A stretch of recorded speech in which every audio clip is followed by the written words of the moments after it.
This video continues with Signal Silence. Black Dragon, Conqueror of the Heavens, Signal Silence. 7 stabilization pods landed silently in the dense forest at the edge of the island. The excellent buffering system didn't startle any birds. The cabin doors slid open, and Jiang Yu, Silver Dragon, Ivy, Boa Marigold, and 5 warriors quickly assembled, warily scanning their surroundings. The environment was as peaceful and serene as seen from the air. Tall tropical trees were lush and leafy, birds sang amidst the fragrance of flowers, and the air was fresh. The energy background was incredibly stable, completely different from the chaos or abnormal zones commonly found in the Grand Line. On the portable detector, the marker representing the signal tower was clearly located deep underground beneath the central peak of the island. But other than that, there were no additional abnormal readings. The energy shielding is done perfectly. Ivy adjusted the sensitivity of the detector, her brow furrowed slightly. If we didn't have clear resonance coordinates to guide us, we wouldn't notice anything special underground, even if we flew over this island 100 times. Silver Dragon shrank in size and coiled on Jiang Yu's shoulder, its spatial perception spreading out like invisible ripples. The surface is indeed flawless. The shielding layer goes at least 300 meters deep, with an exquisite structure. It uses the island's own ley lines and life energy as cover and power, blending perfectly with nature. This is definitely not naturally formed, nor is it a common technical means. Jiang Yu tried to probe underground with the perception of the chaos germ.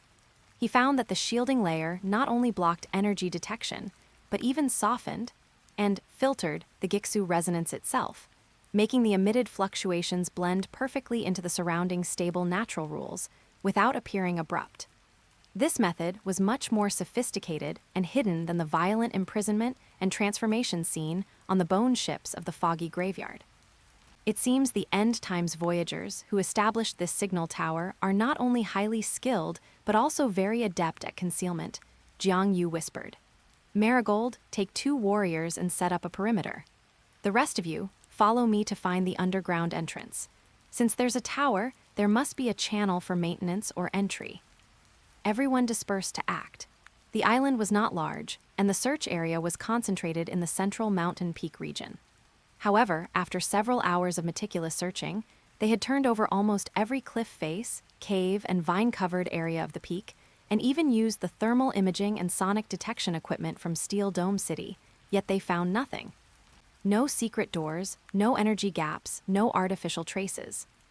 The entire mountain was a single, seamless entity, as if the signal tower had grown naturally from deep within the Earth's crust. Could the entrance not be on the surface? A Kuja warrior asked in confusion. Or the entrance needs specific conditions, or a key to open, Ivy speculated.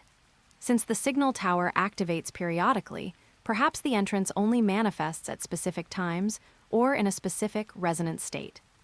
Just as everyone was at their wits' end, Silver Dragon on Jiang Yu's shoulder suddenly raised its head, its dragon eyes looking toward a certain spot at the top of the peak. There are extremely subtle, periodic wrinkles in the spatial structure. Very hidden, the frequency is consistent with the base resonance pulse of the lowest level of the signal tower captured by the detector. Jiang Yu immediately focused his mind, centering the perception of the chaos germ on the direction indicated by Silver Dragon. Sure enough, in front of a seemingly ordinary cliff face, the texture of space was almost imperceptibly different from elsewhere, like an extremely slow undercurrent beneath a calm water surface, rippling slightly with a fixed, incredibly long rhythm, about once every half hour. It's here, Jiang Yu walked to the cliff face and reached out his hand. Instead of touching the rock, he slowly injected the power of Gixu, wrapped in the strength of the chaos germ, into the spatial node ahead at a frequency perfectly synchronized with the spatial wrinkles. At first, there was no reaction. But when Jiang Yu precisely overlapped the third energy pulse with the peak of the spatial wrinkle, buzz! The scene before them rippled like water. The hard cliff face vanished, replaced by a wide staircase sloping downwards, constructed of some pale white stone as smooth as jade. The walls on both sides of the stairs were embedded with crystals emitting a soft white light, extending into the dark depths at the end of their vision. An ancient aura, long-sealed yet still clean and dustless, rushed toward them, accompanied by clearer Gixu resonance fluctuations from deep underground.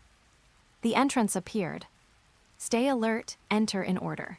Marigold signaled 2 warriors to stay at the entrance, while she led the other 3 at the front, with Jiang Yu, Silver Dragon, and Ivy in the middle. The staircase was long, spiraling all the way down. The crystals on the walls provided constant illumination, and the surroundings were silent, with only the sound of their soft footsteps and breathing echoing in the passage. The air remained fresh, clearly indicating a sophisticated circulation system. After descending about 500 meters, the stairs ended, leading into a huge, hemispherical hall. In the center of the hall stood a tower-like structure over 20 meters high, composed entirely of translucent silver-gray crystal. It was the signal tower they were looking for. The tower body rotated slowly, at an extremely slow speed, its surface flowing with countless fine silver data stream-like lights, emitting a stable and clear Gixu resonance. The tower base was integrated with the floor, surrounded by countless pipes and crystal lines of the same material, extending to the walls of the hall and disappearing deeper, seemingly connected to the island's ley line energy source. However, what made everyone tense up instantly was that, next to the base of the signal tower, there was actually a person sitting quietly. An old man dressed in an ancient-styled gray-white robe. His hair and beard were all white, his face lean, and his eyes tightly closed, as if he had fallen into an eternal slumber. He emitted no life signs or energy fluctuations, looking just like a lifelike statue. But on his lap, where he sat cross-legged, lay an open book made of some kind of silver metal foil. No life signs, but the body structure is intact, with no signs of decay. There are faint rule remnants on the body surface, the nature of which is of the same source as the signal tower, but more restrained, Ivy reported in a low voice after a quick scan with her instruments. Jiang Yu and Silver Dragon slowly approached. The old man's presence was too eerie, completely out of place in this clean, high-tech, automatically operating signal tower environment. Just as Jiang Yu was 3 steps away from the old man's eyes suddenly snapped open.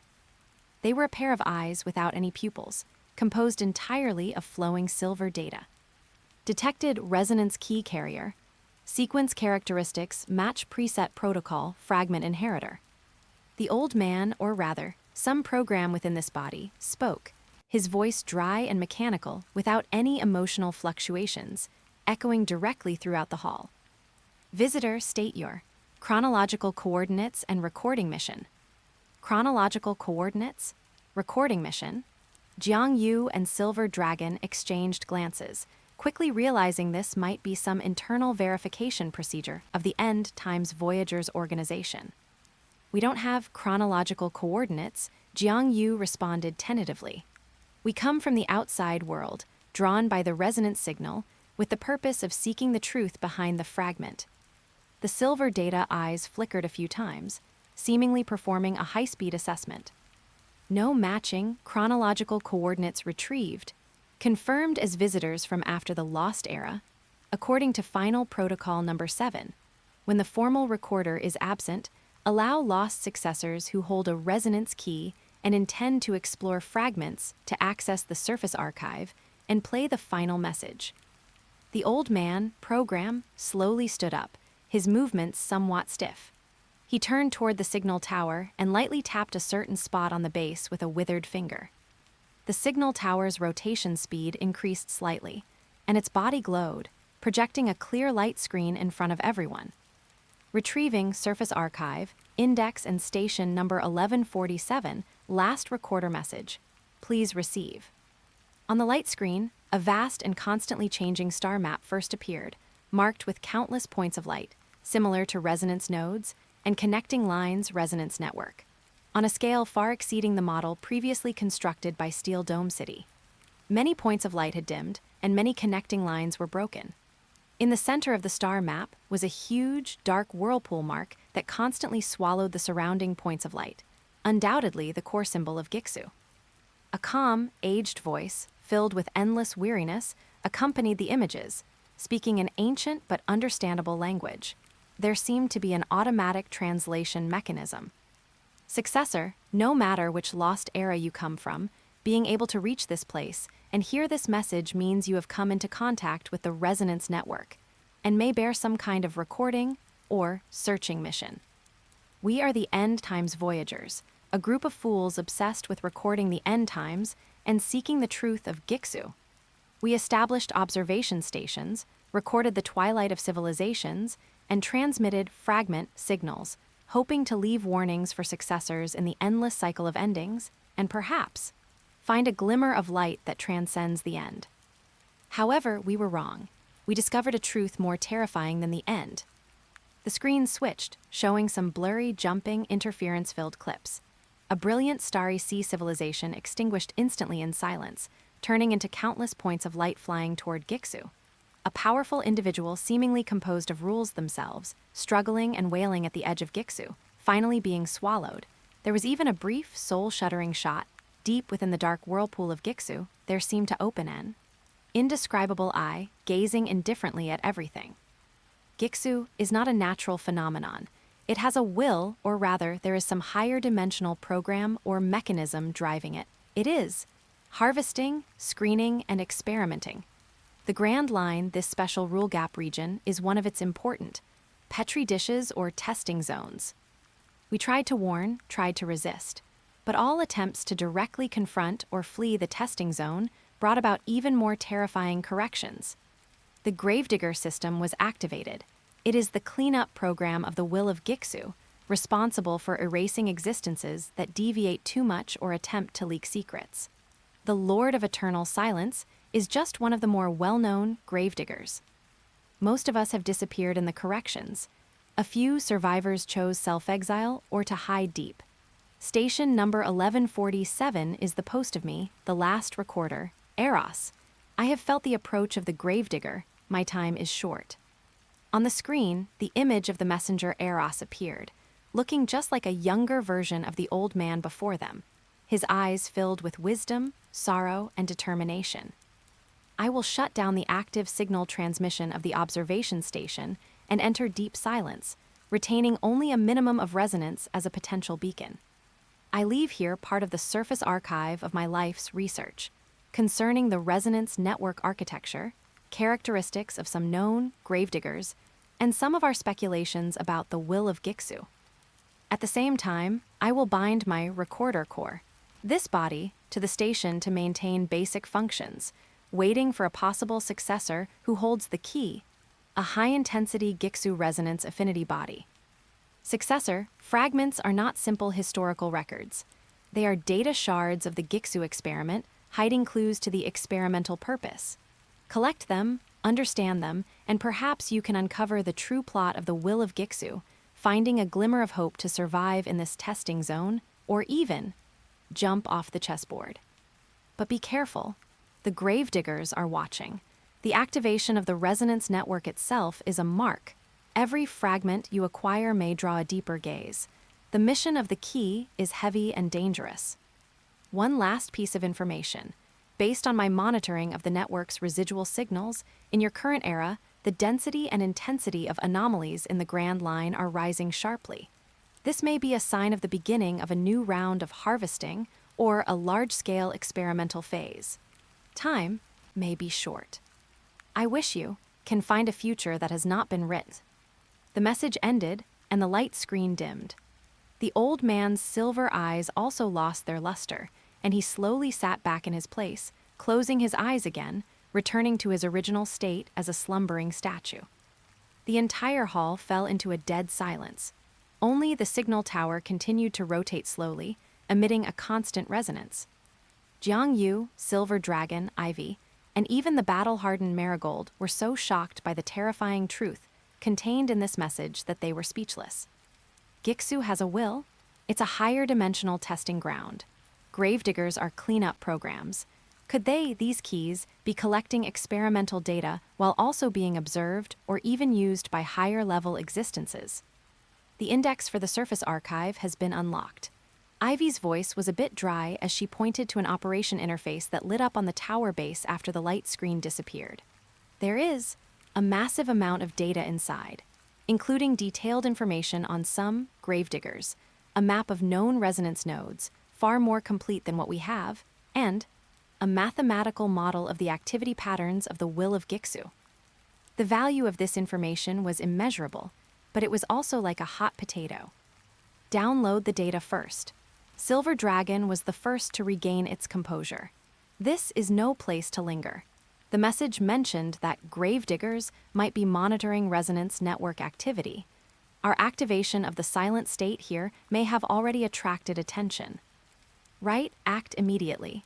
Jiang Yu also suppressed the stormy waves in his heart. No matter how horrifying the truth was, information came first. Ivy quickly connected the portable data storage device to the operation interface and began downloading the massive amount of data at high speed. Marigold commanded the warriors to strengthen the perimeter, especially focusing on the direction of the entrance.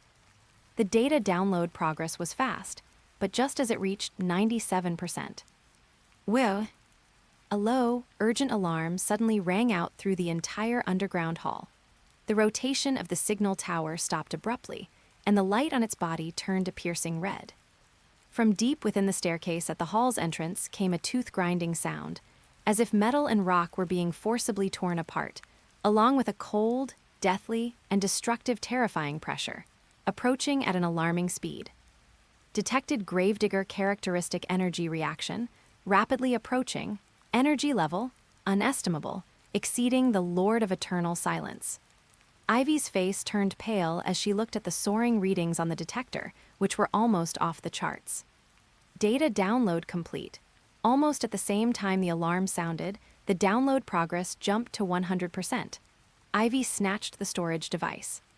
Retreat, Silver Dragon growled, its dragon body instantly enlarging as it swept up Jiang Yu, Ivy, and the nearest Marigold. The other warriors reacted extremely quickly and immediately rushed toward the entrance. The moment they rushed onto the stairs, at the entrance of the hall behind them, the spatial ripple that Jiang Yu had opened was crudely torn and forced open by an overwhelmingly arrogant force. A giant hand composed of pure, grayish-black oblivion rules that seemed to absorb all light, carrying a soul-freezing chill, grabbed in fiercely. Intruding into the forbidden zone, stealing archives, stay. Inhuman, overlapping thoughts filled with a heartless, murderous intent blasted directly into everyone's minds. A real gravedigger had come, 1,000 pagodas and echoes. The Abyss Explorer Roman II was like a ghost blending into the night, silently crossing distorted spatial ripples to appear above a bizarre sea area. Below was the legendary 1,000 Pagoda Forest. It lived up to its name. As far as the eye could see, thousands of towering, uniquely shaped stone pillars stood on the vast sea surface. These were no simple rocks. Their surfaces displayed various textures like metal, crystal, or bone, and their colors varied greatly, some dark as iron, some crystal clear, and some flowing with dim phosphorescence. They were as dense as a forest, with narrow and winding gaps between them, forming a massive natural, or perhaps not entirely natural, labyrinth of extreme structural complexity. The energy environment here was extremely chaotic. Violent electromagnetic storms, like never-ending thunder snakes, leaped and flickered between the pillars. Disordered gravity fields caused the sea surface to show eerie, distorted ripples, sometimes bulging like mountains and sometimes sinking like abysses. The air was filled with various conflicting rule fragments, emitting shrieks or low hums, enough to completely derange a normal person's perception. Even the sky was covered by a constantly changing energy veil, resembling an aurora, blocking out normal starlight. The energy background noise index is off the charts, and the density of spatial folds is over 100 times that of conventional sea areas. Conventional detection methods are almost useless. Ivy stared intently at the frantically jumping data on the console. The resonance signal source is located in the deepest part of this stone forest. The signal is weak and heavily interfered with, but the End Times Voyager's archives provide precise entry coordinate references, using 3 obsidian crystal pillars distributed in a triangular pattern as landmarks. It's about 1,000 meters below the seabed, directly beneath their center. In such an environment, the gravediggers' conventional monitoring methods are indeed difficult to cover. The silver dragon shrank in size and coiled in front of the observation window, its dragon eyes shimmering with silver light as it carefully analyzed the external spatial structure and energy flow. But similarly, our actions will be greatly restricted. The ship cannot go deep. We can only dive down ourselves. Jiang Yu nodded. His chaos germ was exceptionally active here, seemingly having a natural affinity and adaptability for this extreme, chaotic rule environment. The new shielding devices and cloaking technology have been activated and are currently running stably. We need to hurry and complete the mission within the duration of the cloaking effect. The personnel were streamlined to 6. Jiang Yu, the Silver Dragon, Shrunken, Ivy, and 3 of the most elite Kuja warriors selected by Marigold, who were also the most adaptable to harsh environments. The Abyss Explorer Roman II hovered over a relatively wide stretch of water and lowered a small diving pod. The 6 people put on their special anti-rule interference diving suits, carried portable equipment and weapons, entered the pod, and began their descent. Entering the seawater, the environment became even more bizarre. The density and buoyancy of the water were extremely uneven, sometimes being pulled down by invisible forces and sometimes pushed in unknown directions by violent undercurrents. The light was dim, with only the faint phosphorescence emitted by the stone pillars themselves and some wandering, strangely glowing deep-sea creatures providing illumination. Various chaotic sound waves and information fragments constantly battered the diving pod's barrier. Ivy controlled the diving pod, carefully navigating through the labyrinthine stone forest using the ancient nautical charts recorded in the End Times Voyager's archives, avoiding obviously dangerous energy turbulence zones and oddly shaped, giant deep-sea creatures lurking in the shadows. The descent was long and oppressive. An hour later, they finally reached the target area. 3 massive obsidian crystal pillars, pitch black and smooth as mirrors, hundreds of meters tall, stood in a triangular formation on the seabed, emitting a heavy and stable rule fluctuation that miraculously carved out a relatively calm area amidst the surrounding violent environment. The diving pod hovered above the center of the triangular formation. Below was the pitch-black darkness of a bottomless trench. The coordinate point is directly below, but sonar shows strong energy shielding underneath, making it impossible to scan the specific structure, Ivy said. According to plan, the Silver Dragon and I will go down first to scout the way. You all wait here and maintain communication, Jiang Yu signaled. He and the Silver Dragon had the strongest adaptability to extreme environments. The 2 left the diving pod. The Silver Dragon regained an appropriate size, silver light flowing around its body to dispel the approaching darkness and chaotic energy. Jiang Yu activated the chaos germ, sensing the extremely faint but unique Gixu resonance coming from below, similar to the crystals in the foggy graveyard, but seemingly more active, or rather, unstable. They dove down, and after passing through a layer of cold, gelatinous energy barrier, the scene before them suddenly opened up. The seabed was not silt, but a vast, flat platform composed of some kind of dark silver metal. In the center of the platform stood a signal tower with a style completely different from the one in the foggy graveyard. This tower was much smaller, only about 10 meters high, with a streamlined body that looked like a combination of some deep-sea creature's skeleton and precision machinery.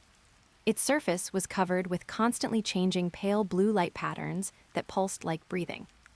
Beside the tower's base, there was no seated old man, but instead a creature lying there.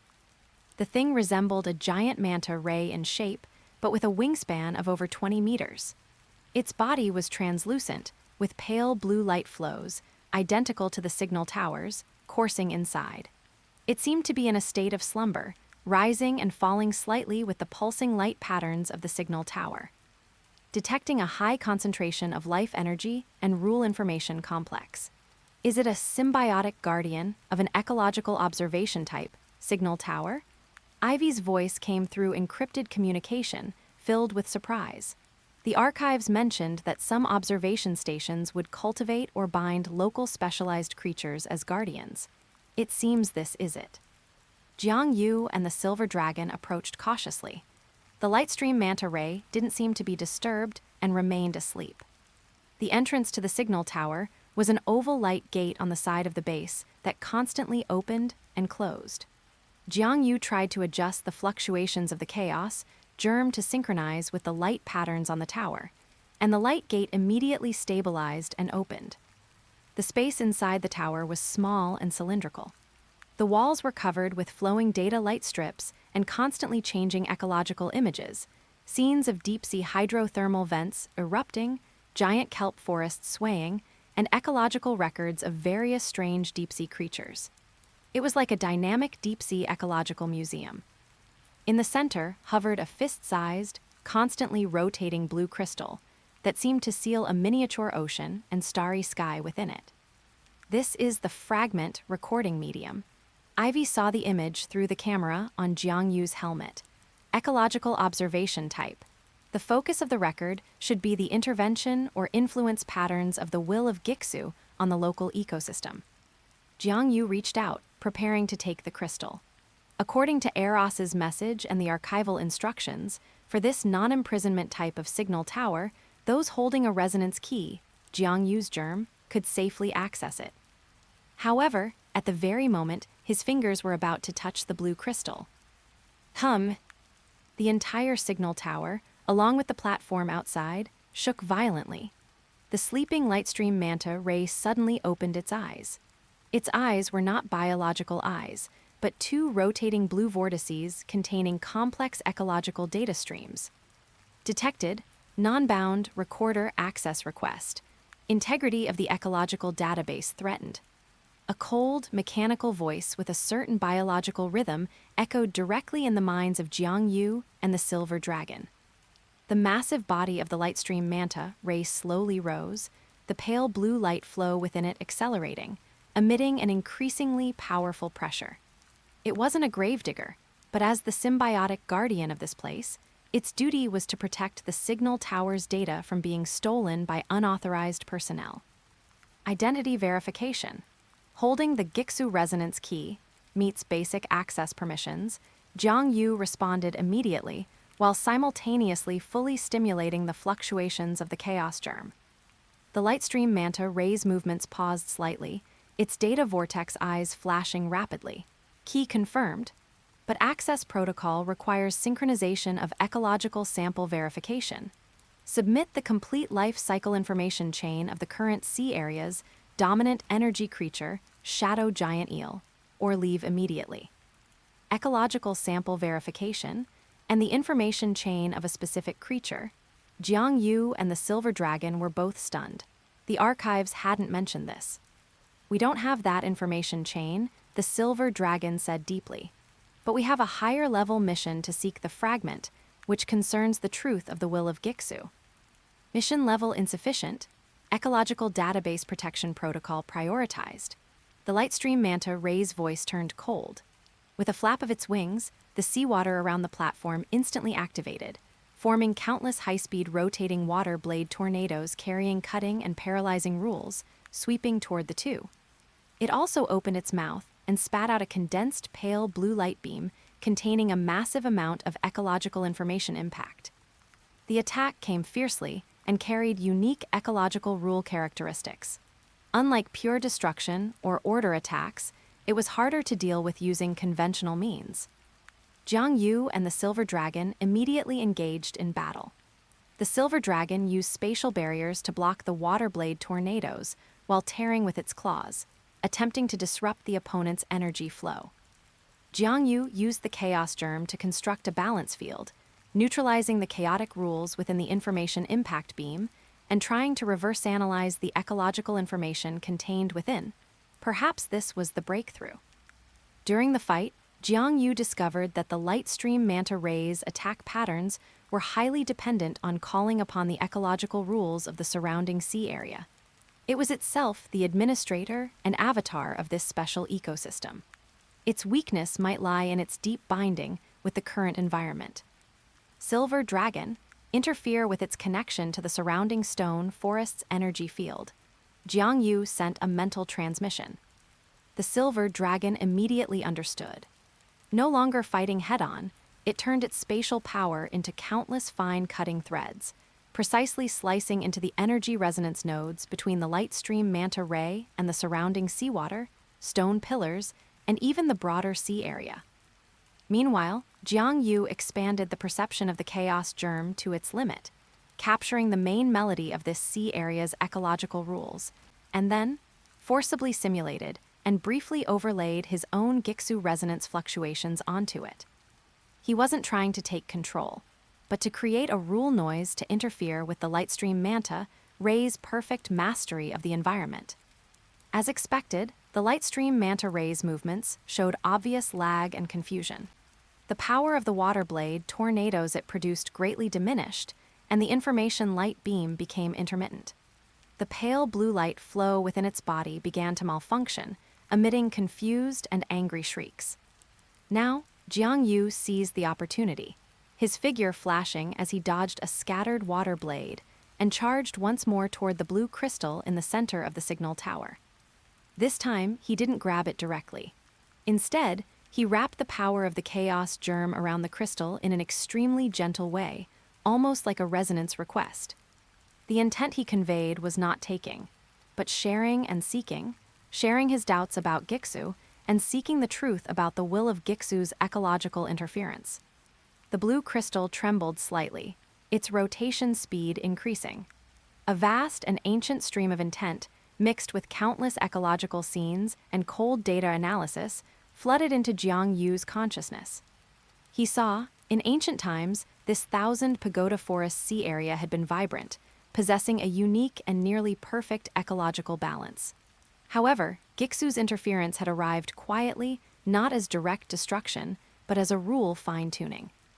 A basic energy cycle rule was rewritten, causing an originally balanced deep-sea microorganism to undergo uncontrollable aberration, which in turn triggered a chain collapse of the food chain, eventually leading the entire ecosystem to evolve toward a more extreme and fragile direction.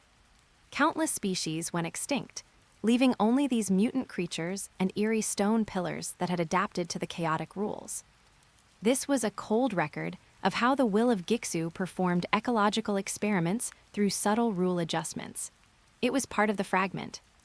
As the information flowed in, the light of the blue crystal gradually dimmed, finally turning into an ordinary transparent stone that fell into Jiang Yu's hand.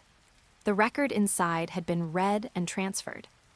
Having lost its core data support, the light patterns of the signal tower completely went out, and fine cracks appeared on its body. Outside, the lightstream manta ray let out a long and mournful shriek, its massive body gradually becoming transparent and fading, finally turning into countless pale blue light spots that dissipated into the sea. It coexisted with the tower. If the tower was destroyed, it would also cease to exist. The platform returned to calm, with only the dimmed signal tower standing silently. Data received and preliminarily sealed. Ivy's voice came through, filled with excitement. Although the process was bumpy, we succeeded. We are bringing you back. Jiang Yu and the silver dragon looked at each other, both seeing the shock and heaviness in the other's eyes. The truth revealed by this fragment was more specific and even more chilling than before. Gixu's experiment was so subtle and silent, yet so deadly. They quickly returned to the diving pod, met up with Ivy and the others, and initiated the ascent procedure. However, just as the diving pod had left the range of the 3 obsidian crystal pillars and re-entered the violent 1,000 pagoda forest labyrinth, another change occurred. In the entire 1,000 pagoda forest sea area, all the stone pillars, regardless of material or color, suddenly burst with blinding, varied lights. Countless chaotic rule turbulences were forcibly unified and guided, converging above the center of the sea area into a massive, rotating, terrifying vortex composed of countless ecological disaster scenes. At the center of the vortex, a cold, indifferent will, seemingly transcending all concepts of ecology and life, slowly cast its gaze. It wasn't the murderous cleaning program of a gravedigger, but something closer to the gaze of the observer or recorder itself. A grand, non-human voice, echoing directly at the rule level, enveloped the entire 1,000 pagoda forest. Ecological observation, Node 1,000 pagoda forest 1147 B data abnormal change. Recording medium offline. Detected change-associated entity. High-purity Gixu resonance key carrier. Behavioral pattern. Actively contacted and read fragment. Assessment. Key activity and intervention tendency continue to rise. Reached deep observation protocol threshold. Initiating response plan. Elevate monitoring level to priority observation. Mark as variable V7. Synchronously notify relevant gravedigger sequences to increase attention. Continue observation. Record subsequent influence and disturbance on experiment field rules. The voice receded like a tide, and the ecological disaster vortex in the sky also gradually dissipated. The 1,000 pagoda forest returned to its previous chaotic violence, as if nothing had ever happened. But the people inside the diving pod felt a chill rise from the depths of their souls. They hadn't just obtained the fragment, they seemed to have triggered some deeper level of attention, being officially marked as a variable requiring priority observation. "Let's go," the silver dragon barked. "This is no place to linger." The diving pod struggled to ascend through the violent currents and energy turbulence, rushing toward the Abyss Explorer Roman II waiting on the surface. From this exploration, they had gained vital information, but they had also exposed themselves more deeply on the chessboard.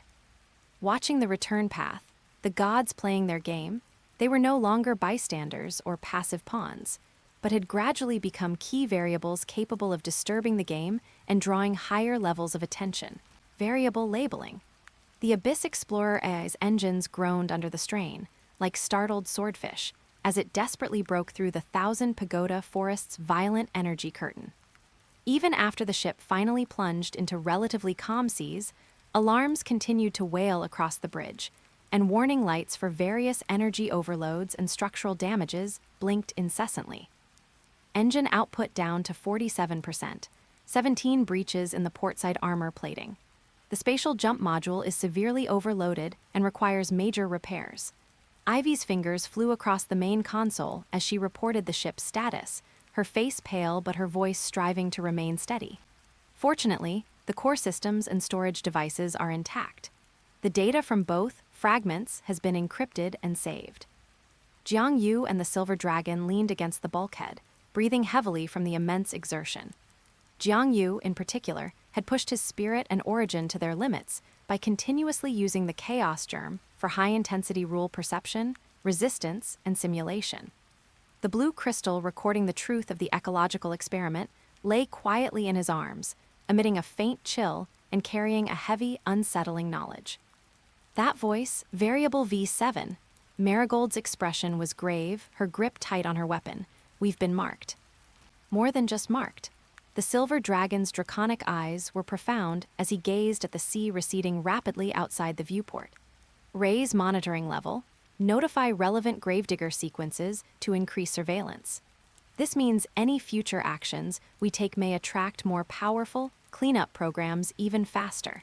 We might even draw more direct intervention from the observer itself. And that word, experiment field, Jiang Yu's voice was low as he recalled every syllable of that grand voice. In their eyes, our world might truly be nothing more than a petri dish, where they can arbitrarily adjust parameters and observe the reactions. Ivy stopped her operations and turned to look at them, even her usually calm eyes holding shock and lingering fear. The two fragments we retrieved, one reveals the will of Gixu, conducting violent cleanups and sample collection through the gravediggers, while the other reveals its long-term ecological experiments through subtle rule adjustments. This is no natural phenomenon. It's the work of a higher dimensional existence with a clear purpose, complex methods, and possibly even some form of intelligence or program. Are we really just test subjects? Silence fell upon the bridge, broken only by the low hum of instruments. This realization was too cruel, too heavy to bear.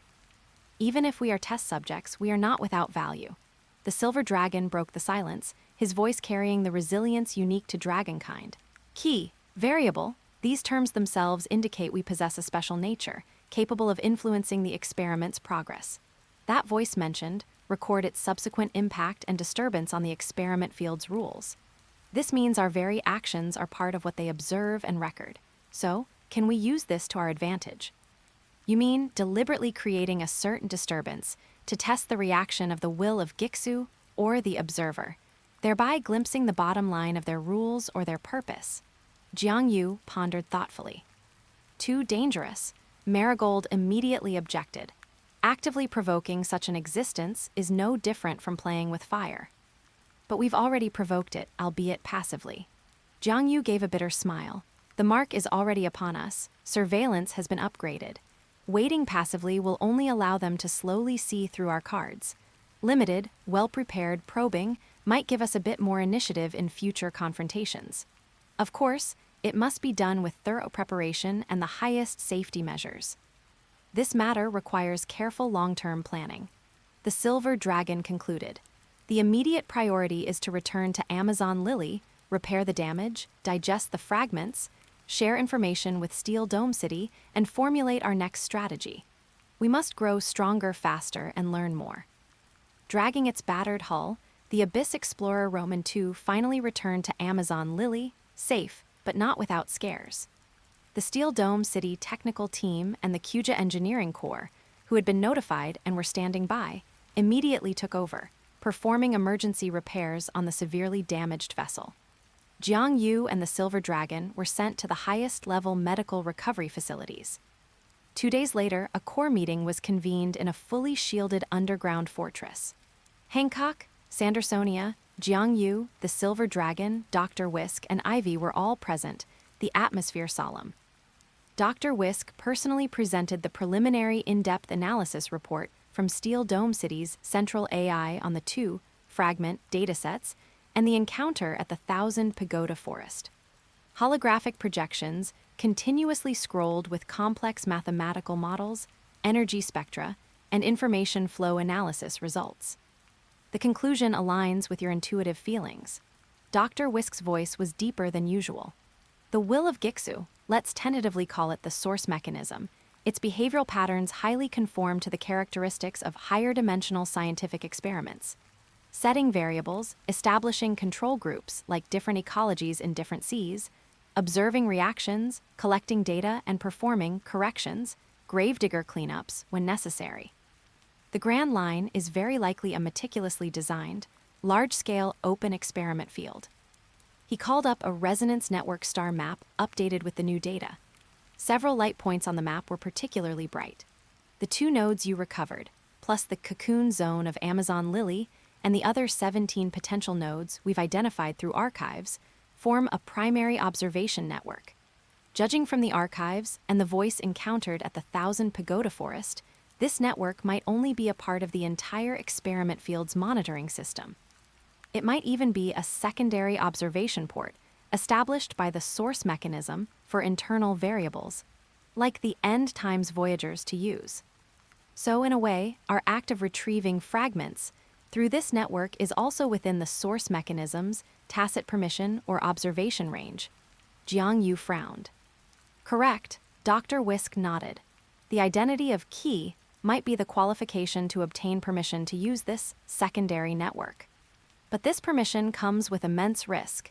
You become more deeply integrated into the experiment's observation system and may attract cleanup programs, gravediggers, due to the rule disturbances you might cause. You being marked as Variable V7 means you've been upgraded from ordinary observation samples to key experimental subjects under observation with potentially high disturbance potential.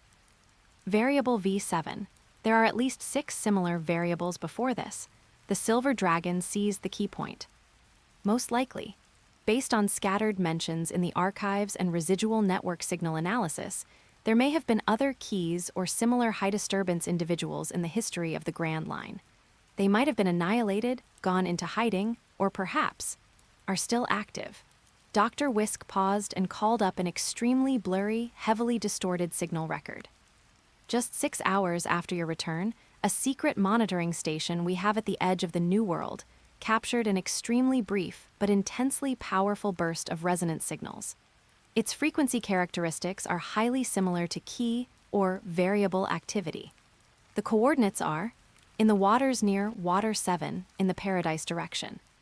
Water 7, the City of Water, that bustling island famous for shipbuilding, currently hosting the World Shipbuilding Expo. A new variable, or another key, Hancock's phoenix-like eyes narrowed slightly. Uncertain. The signal was too brief and was immediately overwritten by stronger interference. Dr. Whisk adjusted his glasses. But the timing is too coincidental, occurring shortly after you were marked. It warrants high-level attention. This may mean that, as the monitoring level of the source mechanism increases, other hidden variables or factions may also begin to stir or be forced to reveal traces. The air in the meeting room grew even heavier. The situation was becoming more complex at a pace exceeding expectations. What is Steel Dome City's response plan? Hancock asked Dr. Whisk directly. First, fully analyze the existing fragments to decipher more information about the operating principles of the source mechanism, the weaknesses of the gravedigger, and potential vulnerabilities within the experiment field as quickly as possible. This requires time, but we have already initiated the highest priority project. Second, based on the End Times Voyager's archives, develop more advanced resonance camouflage, rule disturbance detection, and anti-gravedigger defense and interference technologies. We will produce prototype equipment as soon as possible for testing on Amazon Lily. Third, Dr. Whisk looked at Jiang Yu and the Silver Dragon. We recommend you pause active exploration of fragment, nodes, and focus entirely on improving your own strength, while digesting the knowledge and power you have already obtained. Without more complete protection and clearer objectives, blind contact will only increase exposure and risk. Fourth, secretly investigate the anomalous signal from the direction of Water 7. Given its location in the core territory of the world government's influence and the ongoing World Shipbuilding Expo with its complex personnel flow, a high-profile approach is inadvisable. We recommend dispatching an elite team to infiltrate under the guise of trade, or attending the ceremony to conduct a covert investigation. Steel Dome City can provide identity cover and intelligence support. You at Steel Dome City seem remarkably well prepared to participate in a game at this level. The Silver Dragon's draconic eyes fixed directly on Dr. Whisk, his words laden with meaning. Dr. Whisk responded frankly. Since Dr. Vegapunk founded our city-state, the pursuit of knowledge and survival have been the highest principles. We have studied anomalies for centuries and have long had theoretical contingency plans for possible high-dimensional interference. Cooperating with you is both an accident and an inevitability. We have no intention of taking the lead, only seeking self-preservation and, within possible limits, promoting the revelation of the truth. I believe in your sincerity and your reason. Hancock spoke slowly. We will proceed according to this plan. Amazon Lily will provide all necessary support. Jiang Yu, Silver Dragon, you focus on your improvement. As for the mission to investigate Water 7, she looked at Sandersonia and Marigold. Elder sister, let me go. Marigold volunteered proactively. I am more familiar with the Paradise area and can lead a small elite team disguised as a merchant caravan or travelers. Approved. Hancock nodded. Sandersonia will remain to oversee the overall situation. Jiang Yu, Dragon Lord, once you have recovered, begin your seclusion immediately. The meeting concluded, and everyone departed to carry out their assigned tasks. In the following days, Amazon Lily entered a tense rhythm, both internally and externally. Externally, Marigold led a well-disguised elite team aboard a modified merchant ship, heading towards Water 7. Internally, the engineers of Steel Dome City worked day and night developing new equipment and analyzing data. Meanwhile, Jiang Yu and the Silver Dragon delved deep into the meditation chambers beneath the royal palace, beginning a period of deep meditation and fusion focused on the chaos germ, the paradox imprint, and the information from the two fragments. In the chamber, Jiang Yu sat cross-legged. The information from the two fragments, the heavy stillness of the foggy graveyard, and the transformative changes of the 1,000 pagoda forest interwove within his consciousness. He attempted to use the chaos germ as a core to balance and comprehend these two seemingly extreme, violent cleansing and subtle adjustment, yet homologous modes of Giksu interference. Gradually, his control over the power of Giksu was no longer limited to dissolution and containment. It gained a hint of insight and prediction, as if he could faintly touch the logic and intent hidden behind those cold rules. The Silver Dragon focused on a deeper integration of space and rules. He incorporated the sensations of rule suppression and dimensional disparity he felt from the Gravedigger's attacks and the Observer's gaze into his own spatial path, attempting to develop spatial applications that were more stable, more concealed, and even possessed a certain degree of rule deception. Days passed. Amazon Lily's defenses were upgraded, and Steel Dome City's new equipment began small-scale testing. Marigold occasionally sent back encrypted messages. Water 7 was superficially prosperous, but undercurrents were surging. They had indeed discovered traces of suspicious energy residue and the tracks of unfamiliar, powerful individuals, but had not yet identified a clear target. Late one night, a month later, while in deep meditation, Jiang Yu suddenly felt an extremely abrupt and intense throbbing from the chaos germ at his brow. It wasn't a warning, but rather a feeling akin to resonance or attraction pointing directly towards the deep sea to the east-northeast. Immediately afterward, the dormant paradox imprint transmitted information again, more urgently than ever before.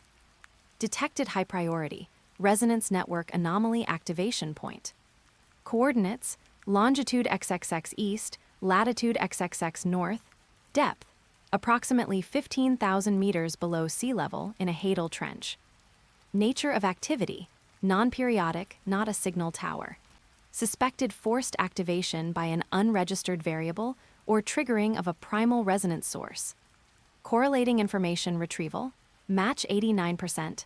Suspected correlation with fragment keywords contract, anchor of Guisu.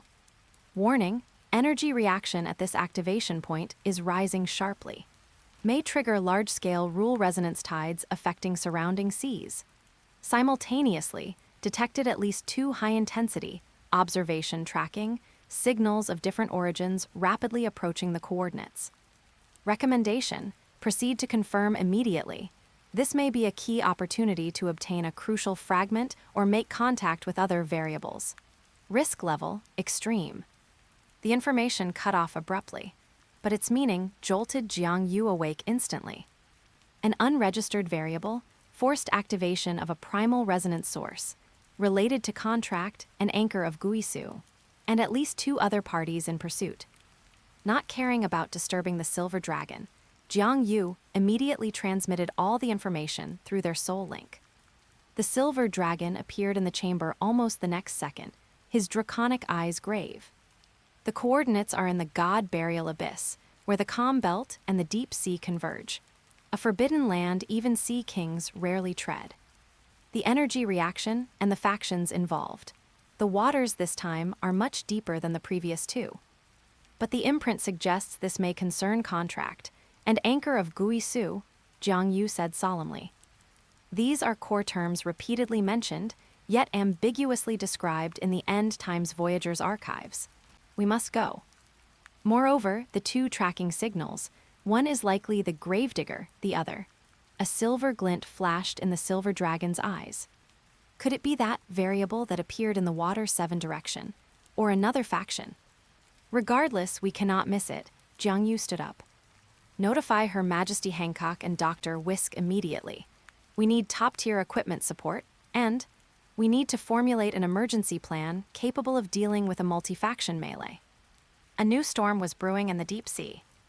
And this time, they might truly touch upon the ancient core of the Giksu experiment, face other players on the board, and even the cold, emotionless source mechanism itself. Watching over the return path, the gods played their game. The prelude to the Endgame seemed to have already begun playing softly in the depths of the 10,000-meter abyss. Buried God Haiyuan.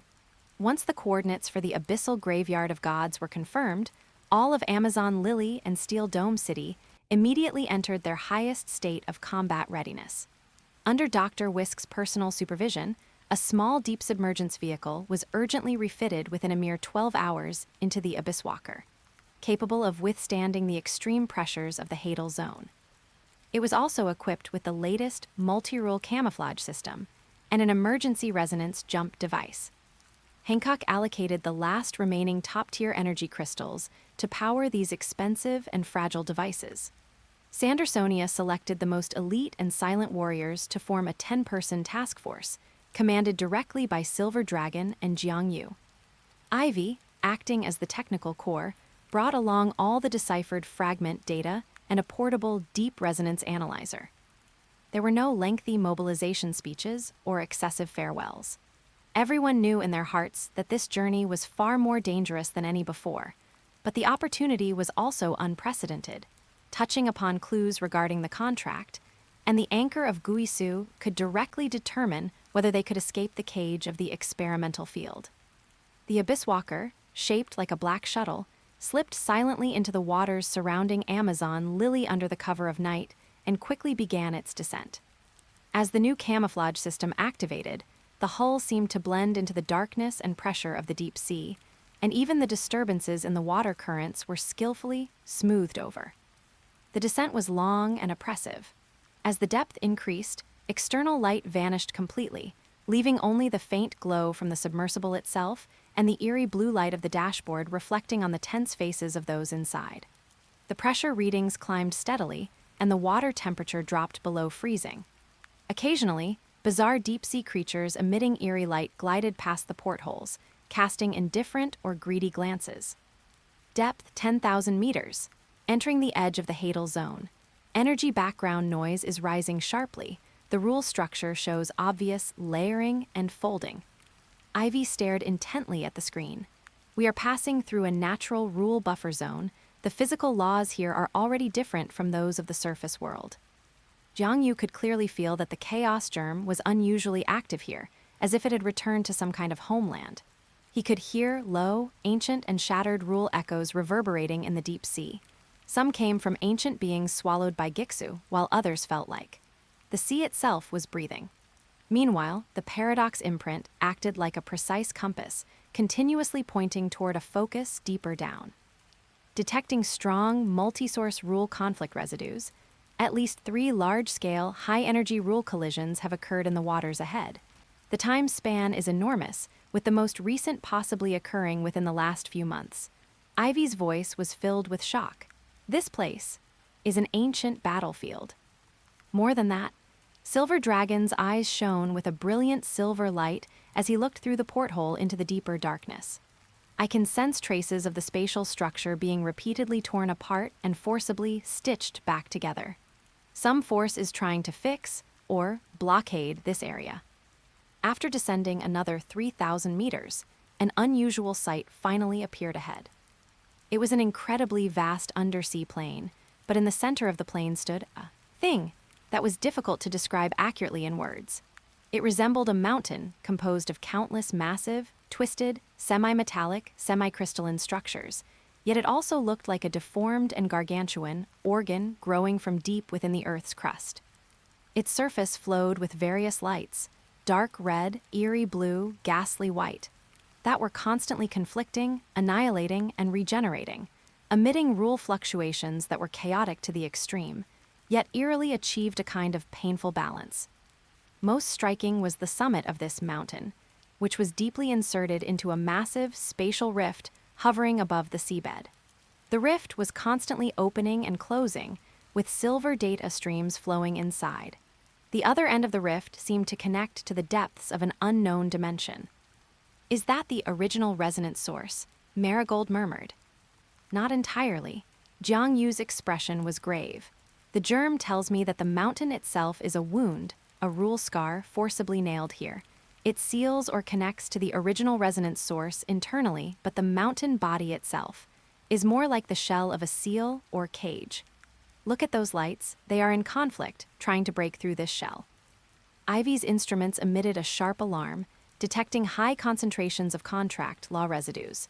Right inside that mountain body, also, at least 4 different high-intensity, variable characteristic signals. One is very weak and unstable, while the other 3, are approaching at high speed. They're coming from different directions. Before she could finish, the dark seawater around the submersible was suddenly illuminated by 3 distinct beams of intense light coming from different directions. From the upper left, a dark red stream of light, viscous as blood and emitting a cold aura of devouring and eternal silence, broke through the water. Within the light, a phantom of a massive throne composed of countless skeletons and chains was vaguely visible. Seated upon the throne was a blurred, tall figure wearing a crown of thorns, the gravedigger. From the upper right, a pure, blazing white beam of light carrying the will of absolute purification and rejection tore through the darkness. At the center of the beam, the form of a purifier appeared, composed of light with an indiscernible face and multiple pairs of light wings on its back. Directly ahead was a flowing, shifting torrent of eerie blue data, seemingly composed of countless fine runes and living metal. Within the torrent, a slender humanoid figure clad in streamlined silver blue armor, its face covered by a holographic mask, came treading over the waves. Its aura bore some resemblance to the technological style of Steel Dome City, yet it was even more non-human and transcendent. The 3 factions had arrived almost simultaneously. Moreover, the air between them was clearly filled with intense hostility and wariness. Gravedigger, Purifier, and an unknown high-tech variable, Silver Dragon's voice was tense. As expected, the water here is too deep. The variable in the silver blue armor also seemed to sense the presence of the Abyss Walker. Its mask turned toward them, and a cold, scanning intent swept over. Just then, a sudden change occurred. The mountain on the seabed seemed to be stimulated by the arrival of the 3 powerful entities and began to vibrate violently. The conflict of lights on the mountain's surface suddenly intensified, and a terrifying torrent of energy, a mix of dark red, eerie blue, and ghastly white, erupted from a crack in the mountain, surging straight upward. And the trajectory of that energy torrent happened to pass right by the Abyss Walker. Evade, Silver Dragon roared, taking personal control. The submersible made an incredible sharp turn, narrowly avoiding a direct hit from the energy torrent. However, it was still caught by the turbulence at the edge. The hull shook violently, and the camouflage system instantly overloaded and failed. The Abyss Walker was now completely exposed to the sight of the 3 powerful entities. Almost simultaneously, the 3 factions moved. The figure on the gravedigger's bone throne raised a hand, and countless gray-black chains of silence materialized out of thin air. Ignoring the resistance of the seawater, they lunged directly toward the mountain body, as well as the nearby Abyss Walker and the other 2 factions. Clearly, its goal was to eliminate anything attempting to contact the mountain. The light wings on the purifier's back suddenly flared, and a ring of pure white light expanded. Wherever it passed, the seawater was purified and evaporated, creating a vacuum. Countless spears of light shot toward the gravedigger's chains and the mountain body, intending to purify and erase them. Meanwhile, the variable in the silver blue armor clenched its hands in the air. Countless eerie blue data streams condensed in front of it, forming sharp energy blades with rule deconstruction properties. Half of them slashed toward the gravedigger's chains, while the other half were actually fired at the Abyss Walker. Its target seemed to be not just the mountain, but all competitors present. A chaotic battle erupted instantly. 3 distinct but extremely powerful rule forces clashed and annihilated each other in the deep sea. The resulting shockwaves churned the seawater for dozens of miles, and countless deep-sea creatures were instantly turned to dust. The Abyss Walker was like a leaf in a storm, struggling to survive. Silver Dragon's spatial barrier and Jiangyu's chaos germ field were fully deployed, barely withstanding the ubiquitous rule aftershocks and energy splashes. However, the hull continued to emit the tooth-aching sound of twisting metal and energy overload alarms. "We can't stay here and just take hits." Jiangyu looked at the mountain body, which was vibrating violently and showing more and more cracks. The germ's sensation points inside the mountain. The real original resonance source and contract clues are in there. While they're fighting, let's slip inside. It's too risky. The rule conflicts inside the mountain are even more intense, Ivy said urgently. We have no choice. Silver Dragon's eyes were resolute. Staying outside will only result in being torn apart by the aftershocks of the three-way battle. I'll lead the way. Jiang Yu, you're responsible for stabilizing the rules around us. Ivy, prepare to record all the data inside. Everyone else, provide cover. With the order given, the Kyuja warriors immediately took their firing positions. Using specialized arrows and energy firearms imbued with Haki and purification runes, they did their best to interfere with and deflect the occasional attack aftershocks that swept toward the submersible. Silver Dragon piloted the Abysswalker like a nimble fish, weaving through the gaps in the three-way battle. It charged with difficulty but determination toward a relatively weak crack on the surface of the mountain that was spewing energy. Jiang Yu pushed the power of the chaos germ to its limit, forming a constantly flowing chaos field around the hull that attempted to balance and neutralize the various extreme rule impacts. This was a massive drain, but it did provide them with a slim chance of survival. The Gravedigger seemed to sense their intention, and an even thicker chain of silence lashed out. Some of the Purifier's light spears and the silver-blue variable's data blades also turned toward them. It was a critical moment. Now, charge in, Silver Dragon roared. The Abysswalker's engines erupted with their final strength. Like an arrow from a bow, it slammed into the mountain crack, spewing chaotic energy just moments before several terrifying attacks could land. Boom! An earth-shattering explosion and flashes of rule annihilation echoed behind them. The mountain shook violently, and the crack seemed to expand slightly due to the impact and the external attacks. Inside the Abysswalker, everything spun. Alarms blared in unison, and finally, with a piercing sound of metal scraping, the vessel seemed to get stuck on some structure inside the mountain, coming to a halt. The lights in the cabin flickered, and most of the instruments were dead. Everyone was tossed around and dazed, but fortunately, no one was seriously injured. Jiang Yu fought back his dizziness and looked out the porthole. Outside was no longer seawater, but an extremely bizarre cavity space composed of twisted crystals, tissue that looked like writhing flesh, and pipes flowing with various colored energy liquids. The air was thick with a pungent smell, a mix of blood, rusted metal, and strange pheromones. Countless tiny light bands, resembling nerve fibers, zipped through the space, connecting different parts. And in the deepest part of this cavity, a massive heart-like structure composed of pure dark silver, constantly pulsating rule runes, was being pierced, entwined, and bound by numerous thick chains and pipes flowing with dark red and eerie blue energy. It beat with difficulty.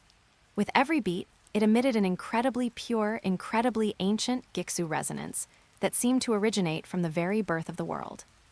That was the original resonance source, and those dark red and eerie blue restraints were very likely the so-called power of the contract. Or rather, they were shackles formed after the contract had been distorted and abused. We made it in. Ivy's voice trembled with disbelief. This place feels like an internal cage of some giant life form. Jiang Yu was about to speak when he suddenly felt a faint, familiar wave of intent, filled with despair and supplication, coming from a relatively quiet corner on the side of that heart-like structure. That intent was, shockingly, from the same source as the brief, variable signal they had captured in the direction of Water 7. What shook his soul even more was that, through the resonance of the chaos germ, he instantly understood the fragmented message transmitted by that intent. Save me, I am, the last, spark of the end times voyagers.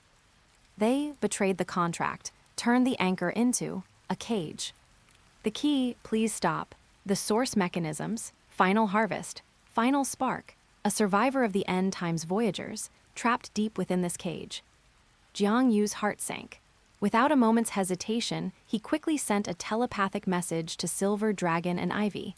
There's a survivor over there, likely the source of the Water 7 signal. I'll go save them. You two try to get close to the heart, record the data, and look for clues about the contract.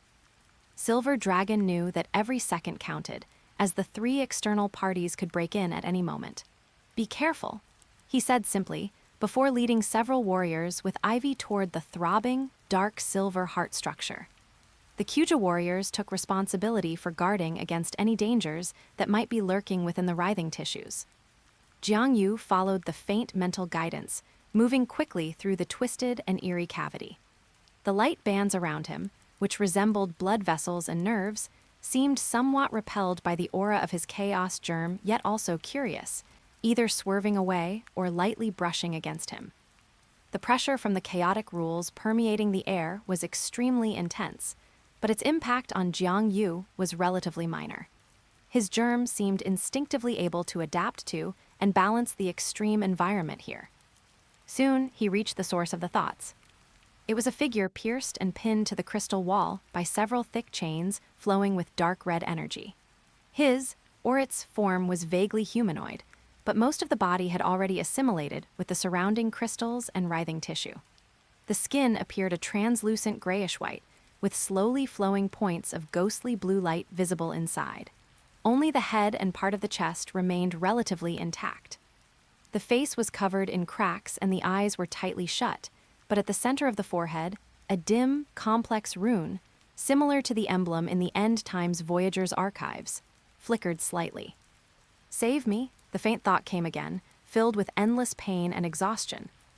Jiang Yu did not rashly touch those dark red chains. He could feel the gravedigger power within them, as well as an even more ancient and overbearing power of the contract shackles. He attempted to transform the power of his chaos germ into the finest tendrils, cautiously probing the connection points between the chains and the survivor's body. "Balance, guide, do not forcibly sever," Jiang Yu chanted in his mind. He no longer tried to oppose the power of the chains, but instead used the properties of the germ to understand the composition of those shackles, how they converted the binding force of the contract into physical rule-based imprisonment. Then, within the cycle of the shackle's own rules, he searched for the tiny bits of discord and where caused by the long passage of time and the impact of the heart's primal resonance. The process was like tuning a string that was about to snap. The slightest mistake would trigger a chain reaction of collapse. Sweat dripped from Jiang Yu's forehead. Meanwhile, Silver Dragon and Ivy also approached the massive heart. Observing it from up close, they could feel its vastness and antiquity even more. Every throb of the dark silver runes seemed to pull at the pulse of the rules throughout the entire cavity and even the outer seas. The dark red and ghostly blue shackles piercing it were like persistent parasites, constantly extracting and twisting the power of the heart, converting it into energy to maintain the external mountain cage and some kind of evil ritual. Ivy activated all the recording equipment that was still functional, frantically scanning the runes on the surface of the heart and the structure of the shackles, while also attempting to connect the portable deep resonance analyzer. Silver Dragon alertly sensed his surroundings. He noticed that beneath the heart there was a more complex magic array woven from dark red, ghostly blue, and pale white energy. At the core of the array, there seemed to be something like a console or an interface. This was likely the key node for controlling the cage and the shackles. "Recording cannot be completed. The shackle structure is actively interfering," Ivy reported anxiously. "But I've detected a strong flow of sealed information inside the heart. It could be a backup of the original contract or the complete database of the End Times Voyagers, if we could directly contact the core of the heart. Directly contact that pulsing primal resonance source. The risks were immeasurable." Just then, a faint click came from Jiang Yu's side, followed by a weak groan of relief from the survivor.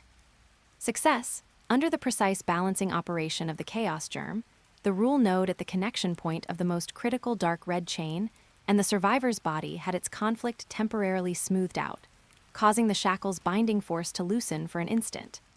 Jiang Yu took the opportunity to inject a burst of pure power of Gixu into the survivor's body, temporarily stabilizing his collapsing life force, and carefully peeled him away from the wall. The survivor had lost almost all his weight, feeling as light as a feather. He managed to open his eyes, which were filled with ghostly blue data streams to the point where his pupils were barely visible. But what showed through was the excitement of surviving a desperate situation and an endless sense of desolation. "Quick, time is running out." The survivor's thoughts were intermittent but much clearer. "I am Elias, the last recorder of the 7th observation ring of the End Times Voyagers. Betrayal. It was Guide, Omega, and the Purifier Alpha. They tampered with the Guardian contract, turning the anchor of Guisu. into a cage, wanting to extract the anchor's origin, to sacrifice it to the source mechanism, in exchange for a false freedom within the testing ground. In just a few sentences, the information hit like a thunderclap. Betrayers, the guide and the purifier, they seemed to be high-ranking members within the end times Voyagers. They had betrayed their original intentions and instead used the anchor of Guisu, this heart, to imprison their comrades, attempting to trade with the source mechanism for their own gain. Outside are Gravedigger Skeleton Monarch and Purifier Luminous Magistrate. Elias' thoughts were tinged with mockery and sorrow. They are the minions of the source mechanism, responsible for cleaning up variables and out-of-control experimental subjects. But they are also fighting each other for the power of the anchor. The third is the executor of the rectification protocol from another lost technological civilization. It wants to seize the anchor to study the source mechanism. So that was it. 3 factions, each with their own schemes. And the remnants of the end times Voyagers had become sacrifices and prisoners. The key, your paradox trait, is the only existence that can truly soothe and communicate with the anchor. Elias looked at Jiang Yu, the data streams in his eyes flickering violently. Stop them. You cannot let the power of the anchor be seized by any side. Otherwise, the testing ground of the Grand Line will face a complete formatting restart. All variables will be erased. A formatting restart. A chill rose in Jiang Yu's heart. It is the final harvest. Elias' voice grew weaker and weaker. The source mechanisms, ultimate experimental protocol. When the testing ground data is saturated or uncontrollable variables appear, it will trigger a complete purge. Everything returns to zero and starts over. The anchor is the key to stabilizing the testing ground, and also one of the keys to triggering the restart. It must not fall into their hands. He used the last of his strength to transmit an encrypted information stream directly into Jiang Yu's consciousness. This is the last data I could preserve, including fragments of the contract original script, the traitorous characteristics of the guide and the purifier, and the faint signal coordinates of other possibly surviving comrades. Go find the Watcher, if he's still alive. The information transfer finished, and the points of light on Elias' body began to rapidly dim and dissipate. He gave Jiang Yu one last look, a hint of liberation appearing in his eyes. May the sparks never die. As his voice fell, his body completely turned into points of light and merged into the crystals of the surrounding cavity, leaving only that dim forehead rune to fall to the ground. Jiang Yu silently picked up the rune, feeling the residual, unyielding will to record within it. He tucked the rune away, suppressed the shock and indignation in his heart, and turned to rush towards Silver Dragon and Ivy. By this time, Silver Dragon and Ivy had also run into trouble. The 3-colored magic array beneath the heart seemed to have been activated by their approach, beginning to emit a strong, repulsive force field and streams of offensive energy. Even worse, the rumbling and vibrations from outside suddenly intensified. Rumble. The entire cavity space shook violently, and a terrifying sound of shattering came from above. 3 powerful auras were forcibly tearing through the mountain shell from different directions, surging toward the interior. Gravedigger Skeleton Monarch, Purifier Luminous Magistrate, and that rectification protocol executor had actually temporarily set aside their conflict and chosen to break in first to seize the target. They're coming in, Silver Dragon growled. Jiang Yu, decide quickly, what should we do? Should they flee immediately with the current data and Elias' last words, or risk trying to contact the heart to prevent the anchor's power from being seized? Jiang Yu looked at the pulsing dark silver heart, then at the rune Elias had left in his hand, his gaze instantly becoming incredibly sharp. Flee, they might escape for a moment, but could they escape the final formatting restart? Silver Dragon Ivy, prepare to record. Cover me, Jiang Yu said resolutely. I'm going to try to communicate directly with the anchor of Guisu. Since the paradox imprint and chaos germ made him the only key, then he would use this key to open this most dangerous door, the one most likely to bring about a turning point.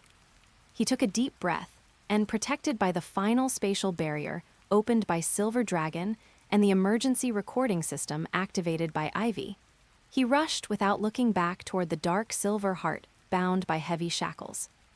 At the same time, the rock wall above shattered with a bang. 3 world-destroying figures, carrying different terrifying rules, descended into the core of this cage.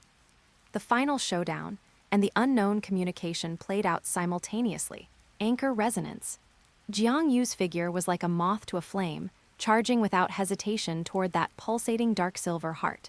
Behind him, the silver dragon's spatial barrier groaned under the pressure of 3 forces: the skeleton monarch's chains of extinction, the luminous magistrate's light spear of purification, and the rectification protocol's data deconstruction blade.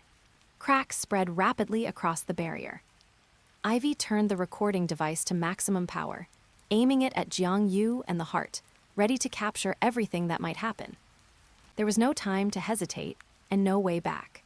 Jiang Yu sank his entire mind into the chaos germ at his brow, while simultaneously activating the paradox imprint deep within his consciousness to its maximum extent. He did not attack the shackles binding the heart. That would only trigger more violent backlash and conflict. Instead, he transformed his own existence, the inclusive and balancing nature of the germ, and the divine mystery of the paradox that allowed contradictions to coexist, into a pure and gentle resonance request. Like a trickling stream, he attempted to seep into the vast and ancient pulse of the heart. I am the key, not to take, but to communicate. Anchor of Guisu, I hear your confinement and your pain. Please tell me the truth of the ancient contract, and how to break these twisted shackles. His thoughts, accompanied by the faint light of the germ and the strange fluctuations of the imprint, touched the dark silver runes on the surface of the heart. Instantly, Jiang Yu's perception was pulled into a boundless silver ocean, composed of pure rules and information. There was no direction here, no time, only endless runes representing the most primal gizang and stability of the Gixu, flowing and cycling through life and death. He saw the original brand of the contract. It was not a shackle, but a vow of agreement and protection. A distant and blurred towering figure, suspected to be the original Watcher, had made a pact with a certain mechanism of the Gixu itself. Using himself as an anchor, he stabilized this special rule crack in the Grand Line, preventing it from being completely swallowed by the Gixu too early. This also left behind an experimental field or sanctuary, where countless struggling civilizations and beings could find a place to breathe and perhaps even seek transcendence. However, betrayal occurred. Beings known as the Guide Omega and the Purifier Alpha tampered with the circuits of the contract, twisting protection into imprisonment and turning the power of the anchor into an energy source that could be stolen and traded. They attempted to use this power to exchange for higher authority and so-called freedom within the testing ground from the indifferent source mechanism. At the same time, Jiang Yu sensed the cold, indifferent, and programmed gaze of the source mechanism. It did not seem to stop the twisting of the contract, and might even have permitted it, because it was also observing how the anchor and the testing ground would change under the interference of the variable, the traitors. This itself was part of the experiment. Countless streams of information washed over Jiang Yu's consciousness, bringing with them the fatigue, pain, and a faint but stubborn unwillingness accumulated by the anchor itself through long imprisonment and energy extraction. Keys, finally, waiting. Contract defiled, shackles must be broken. But power, stolen too much, shackles have become, a cycle, forced breaking. Anchor will also crumble, testing ground, will completely become unstable. The heart transmitted intermittent but clear thoughts. It yearned for freedom, but also knew its own existence was closely linked to the stability of the testing ground. Forcibly breaking free could lead to a more terrifying chain reaction, even triggering the final harvest of the source mechanism ahead of schedule. Just as Jiang Yu was communicating these myriad thoughts with the anchor, the external offense and defense reached a fever pitch. The skeleton monarch's chains and the luminous magistrate's light spear shattered the silver dragon's final barrier almost simultaneously. The rectification protocol's data blade followed closely like a maggot on a bone, attempting to analyze and dismantle the essence of the silver dragon's spatial defense. Now, Jiang Yu roared in his sea of consciousness. He had received a critical piece of information from the anchor regarding a vulnerable node in the energy cycle of the shackles. Simultaneously, the anchor injected a faint but extremely pure and unpolluted stream of primal power of Gixu into Jiang Yu's body through the bridge of the germ. Jiang Yu's eyes snapped open, and it was as if a silver ocean and a chaotic nebula were flowing within them simultaneously. He did not turn to deal with the attacks behind him, but instead slammed both hands onto the surface of the heart, right on the vulnerable node of the shackle cycle he had just learned from the anchor. Chaos Gizing Paradox Backflow, Sever. He combined the primal power given by the anchor, all the balancing characteristics of his own germ, and the rule-defying power of the reverse possibility from the paradox imprint. The three merged into an invisible and intangible, yet incredibly precise rule scalpel, which he drove fiercely into that vulnerable node.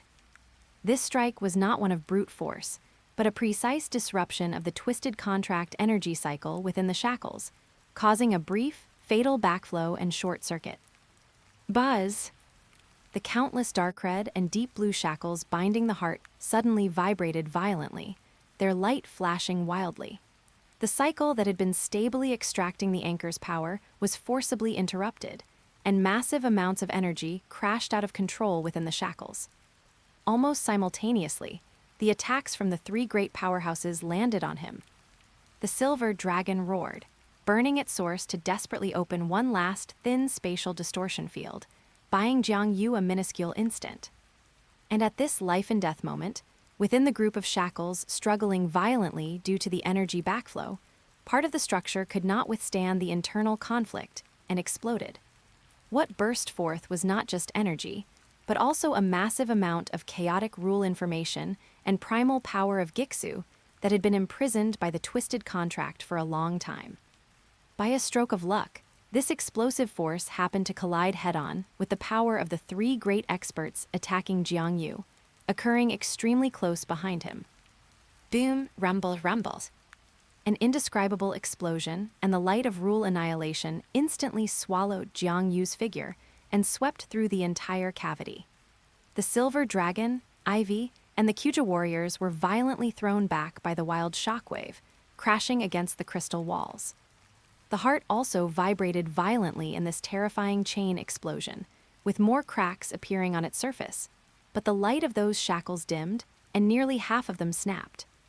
No, the skeleton monarch let out a furious roar, sensing that its confinement and control over the anchor were rapidly slipping away.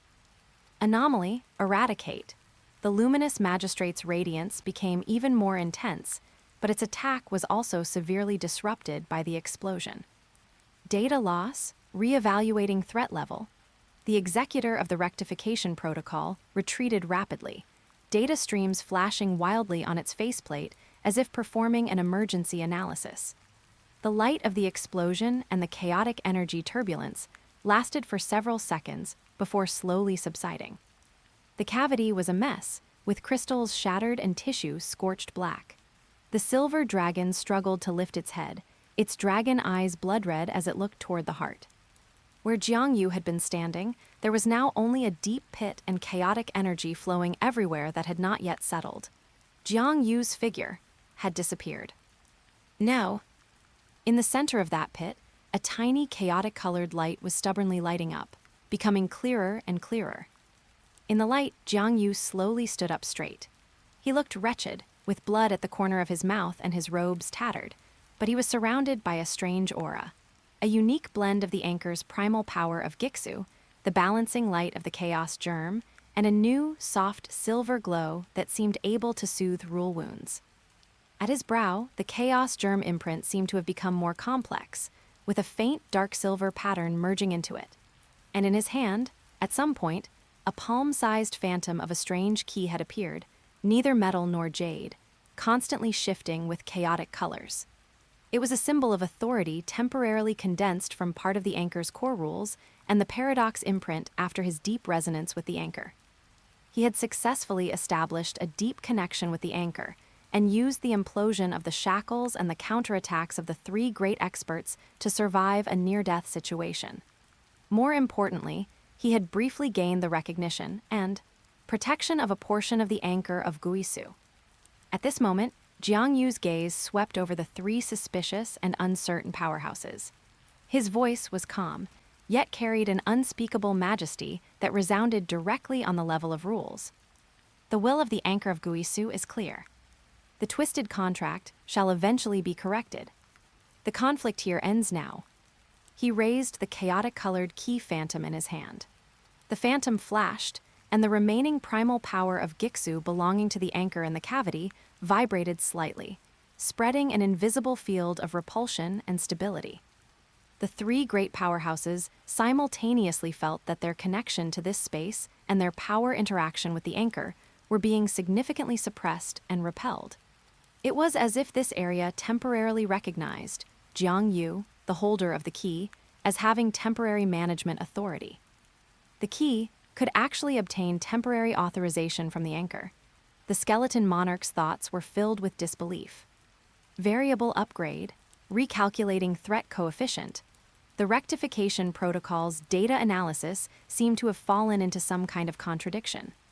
Heretic must be purified. The luminous magistrate's light spear was raised again, but its movements were clearly hesitant, because the power of the anchor under Jiang Yu's guidance was faintly producing a stronger resistance against its purification rules. Jiang Yu knew that this temporary authority and deterrence would not last long. Once the three great experts reacted, or if the anchor itself could no longer provide support due to its heavy injuries, the situation would immediately reverse. Silver Dragon, Ivy, prepare to evacuate. Jiang Yu shouted through the soul link while aiming the key phantom at a relatively weak area above the cavity, where a crack leading to the external sea had appeared due to the previous explosion and the breaking of the shackles.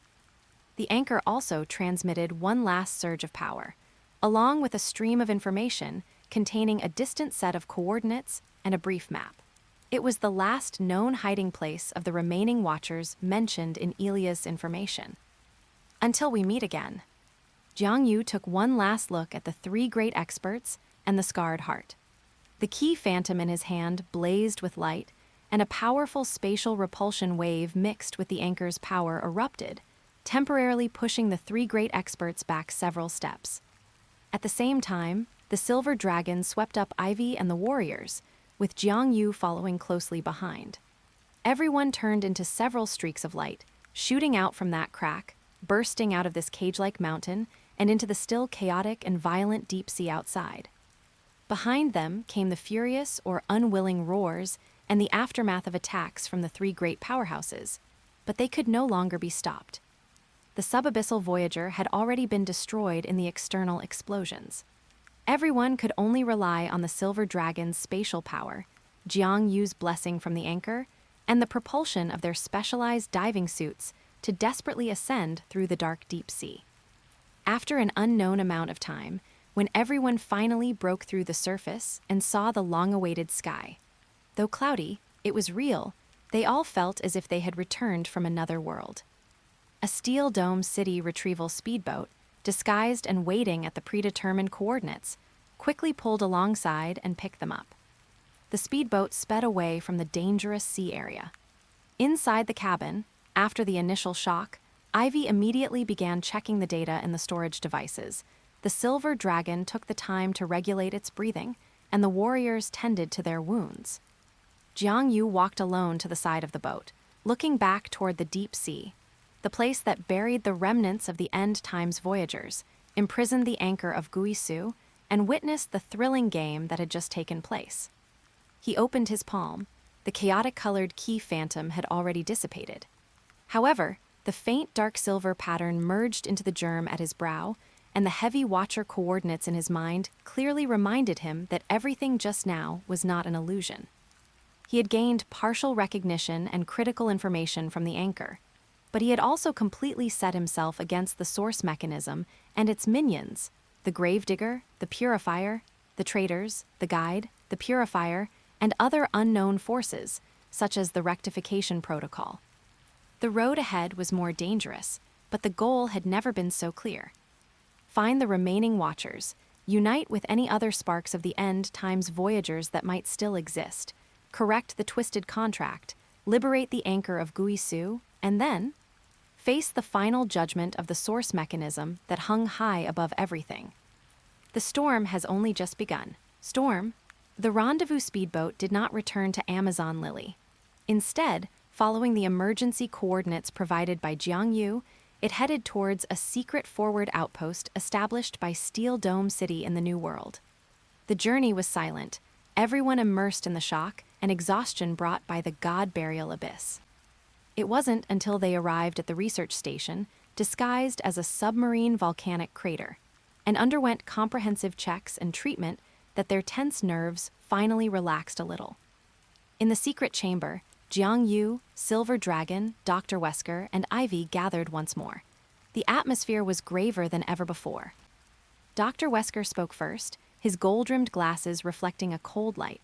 Although the subabyssal Voyager was destroyed, its core recording equipment was recovered via emergency ejection. Combining Ivy's on-site records and the information Jiang Yu brought back, we have preliminarily compiled a complete report on the God Burial Abyss incident. He paused, his voice low. The contents of the report exceed the highest classification of secrets of the city-state's Supreme Council. According to the Ultimate Contingency Protocol, left by Dr. Vegapunk in earlier years, I have obtained temporary supreme authority to handle this matter personally.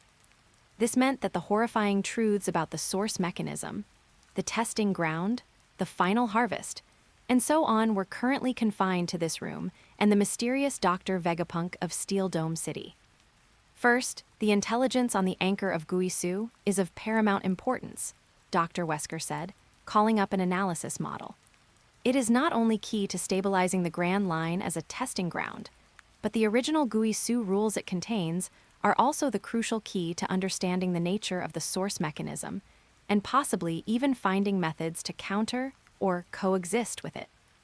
The temporary resonance you established with it, Mr. Jiang Yu, the value of that data is immeasurable. But we are also completely exposed, Silver Dragon pointed out calmly.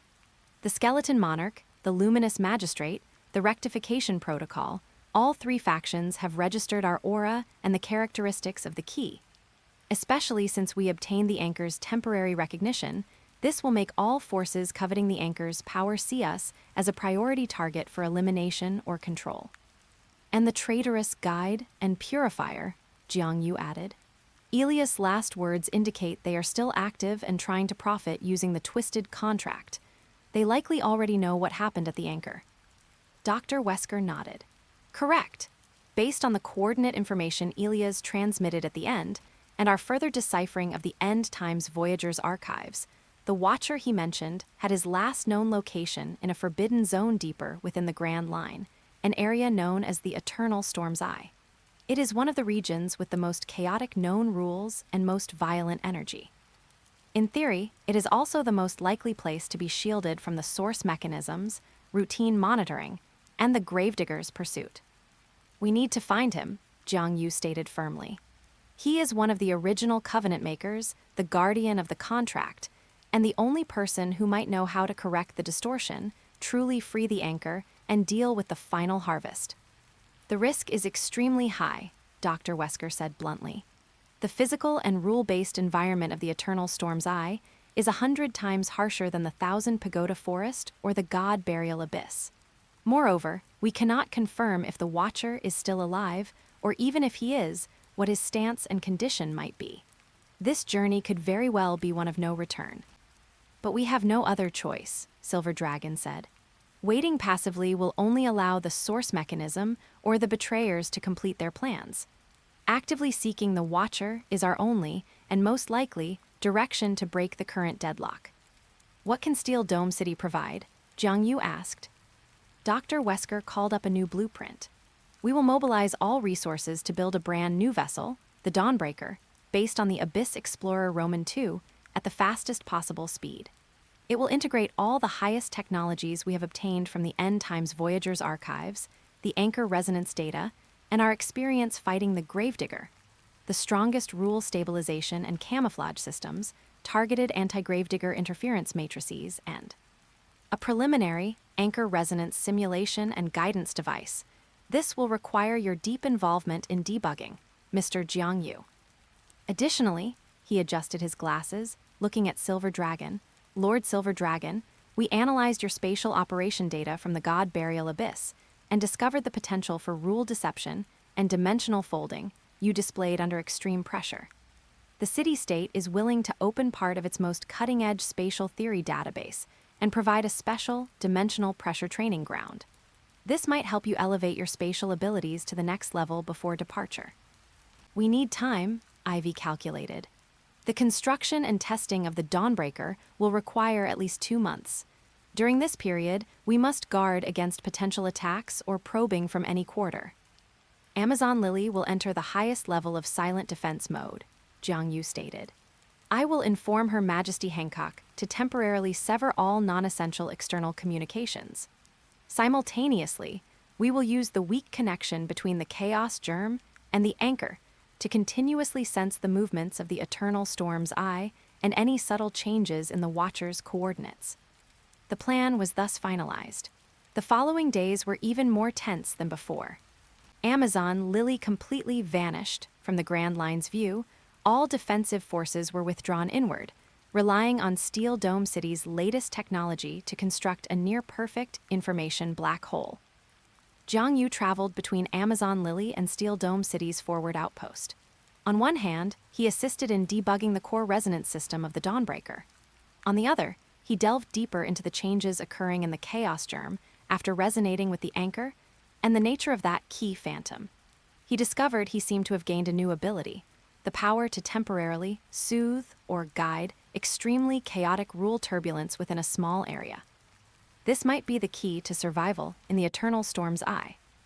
Silver Dragon plunged headlong into Steel Dome City's dimensional pressure training ground, an environment simulating various high-dimensional rule conflicts and spatial folds. Through near-masochistic tempering, his control over space became increasingly refined, even beginning to brush against the edge of briefly escaping the current dimensional interstice.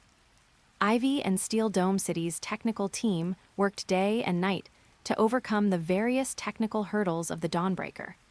Dr. Wesker personally participated in the design of key systems.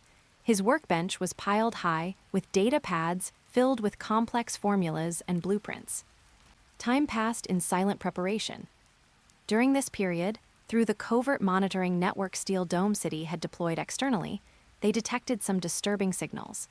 Abnormal, rule tremors appeared in multiple sea areas of the Grand Line, suspected to be frequent activity by gravediggers or powerful variables. In the Paradise direction, the anomalous signals from Water 7 completely vanished, replaced by an eerie information silence. Certain ancient forces in the New World also seemed restless, as if scenting the bloody prelude to a storm. 2 months later, the Dawnbreaker was finally completed in the core shipyard of Steel Dome City. Its entire body was a streamlined dark gold, about 150 meters long, more slender and sturdy than the Abyss Explorer Roman II. The hull surface was covered in scale-like armor capable of adaptive environmental camouflage, both optical and rule-based. Most striking was a circular structure recessed inward at the bow, inlaid with complex silver runes. That was the Anchor Force Guidance Array resonating with Jiang Yu's Chaos Germ. The ship integrated Steel Dome City's most advanced life support, detection, defense, and firepower systems, along with a draconic control core, specially designed for Silver Dragon to amplify his spatial abilities. On the eve of departure, Hancock held a brief encrypted communication with Jiang Yu and Silver Dragon. This queen knows that this journey is fraught with peril. Hancock's voice came through the communicator, still carrying imperial majesty, yet with a barely perceptible tremor. But the fate of Amazon Lily is now inextricably linked with yours. Guarding this island, awaiting your return, is this queen's promise to her people, and to you, so you must return alive. We will not fail your command, your majesty. Jiang Yu and Silver Dragon responded solemnly. Before dawn the next day, the Dawnbreaker, disguised as an ordinary cargo ship, quietly slipped out of the dockyard, disappearing into the deepest darkness before daybreak. On board were only the Core 8, Jiang Yu, Silver Dragon, Ivy, Dr. Wesker, who insisted on accompanying them personally, stating he must personally witness and record events that may touch the world's origin. and 4 top all-rounder warriors selected from Amazon Lily and Steel Dome City. Their goal, to traverse the perilous depths of the Grand Line, reach the Eternal Storm's Eye, and find the legendary Watcher. The Dawnbreaker had just left Steel Dome City's sphere of influence, entering a relatively calm stretch of sea, preparing for its first long-distance spatial jump. Suddenly, the bridge alarms shrieked. Detecting high-intensity spatial blockade, rule-solidifying force fields detected in 3 forward sectors. We are surrounded, Ivy reported urgently. Energy signature analysis. It's gravediggers, more than one, and a twisted contract reaction. Dr. Wesker's face changed. Outside the viewports, the previously calm sea surface abruptly changed color. 3 massive phantoms, accompanied by soul-freezing chill and blasphemous dark crimson light, slowly materialized from 3 directions, completely sealing the Dawnbreaker's path forward. Directly ahead was an even more colossal bone throne entwined with countless agonized, wailing souls. Upon the throne sat the true form of the skeleton monarch, its aura far more terrifying than the clone in the abyss. On the left flank, a viscous crimson domain unfolded. At its center, a figure clad in ornate dark red robes, with blurred features and wielding a twisted scepter, flickered in and out of sight, exuding a nauseating, contract-tampering aura akin to the shackles that bound the anchor, the guide Omega. On the right flank was pure, extreme, purification white light. Within the light, a projection of a purifier with 12 pairs of light wings of indistinguishable gender, its entire body composed of light, stood indifferently. Its pressure far surpassing that of the luminous magistrate, was this a higher-level purifier. The 3 factions had joined forces, lying in wait. Clearly, they had long anticipated Jiang Yu and the others would head to the Eternal Storm's Eye and had set up this deadly ambush here. The key, and the thieves who stole the anchor's power. The skeleton monarch's cold, overlapping voice rang out. This place shall be the end of your journey. Reveal the secret of resonating with the anchor, and we may grant you the glory of becoming new contract slaves. The voice of the guide, Omega, hissed like a venomous serpent, full of temptation and malice. Heretics' only complete purification remains. The high-level purifier's intent conveyed no emotion. Inside the Dawnbreaker's bridge, the air froze solid. The true trial had arrived in the most treacherous manner, right at the outset of their journey. Jiang Yu and Silver Dragon exchanged a glance, seeing the burning, fighting spirit and resolve in each other's eyes. They wanted to intercept their return path, then let these so-called gravediggers and betrayers see what kind of brilliance the key and variable, pushed to the brink, could unleash. The Dawnbreaker's engines roared at full power. Its dark golden hull carved a resolute trajectory across the sea surface touched by the first light of dawn, charging directly towards the death blockade ahead. The first battle of the final journey, also the life-or-death breakout battle, erupted instantly, breaking out of a desperate situation. A 3-way siege, a desperate situation had formed. The Bone Monarch's domain of extinction froze space, the guide Omega's distorted contract force field eroded rules, and the high-level projection of the purifier fired purification beams like spears of judgment, sealing off all evasion angles. The Dawnbreaker was like an insect trapped in amber. Every inch of movement became exceptionally difficult. The scales on the hull groaned under the pressure of multiple rules, and the light of the energy shield dimmed sharply. Engine overload 127%. Shields about to collapse. Space jump module completely locked. Ivy's voice was almost drowned out by the piercing alarms. Dr. Wesker rapidly operated the console, attempting to activate the backup rule interference program. But against the joint blockade of 3 top-tier beings, the effect was negligible. We can't take this head-on. Concentrate our power and break through at one point. Silver Dragon growled, silver light surging in his dragon eyes as he forcibly expanded a relatively stable area of space, trying to gain a sliver of time for the ship to turn. Jiang Yu closed his eyes, communicating with all his might with the chaos germ at his brow and that sliver of dark silver lines from the anchor. He no longer tried to resist the rule suppression coming from all directions, but instead expanded his perception infinitely to listen to the complex and fragile rule network formed by the intertwining of these three forces. The Bone Monarch's extinction pursued the ultimate ending and stasis. Its rule structure was as tight as an iron plate, but because of this, it lacked change. The Guide Omega's distorted contract was like a parasitic vine, specializing in tampering and erosion. However, its power core relied on a distorted understanding of the contract itself, harboring a potential weakness in logical paradox. The Purifier's purification was domineering and pure, rejecting all heterogeneity. Yet precisely because of this, there was a natural and irreconcilable rejection between it and the other two forces, which were equally powerful but different in nature. The three forces were not in perfect coordination. Instead, they constrained and repelled each other, creating this blockade field that appeared seamless, but was actually full of internal tension and conflict.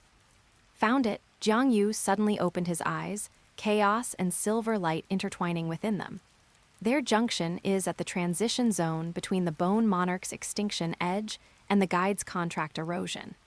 Because of the violent conflict of rule attributes, there is an extremely unstable rule turbulence weak point. "How sure are you?" Silver Dragon asked, his claws already clenched, ready for a full-strength strike.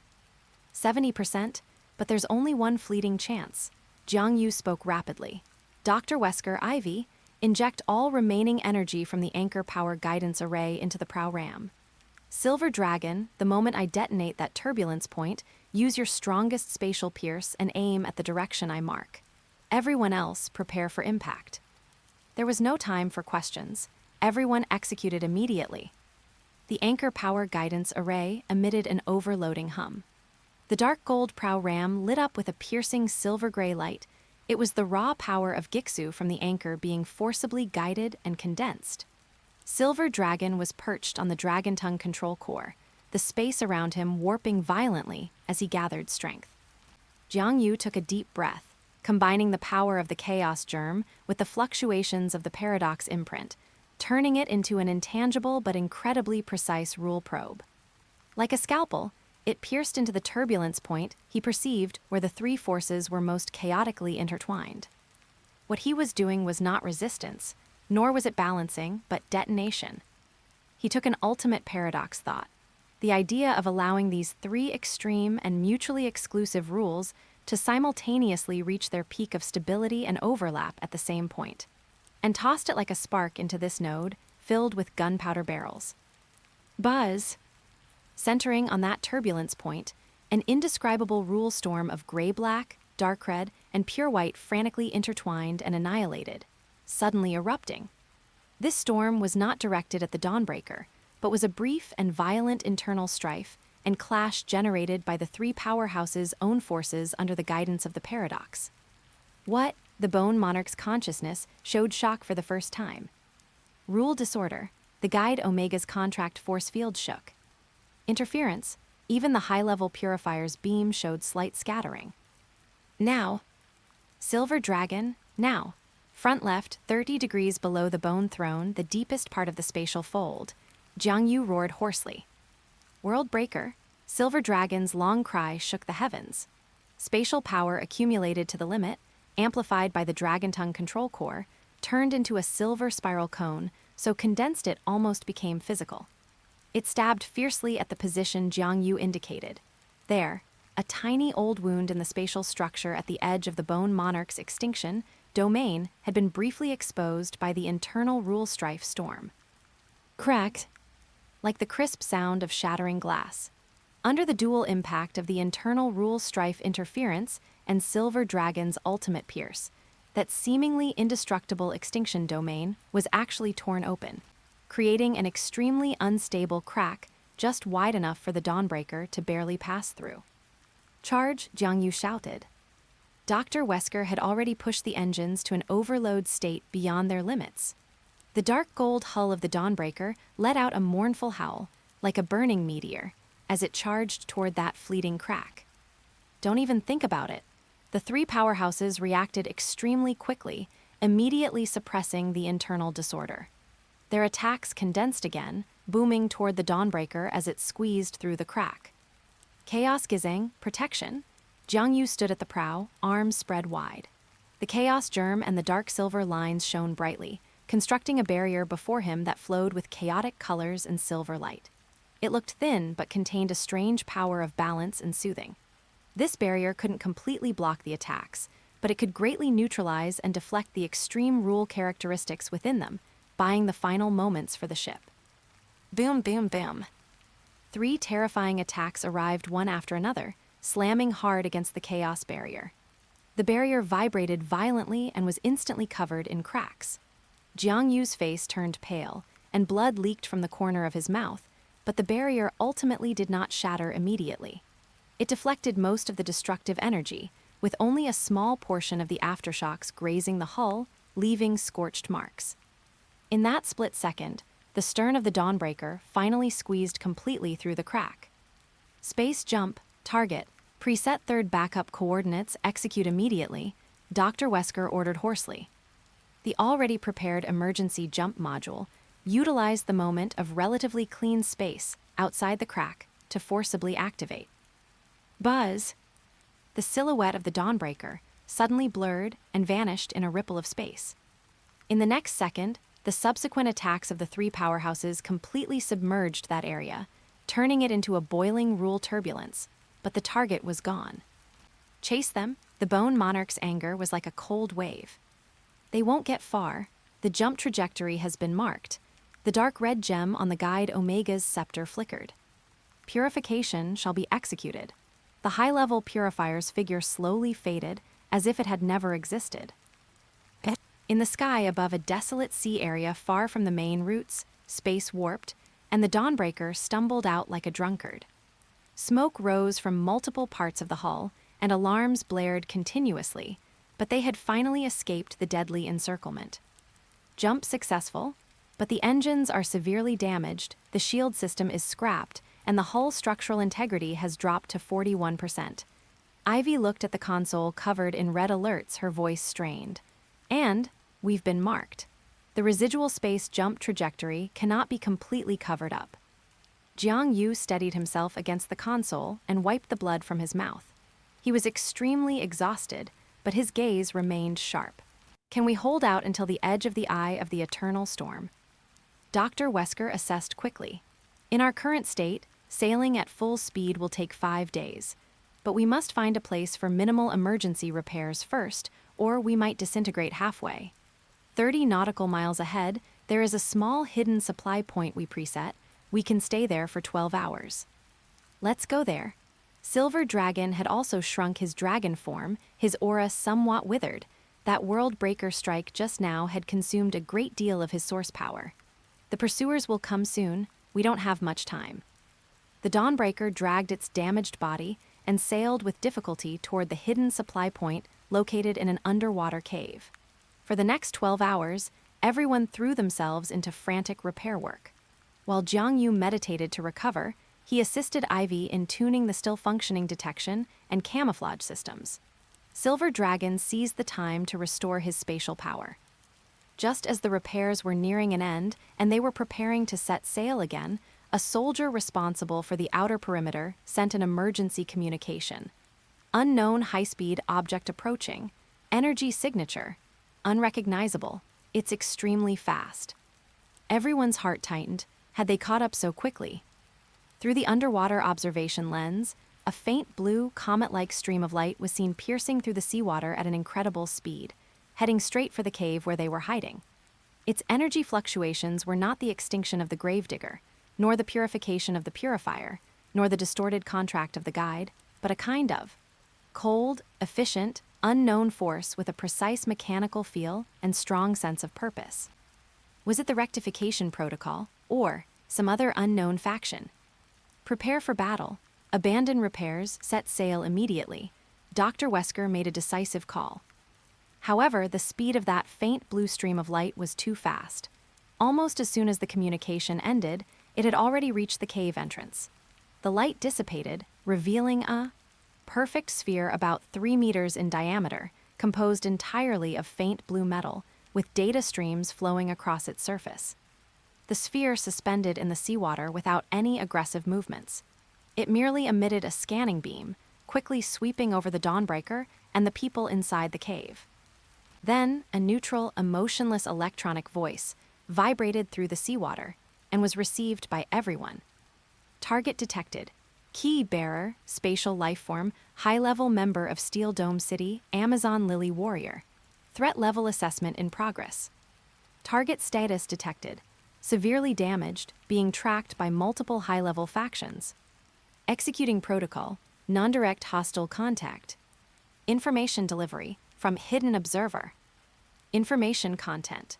Providing a hidden navigation coordinate leading to a relatively safe area of the Eye of the Eternal Storm, and an analysis report on recent rule anomalies inside the Eye of the Storm. Exchange condition. Upon reaching the Watcher's location, if information regarding the source mechanism core protocol or final harvest activation key is obtained, a copy must be shared with the hidden observer via preset channels. If you agree, receive the data. If you refuse, leave. No mutual interference. Selection time limit, 30 seconds. After the sphere finished speaking, it suspended quietly, waiting for a response. A sudden third party, the mysterious hidden observer, offering help, but demanding the most core intelligence they might obtain in the future. Was it a trap or a real opportunity? Jiang Yu, Silver Dragon, and Dr. Wesker quickly exchanged looks. Time was pressing, pursuers were behind them, and they desperately needed any help that could increase their chances of survival. Agreed, Jiang Yu made the decision on behalf of the team. They had no time to verify its authenticity, nor did they have the capital to refuse any help that might shorten their dangerous journey. Protocol established. The faint blue sphere emitted a beam, injecting an encrypted data package into the Dawnbreaker's main system. Then, the sphere flashed and vanished into the seawater as quickly as it had appeared. Ivy immediately began decrypting the data package. Soon, an extremely complex navigation map, requiring passage through several natural spatial folds and dangerous energy turbulence zones, as well as a report on the recent appearance of regularly decaying voids at the edge of the Eye of the Eternal Storm, appeared on the screen. The navigation route seemed perilous, but it bypassed several known gravedigger activity zones and powerful Sea King's nests. As for those rule-decaying voids, if the report was true, they would be an excellent opportunity to break through the most violent outer regions of the Eye of the Storm and cut directly into the relatively stable inner layers. Depart immediately according to the new navigation route, Dr. Wesker ordered. The Dawnbreaker, carrying unfinished repairs and new hope, or hidden danger, sailed once more into the darkness of the deep sea, accelerating toward that region known as the Forbidden Zone for all life and rules, the Eye of the Eternal Storm. Behind them, and at the edge of that rule hell that roared year-round ahead, more undercurrents and killing intents were silently converging. Eye of the Storm. The navigational route provided by the hidden observer was treacherous and unpredictable, yet surprisingly effective. The Dawnbreaker danced as if on a blade's edge, threading through gaps between violent energy turbulence and natural spatial traps, narrowly avoiding several rule vortices that nearly swallowed them whole. The 5-day voyage was more grueling than anticipated, but they finally arrived at the edge of the Forbidden Zone that made countless powerhouses of the Grand Line pale at the mention of its name. The sight ahead exceeded the limits of linguistic description. It was an immeasurable, ceaseless chaos storm that seemed to connect the sky and the sea. Seawater was torn thousands of meters into the air by invisible forces, then transformed into billions of suspended droplets under the influence of incomprehensible gravity. Together with swept-up rocks, ice, twisted metal fragments, and most lethal of all, countless types of wildly clashing, annihilating, and regenerating rule turbulences, they formed a boundless, extremely violent meat grinder of matter and rules. Color lost its meaning here, replaced only by eternally flickering, soul-piercing glares and disorderly bursts of energy flashes. Sound was completely drowned out, leaving only a silent roar that exploded directly at the conscious level as rules collided. This was the Eye of the Eternal Storm, the source of the most chaotic and violent rules in the Grand Line, and theoretically, the only absolute restricted area capable of isolating the regular monitoring of the source mechanism. The Dawnbreaker's detection systems failed completely upon entering the peripheral area, leaving only the most basic physical observation windows. The ship's hull shuddered violently like a leaf in a gale under the impact of the rule turbulence, which remained terrifyingly intense even after being weakened.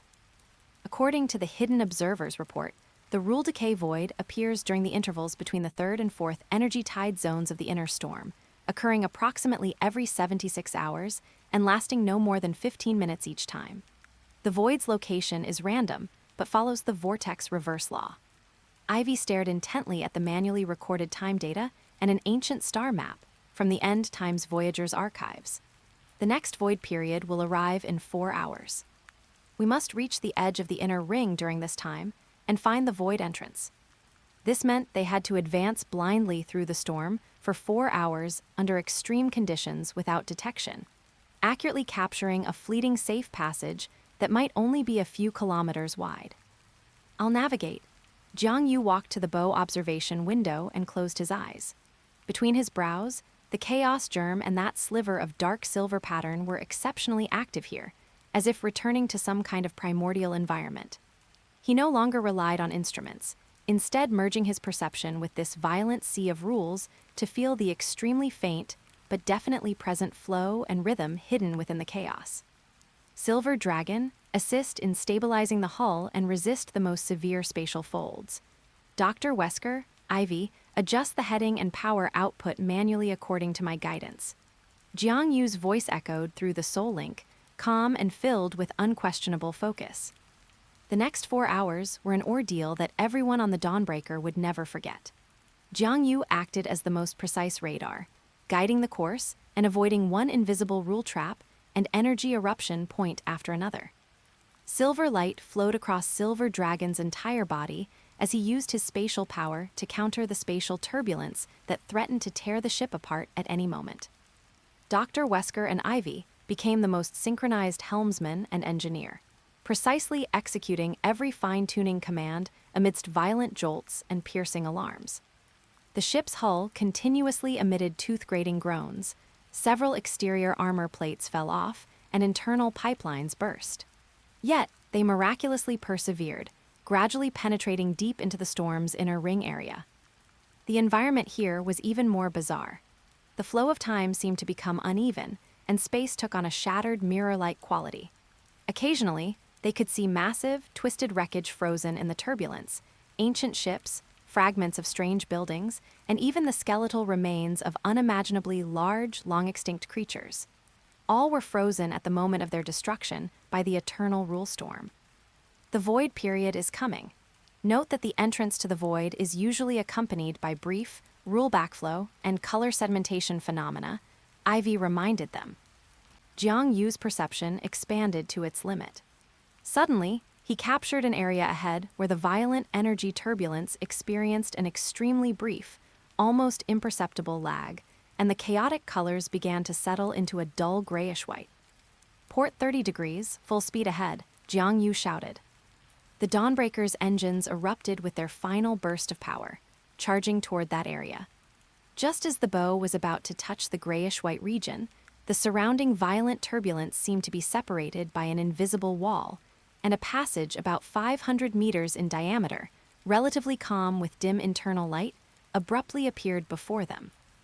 "We're in," Dr. Wesker shouted. The ship's body suddenly lightened, escaping the tremors that had nearly caused it to disintegrate, and sailed into this strange void passage.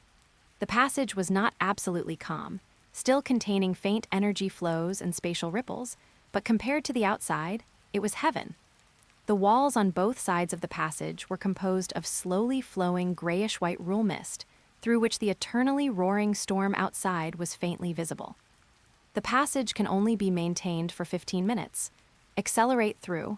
Ivy looked at the timer. The Dawnbreaker sped through the passage at full power. The passage was not straight, but wound and twisted as if passing through the entrails of the storm. As they went deeper, Jiang Yu felt the resonance of the chaos germ growing stronger, as if something at the end of the passage was calling out. 10 minutes later, the view ahead suddenly opened up. They burst out of the void, and the scene before them changed abruptly. They were still inside the eye of the storm, but it had formed a relatively independent calm bubble several dozen kilometers in diameter. The inner wall of the bubble was composed of flowing rule mist that emitted a soft white light, isolating the external fury. In the center of the bubble suspended, an island. It was not a natural island, but a massive, three-dimensional city of ruins forcibly stitched and fused together in a way that defied physical laws, made of countless large, ancient, and stylistically diverse architectural remains, mechanical components, and even complete spaceship bridges. The city as a whole presented a deathly silver-gray color, with many places flickering with dim energy light, indicating that some systems were clearly still operational. At the very top of the city, a high tower pierced the dome of the bubble, its tip emitting a stable and ancient Gixu resonance, exactly the source of the Watcher's coordinates that Jiang Yu and the others had sensed. Is this the Watcher's hiding place? Ivy looked at the ruined city existing miraculously within the eye of the storm, deeply shocked. Careful, energy reactions approaching. From inside the city, a soldier on guard duty reported urgently. From several entrances of the ruined city, dozens of sleek, metal shuttle-like unmanned aerial vehicles emitting eerie blue light flew out. They quickly dispersed, forming a loose perimeter around the Dawnbreaker. They didn't attack, but the scanning beams from their bows continuously swept over the ship's hull. An old, weary, yet exceptionally clear and steady voice sounded directly within the bridge through some unknown communication method.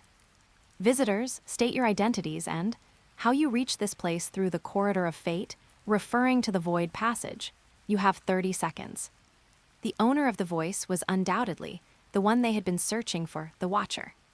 Jiang Yu took a deep breath, stepped forward, and said into the communicator, "We hold the key and the proof of spark," referring to Elias' rune. "We learned of your location from Elias of the End Times Voyager's remnants. We have come to correct the distorted contract, liberate the anchor of Guisu, and seek a way to oppose the final harvest." He displayed the dim rune left by Elias through an external camera. Silence. The 30 seconds ticked away. Just as everyone was feeling anxious, the elderly voice sounded again, carrying a hint of complex emotion that was hard to conceal. "Spark, Elias, what else did he leave behind?" "He left behind the truth of the traitor and the final guidance to find you," Jiang Yu answered truthfully. "He told us that you are the only one who might know how to correct everything." There was another, longer silence. The scanning beams of those eerie blue shuttles were retracted, but they maintained the encirclement. "Come in then," the Watcher's voice finally came, carrying a deep exhaustion. "Land on the platform at the base of the central tower. Remember, stow all weapons and maintain the lowest energy operating state.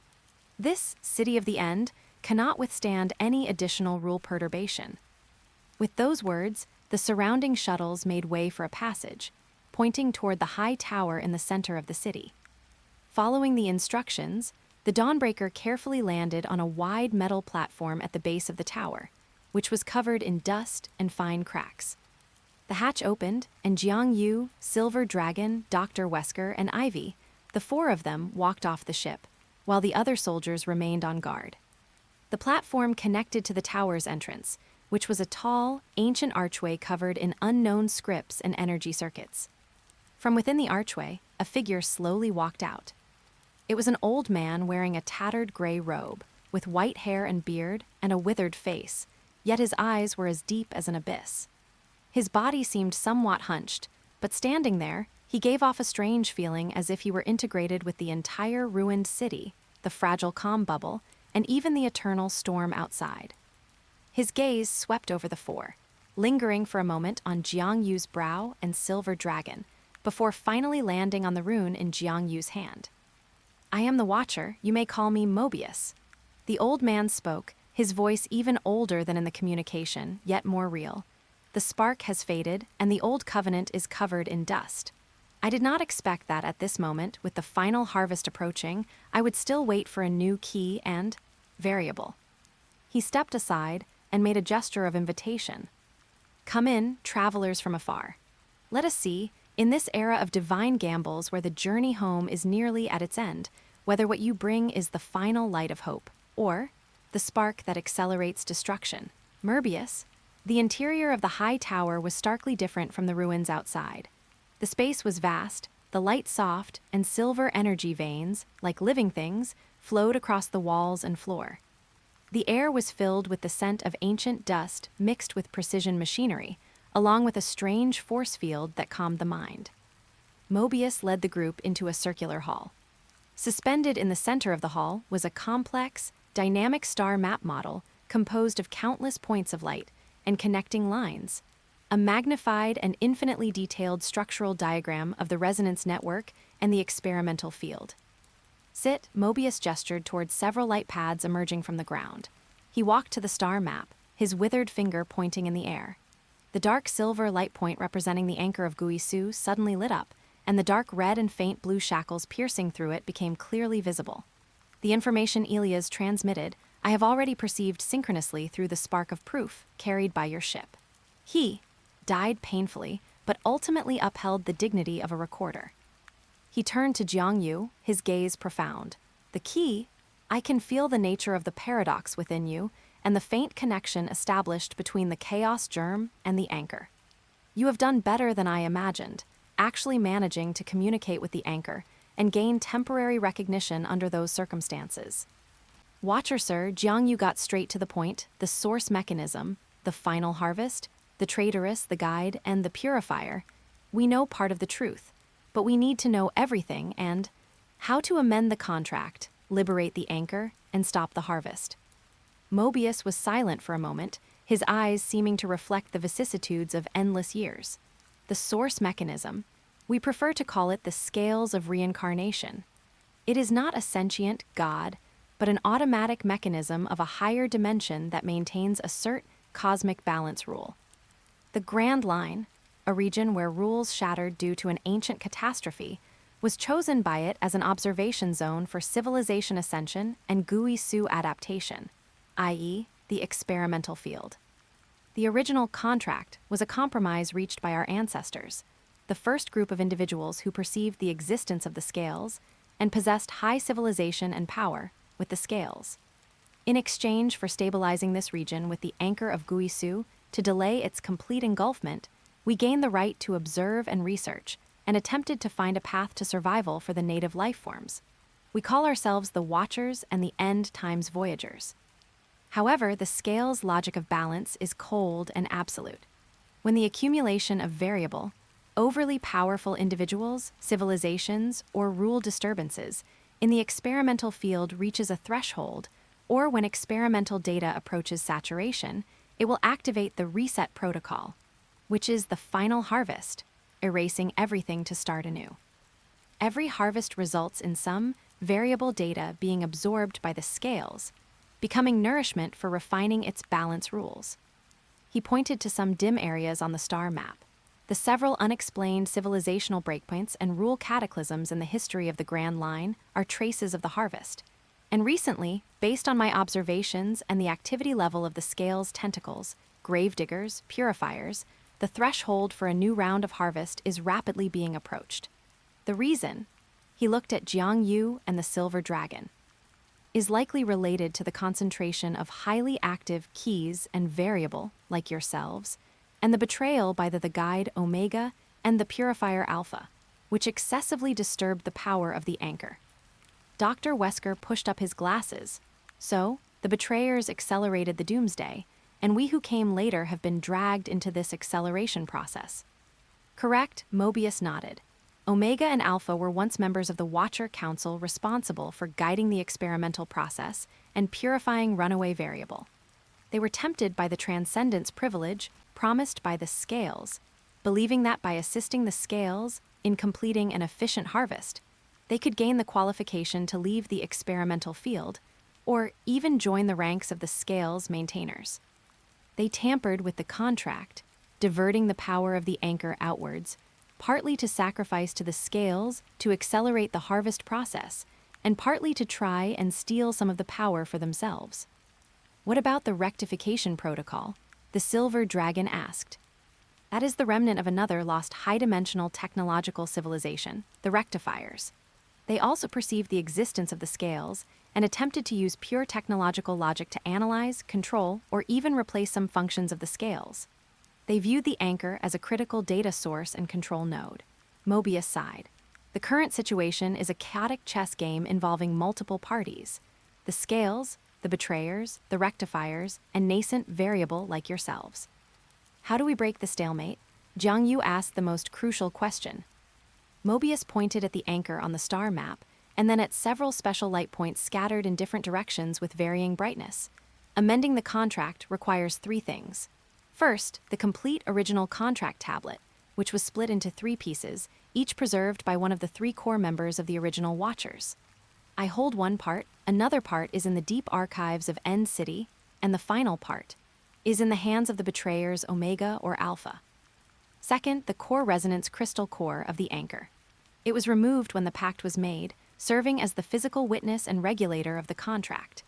When the betrayers launched their rebellion, the crystal core was shattered, and its fragments were scattered across several extreme rule-distorted zones in the experimental field, including the depths of the God Burial Abyss, the Eye of the Eternal Storm, and a key stronghold of the Scale's tentacles. Third, and most importantly, he looked intently at Jiang Yu, we need an existence capable of fully unlocking the potential of the paradox key, achieving deep synchronization with the anchor, and possessing enough variable traits. After gathering the first 2 items, this person must re-establish the contract before the anchor's true body to reverse the shackles.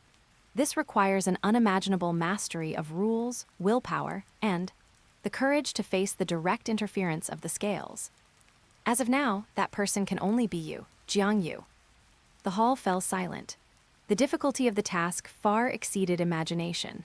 Not only must they race against time, as the harvest was approaching, but they also had to collect scattered key items while being watched by multiple factions, and finally complete an almost impossible ritual.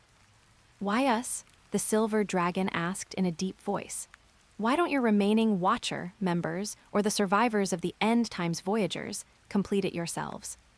Because the spark has almost been extinguished. Möbius's voice carried sorrow. The long years of resistance and hiding have exhausted our strength and vitality. The only reason I can still maintain this End City, and my conscious awareness, is because I bound myself to the city's core, to the rule inertia of this Eye of the Storm. If I leave this place, I will quickly perish. Most of my remaining comrades are in similar predicaments, or are hidden even deeper, unable to organize such an operation. He looked at Jiang Yu and the Silver Dragon, a faint glimmer flashing in his eyes. You are different. You are new, variable, full of uncertainty, yet possessing the most primal vitality and possibility. The appearance of the paradox key is itself an accident within the rules of the scales, perhaps the only flaw. We are willing to try. After exchanging a look with the Silver Dragon, Jiang Yu gave an affirmative answer. They had no retreat. Very well, Möbius nodded. I will give you a portion of the contract slate I possess, and provide the map and security key to the deep archives of the End City.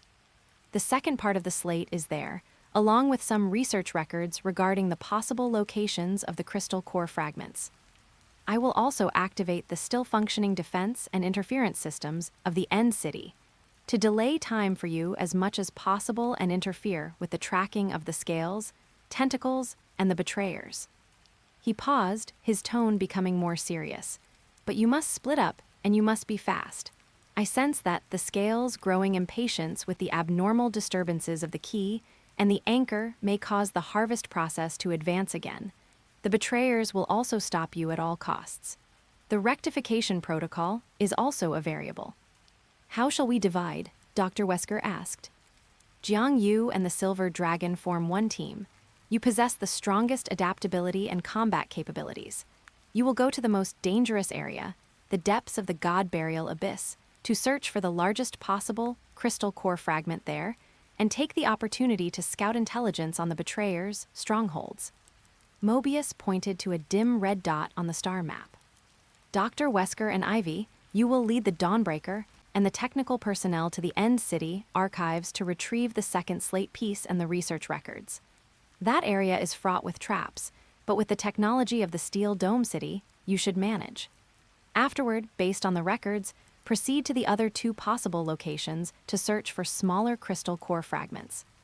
Once all fragments and the slate pieces are obtained, we will finally rendezvous at the main body of the anchor of Guisu.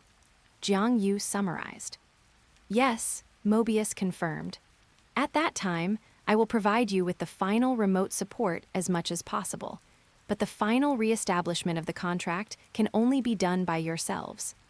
The plan was set, and the atmosphere was heavy yet resolute. This was undoubtedly a huge gamble, staking their lives against the entire world. Before you depart, Möbius walked to one side of the hall, where an ancient stone platform stood. Floating above it was a fist-sized, crack-ridden dark gold slate fragment and a silver-gray rhombic crystal.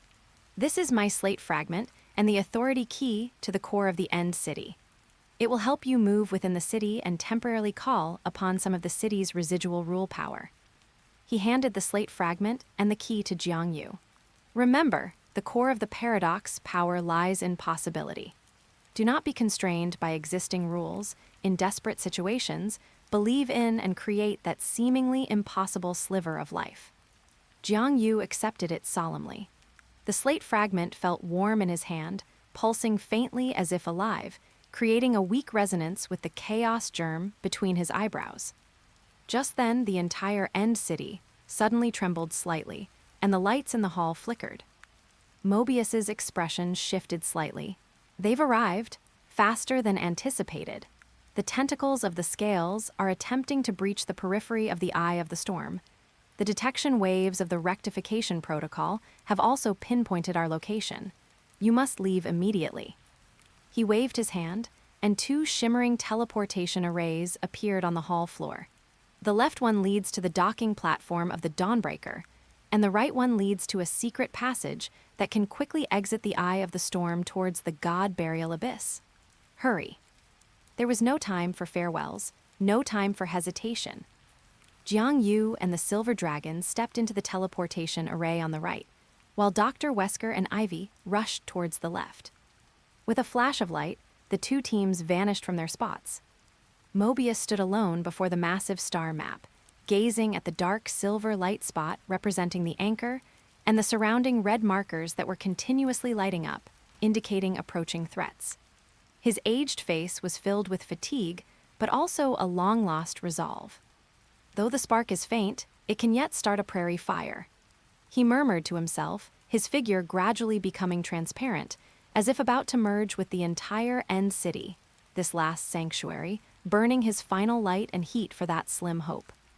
The countdown to the end had begun, and the seeds of hope had been cast, along with the key and the variable, into the boundless, dark, and violent unknown depths, echoes of the ruins.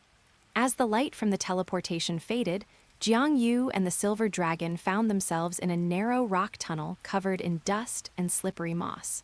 The tunnel wound upward, and faint light filtered in from ahead, accompanied by the dull roar of the eternal storm, muffled by the surrounding rock. This should be a natural fissure on the edge of the eye of the storm. Möbius used it to create a hidden exit.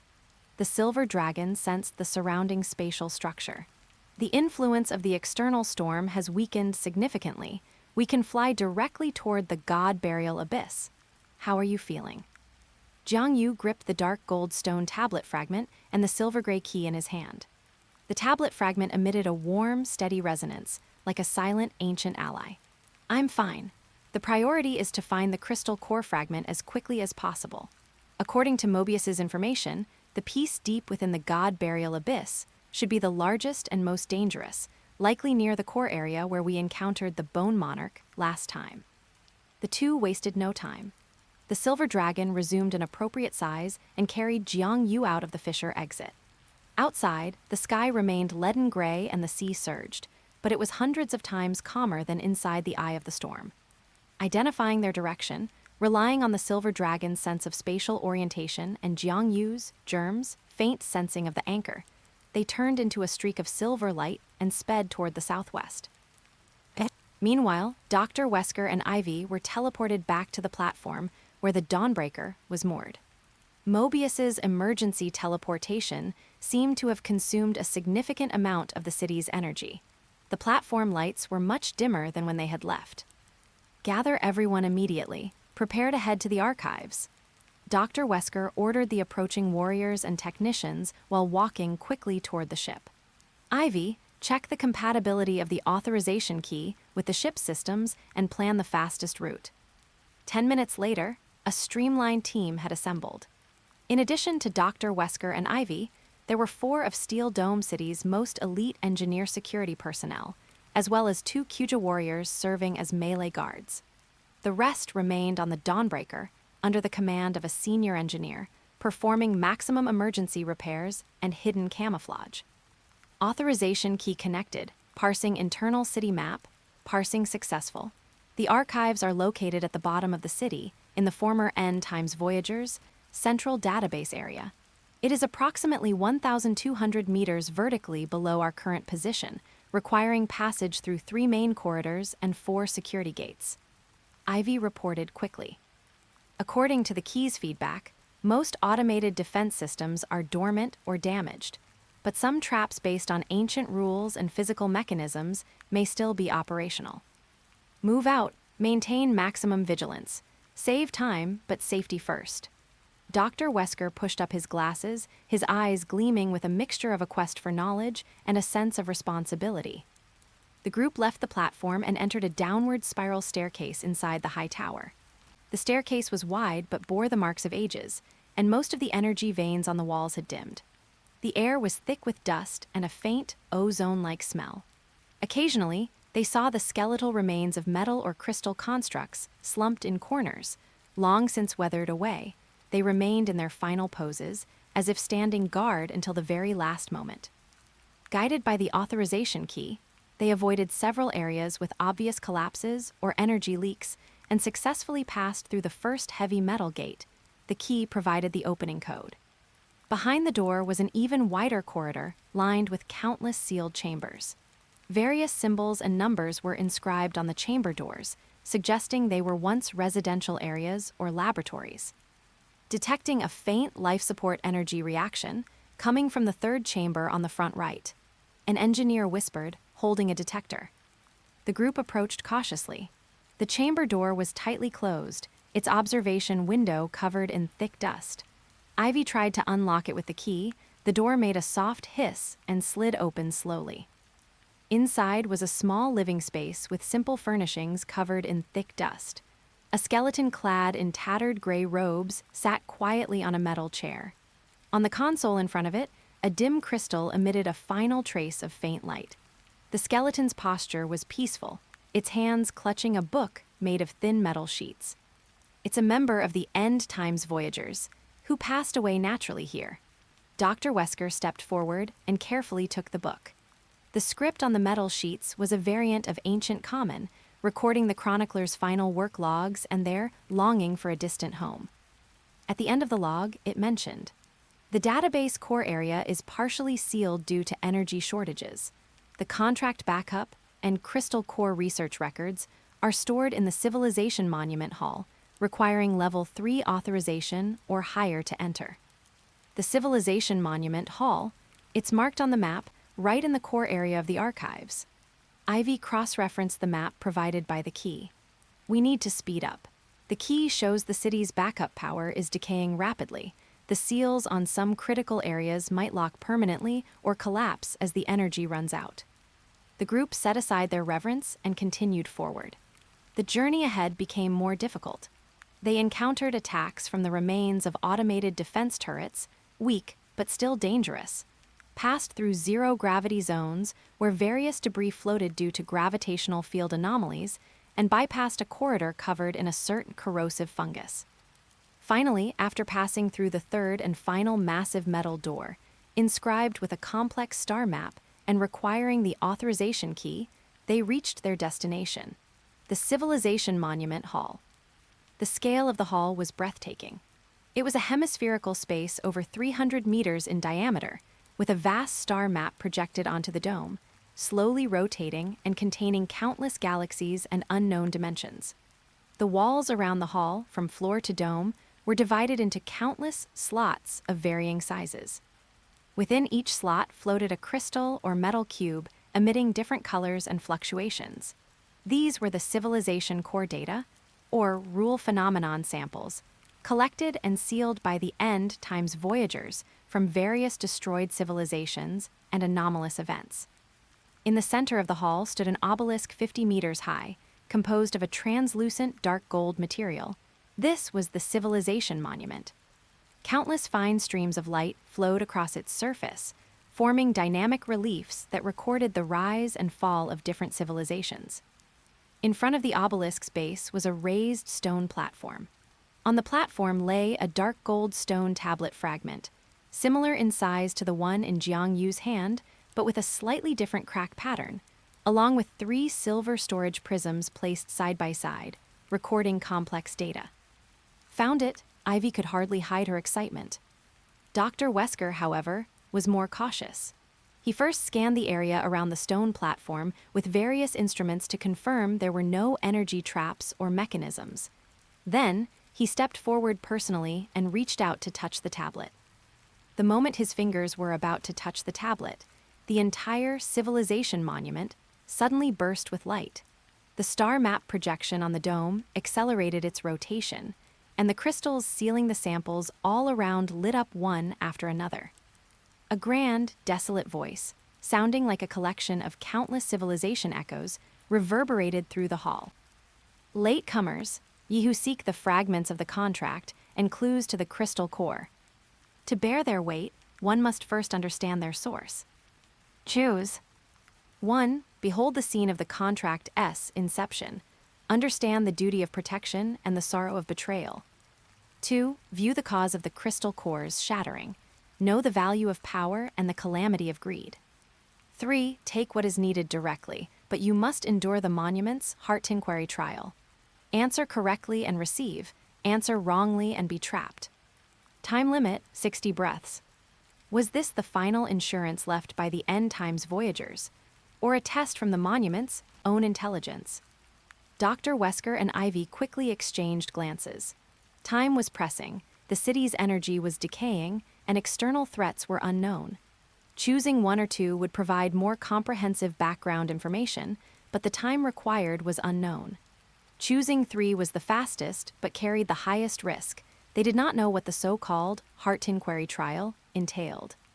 Option 3, Dr. Wesker made his decision. We don't have time to immerse ourselves in history.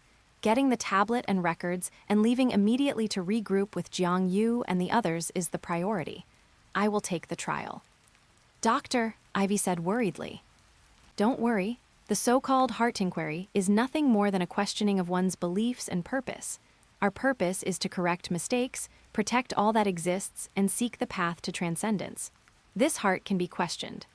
Dr. Wesker walked to the front of the stone platform and spoke loudly to the glowing obelisk. I choose the 3rd path. Please begin the heart inquiry trial. Good. The obelisk's light suddenly converged into a beam that enveloped Dr. Wesker. The surrounding scenery began to blur and shift. Ivy and the others watched nervously. They saw Dr. Wesker's expression turn solemn, then thoughtful, then determined. Countless images and sounds seemed to flash within the beam, but they could not see or hear them clearly. After about 30 breaths, the beam dissipated. Dr. Wesker staggered and was caught by Ivy. His face was somewhat pale, and there was fine sweat on his forehead, but his eyes remained clear and sharp. Heart inquiry, passed. Thy heart is firm, thy purpose clear. Though thy means are rational to the point of coldness, thy desire for survival and knowledge aligns with the original intent of the Voyagers. You may take the contract tablet Part 2 and the crystal core fragment location research records. Furthermore, here is a clue to the possible hiding place of the guide Omega. He was last observed near the lava vault in the New World, his energy signature matching that of the contract Shackle's extraction device. May the sparks of civilization be passed on. The voice faded, and the light of the obelisk dimmed completely, returning to its previous state. The tablet fragment and storage prisms on the stone platform no longer had any protection. Dr. Wesker immediately stepped forward and carefully collected the tablet fragment and storage prisms. Ivy used her portable device to copy and back up the data from the prisms as quickly as possible. Mission accomplished, evacuate immediately, Dr. Wesker ordered.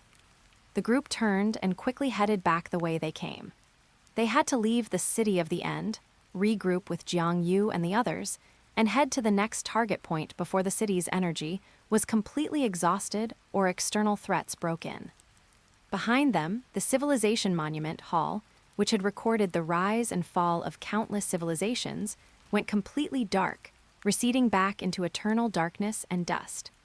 Only the floating civilization samples continued to emit a faint light, like eternal lamps before a tombstone, silently telling the story of all that had passed. The echoes of the ruins would eventually fade, but the new voyagers had already set out once more, carrying heavy hope and responsibility, seeking crystals in the shattered abyss. Silver light streaked across the surging sea, the scenery below gradually shifting from open waters to rugged undersea mountain ranges. Under the gloomy sky, the scar of that massive and distorted spatial the void in the distance was like an ugly, unhealing wound upon the earth, silently proclaiming the dangers of this place. The God Burial Abyss, they were back. This time, Jiang Yu and the Silver Dragon did not engage in the cautious probing of their previous exploration. Time was short, the harvest was approaching, and they were surrounded by traitors and the lackeys of the scales. They had to strike directly at the core. According to Möbius's information, the largest crystal core fragment is likely near the cage of the anchor, within the energy extraction core used by the guide, Omega, to reinforce the shackles back then. Jiang Yu spoke while striving to sense the complex fluctuations coming from the sea below through the chaos germ. Having experienced resonance with the anchor, he was more sensitive to the residual rules of this area. I can feel that the distorted power of the residual contract is more active than last time, and there's a sense of awakened hunger. Omega might already know we've obtained part of the stone tablet and has increased security, or even set a trap. The Silver Dragon's eyes scan the undercurrents of the sea below. Diving directly into the cage area is too risky. Perhaps we can start from the periphery, looking for smaller fragments that might have scattered to other areas when the crystal core shattered. These fragments also contain the original power of the anchor and might help us approach the core more safely. Jiang Yu thought for a moment and nodded. Acting recklessly would only lead to a repeat of past mistakes. The germ is sensitive to the same source of power. We can first search along the energy dissipation trails on the periphery of the cage. The two lowered their altitude, flying almost flush with the sea surface. Jiang Yu closed his eyes and focused, turning his perception into countless fine threads that merged into the chaotic energy background around them, carefully distinguishing that trace of unique fluctuation that shared the same source as the anchor, but was more fragmented and wandering. An hour later, they stopped at the entrance of an undersea canyon. The canyon was deep and pitch black inside, but Jiang Yu could clearly feel an extremely faint, yet incredibly pure resonance of the anchor coming from deep within, accompanied by a strong scent of blood and resentment. There's something inside, guarding it or attracted to it. The Silver Dragon sensed an anomaly in the spatial structure. The space inside the canyon has been folded by some power, forming a multi-layered structure. The fragment is likely at the deepest part. Let's go down and take a look. They dove into the deep sea and entered the canyon. Light vanished quickly, with only some bioluminescent algae and swimming deep-sea creatures providing dim light. On the rock walls on both sides of the canyon were huge marks that looked as if they had been torn by sharp claws, as well as some viscous, dark red, moss-like attachments that emitted an ominous aura. As they went deeper, the resonance of the anchor became clearer, but the bloody resentment also grew heavier. They reached a fork in the road, with two passages extending into different dark depths. The resonance in the left passage is purer, but the scent of blood is also heavier. The spatial fluctuations in the right passage are more intense, and there seem to be traces of living creatures. The Silver Dragon analyzed. Jiang Yu frowned and sensed for a moment before pointing to the left. The fragment is on the left. What's guarding it might not be a living creature, but some kind of residual obsession or cursed entity. Be careful. They chose the left passage. The passage gradually narrowed, eventually leading to a massive, semi-natural and semi-man-made cave. In the center of the cave was a small, broken pedestal constructed of dark silver metal. On the pedestal, a crystal fragment about half the size of a fist, its surface covered in fine cracks and its interior flowing with dark silver light, was slowly rotating, emitting a pure Gixu resonance. However, the cave was filled with a dark red blood mist that was almost tangible. Within the mist, countless distorted and pained soul phantoms wailed and struggled silently. Around the pedestal lay a large pile of skeletons of various forms, humanoid, sea beasts, and even some unnameable biological bones. All the skeletons faced the pedestal, as if they were frantically trying to touch that fragment before they died. The power of the anchor has a fatal attraction for these souls and creatures swallowed or influenced by Gixu, the silver dragon said deeply. They were drawn here, but could not withstand the pure original power of the fragment, eventually turning into resentment, guarding it, and hating it. Jiang Yu nodded. He could feel the intense hostility and greed contained within that blood mist and resentment. Once they tried to approach the fragment, they would surely suffer a frantic attack from this collective of resentment accumulated over countless years. Forcing our way in will trigger a violent energy conflict and might alert enemies further away. Jiang Yu observed the environment, his gaze falling on the distribution of the skeletons and the blood mist. This resentment relies on the skeletons and the residual negative energy of this area. Perhaps we can try to soothe or purify them. The chaos germ should be effective at balancing various powers, and the resonance of the anchor itself carries the meaning of return and tranquility. The risk is that your soothing might be seen as a new stimulus, triggering an even more violent backlash from them, the silver dragon warned. It's worth a try. Jiang Yu took a deep breath and stepped forward slowly. He did not walk directly to the pedestal, but stopped a few meters from the edge of the blood mist and sat cross-legged. He closed his eyes and operated the chaos germ with all his might, while simultaneously taking out the stone tablet fragment he had obtained from Möbius and holding it in his palm. The stone tablet fragment emitted a warm and stable resonance, creating a subtle vibration with the crystal core fragment on the pedestal. Jiang Yu no longer resisted the surrounding bloody resentment, but opened his perception to listen to the wails of those soul phantoms. From them, he felt endless pain, unwillingness, a longing for life, fear of Gixu, and a distorted desire for that power of the anchor that was so close yet unreachable. He took the balancing power of the germ and mixed it with the meaning of protection and stability from the ancient contract transmitted by the stone tablet fragment, turning it into an invisible, gentle, soothing ripple. Like moonlight, it slowly washed over the churning blood mist and struggling phantoms. At first, the blood mist churned violently, and the phantoms' wails became sharper as if they were enraged. But Jiang Yu remained unmoved, continuously and steadily outputting this pure soothing and understanding that carried no force. He was not trying to purify or dispel them, but rather acknowledging their painful existence and giving a tiny bit of acceptance from the grand perspective of the anchor that encompasses the end of all things. Gradually, the speed of the blood mist's churning began to slow, and the wails of some phantoms grew quieter. A trace of blankness seemed to appear on their distorted faces. The meaning of return contained in Jiang Yu's soothing touched the most fundamental desire deep within their souls, to be released from endless pain and return to tranquility. The silver dragon guarded vigilantly on the side, surprised to find that, as Jiang Yu continued his efforts, the suffocating pressure of resentment in the cave was weakening at a rate visible to the naked eye. Just as the blood mist became thin, and most of the phantoms gradually calmed down or even began to slowly dissipate, a sudden change occurred. Deep within the cave, from among the mountain of skeletons, an exceptionally massive giant skeleton, seemingly pieced together from various biological bones, suddenly stood up.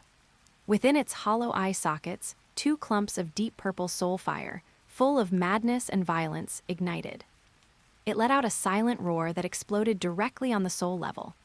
The remaining blood mist seemed to find a leader, frantically rushing toward the giant skeleton and condensing into dark red, flowing flesh on its surface. And those phantoms that were about to dissipate also seemed to receive a forced summons, screaming as they were sucked into the skeleton. In the blink of an eye, a 10-meter-tall abomination aggregate, forcibly merged from countless resentments, skeletons, and blood mist, blocked the way between Jiang Yu and the pedestal. It emitted a terrifying aura more than 10 times stronger than the previous scattered resentments. Those deep purple soul fires locked onto Jiang Yu, filled with a heaven-shaking fury at being disturbed and deceived. As expected, the deepest resentment will not be so easily pacified. Jiang Yu stood up, his expression solemn. His previous soothing had instead enraged the core and most stubborn collective of resentment in this area. Power of the anchor, deception, pain, devour, the abomination aggregate emitted broken and chaotic thoughts, waving an arm made of countless bone spikes and blood mist. With a soul-tearing shriek, it slammed down fiercely toward Jiang Yu. "Leave it to me." The silver dragon roared, its dragon body instantly expanding, and its silver-shining dragon claws met the attack. Boom! Bone claws collided with dragon claws, stirring up a violent energy turbulence that made the entire cave tremble. Its core is that giant skeleton and the deepest resentment. Physical and energy attacks have limited effect. The silver dragon quickly sent a mental message. We must disintegrate its resentment core, or take the crystal core fragment directly. Jiang Yu's gaze swept over the fragment still slowly rotating behind the abomination aggregate. If he took the fragment directly, the monster would surely fight to the death. As for disintegrating its resentment core, he looked at the stone tablet fragment in his hand, then at the frantically attacking abomination aggregate, and a flash of inspiration hit him. "Silver dragon, hold it off. Get me a chance to approach the pedestal," Jiang Yu shouted, while simultaneously sinking his entire mind into the stone tablet fragment and the chaos germ. The silver dragon let out a long cry, no longer fighting head-on, but turning into streaks of silver phantoms. With exquisite spatial maneuvers and sharp attacks, it tightly entangled the abomination aggregate, drawing it away from the direction of the pedestal. Jiang Yu took advantage of the gap, his body moving like lightning as he rushed toward the pedestal. His target was not the fragment, but the pedestal itself. He could feel that there was some kind of ancient energy link between this pedestal and the fragment, and between it and the entire resentment environment of the cave. He pressed his palm onto the cold surface of the pedestal, the power of the chaos germ pouring in frantically. At the same time, through the resonance of the stone tablet fragment, he took the original clauses of stability, protection, and no misuse of the anchor's power from the contract, mixed them with his own understanding of balance and return, and forcibly reverse-board them into the abomination aggregate through the pedestal's energy link. He wasn't attacking, he was proclaiming. As the holder of a contract fragment, he was proclaiming the original rules and order to this distorted collective of resentment created by the misuse of the anchor's power. This power is not for spreading pain. This covenant is intended to guard peace. Jiang Yu's thoughts were like a great bronze bell, accompanied by the ancient fluctuations of the contract fragment and the balancing power of the germ, slamming fiercely into the chaotic core of the abomination aggregate. The abomination aggregate's movements suddenly froze. The deep purple soul fires flickered violently, and from within came the intense conflict and screams of countless chaotic thoughts. The meaning of the contract poured in by Jiang Yu was like a red-hot branding iron, searing into its very essence composed of pain and greed. Taking this chance, Jiang Yu's other hand shot out like lightning, grabbing the rotating crystal core fragment on the pedestal. The fragment felt warm in his hand, and the dark silver light flowing inside instantly produced a strong resonance with the germ between his brows and the stone tablet fragment in his hand. Almost at the moment the fragment left the pedestal, the light of the entire pedestal abruptly went out, and the residual energy link in the cave snapped with it. The abomination aggregate let out one last shriek full of unwillingness and confusion. Its massive body collapsed like a tower of sand, turning back into a flurry of skeletons and gradually dissipating blood, mist, and phantoms. The two clumps of deep purple soul fire flickered a few times before finally turning into specks of light dust and completely annihilating. The cave returned to a dead silence, leaving only falling bone dust and the faint, rapidly dissipating negative energy in the air. Jiang Yu held the crystal core fragment, feeling the pure and powerful original power of the anchor within it, and breathed a long sigh of relief. Although the process had been perilous, he had finally successfully obtained the first fragment. The silver dragon shrank in size and landed back on Jiang Yu's shoulder. Nicely done. Using the contract fragment to reverse constrain the resentment was a clever idea. The power of this fragment is enough to give us stronger resistance and stealth when we approach the core area. Jiang Yu carefully put away the fragment, but we made quite a commotion just now. We must leave immediately. I can feel that deeper in, toward the cage, the distorted power seems to have been alerted. The two no longer stayed, quickly leaving the cave, rushing out of the canyon, and returning to the sea surface. Jiang Yu took out the crystal core fragment and held it close to his forehead. The dark silver light in the fragment slowly seeped into the germ, and he immediately felt his resonance perception of the anchor increase several times. At the same time, his perception of the distorted contract shackle powers around him became clearer. He pointed toward the southwest, where the cage was located. But now, in his perception, besides that massive and distorted mountain, he also sensed a relatively independent point below its side that emitted an even more dense and active distorted contract power, as well as a faint fluctuation point sharing the same source as the crystal core fragment, but being forcibly bound. That is likely the location of the core extraction device Omega uses to draw the anchor's power, and also where another, or perhaps even more, crystal core fragments are kept. A sharp light flashed in Jiang Yu's eyes. Furthermore, the distorted contract force field there seems to be operating at full capacity. Omega might be there, or planning something. The silver dragon's whiskers twitched slightly. Risk and opportunity coexist. Are we going directly there? Jiang Yu and the silver dragon looked at each other, both seeing the determination in the other's eyes. Let's go, Jiang Yu said decisively. While he might not have fully realized we've taken a fragment, we'll catch him off guard. If we can destroy his extraction device, or even reclaim the fragments, it will be greatly beneficial to our subsequent actions. With a clear goal, the two no longer hesitated, adjusted their direction, and turned into an even more stealthy stream of light, shooting toward those deep-sea coordinates that emitted an ominous fluctuation. The ultimate secret of the God Burial Abyss and the direct confrontation with the traitor were right before them. Shadow of the Traitor. The source of the power that twisted the contract was located deep within a trench about 30 nautical miles southeast of the K mountain in the God Burial Abyss.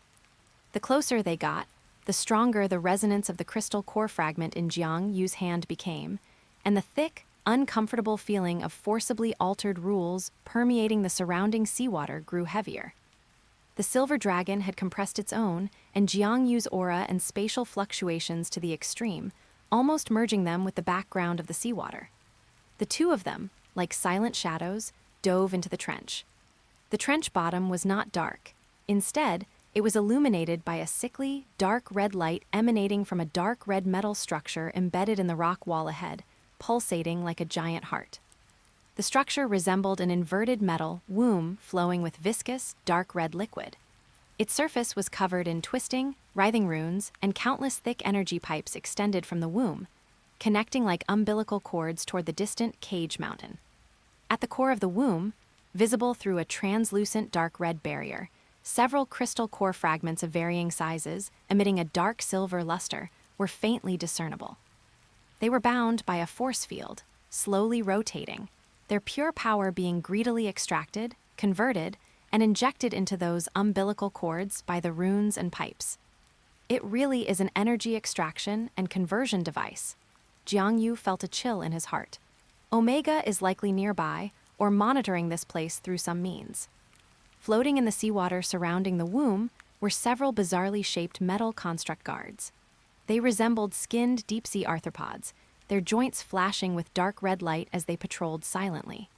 Further away, there were also some massive sea monster skeletons, twisted in shape and corroded by the dark red light, with the same dark red flames burning in their eye sockets, acting like controlled undead guards.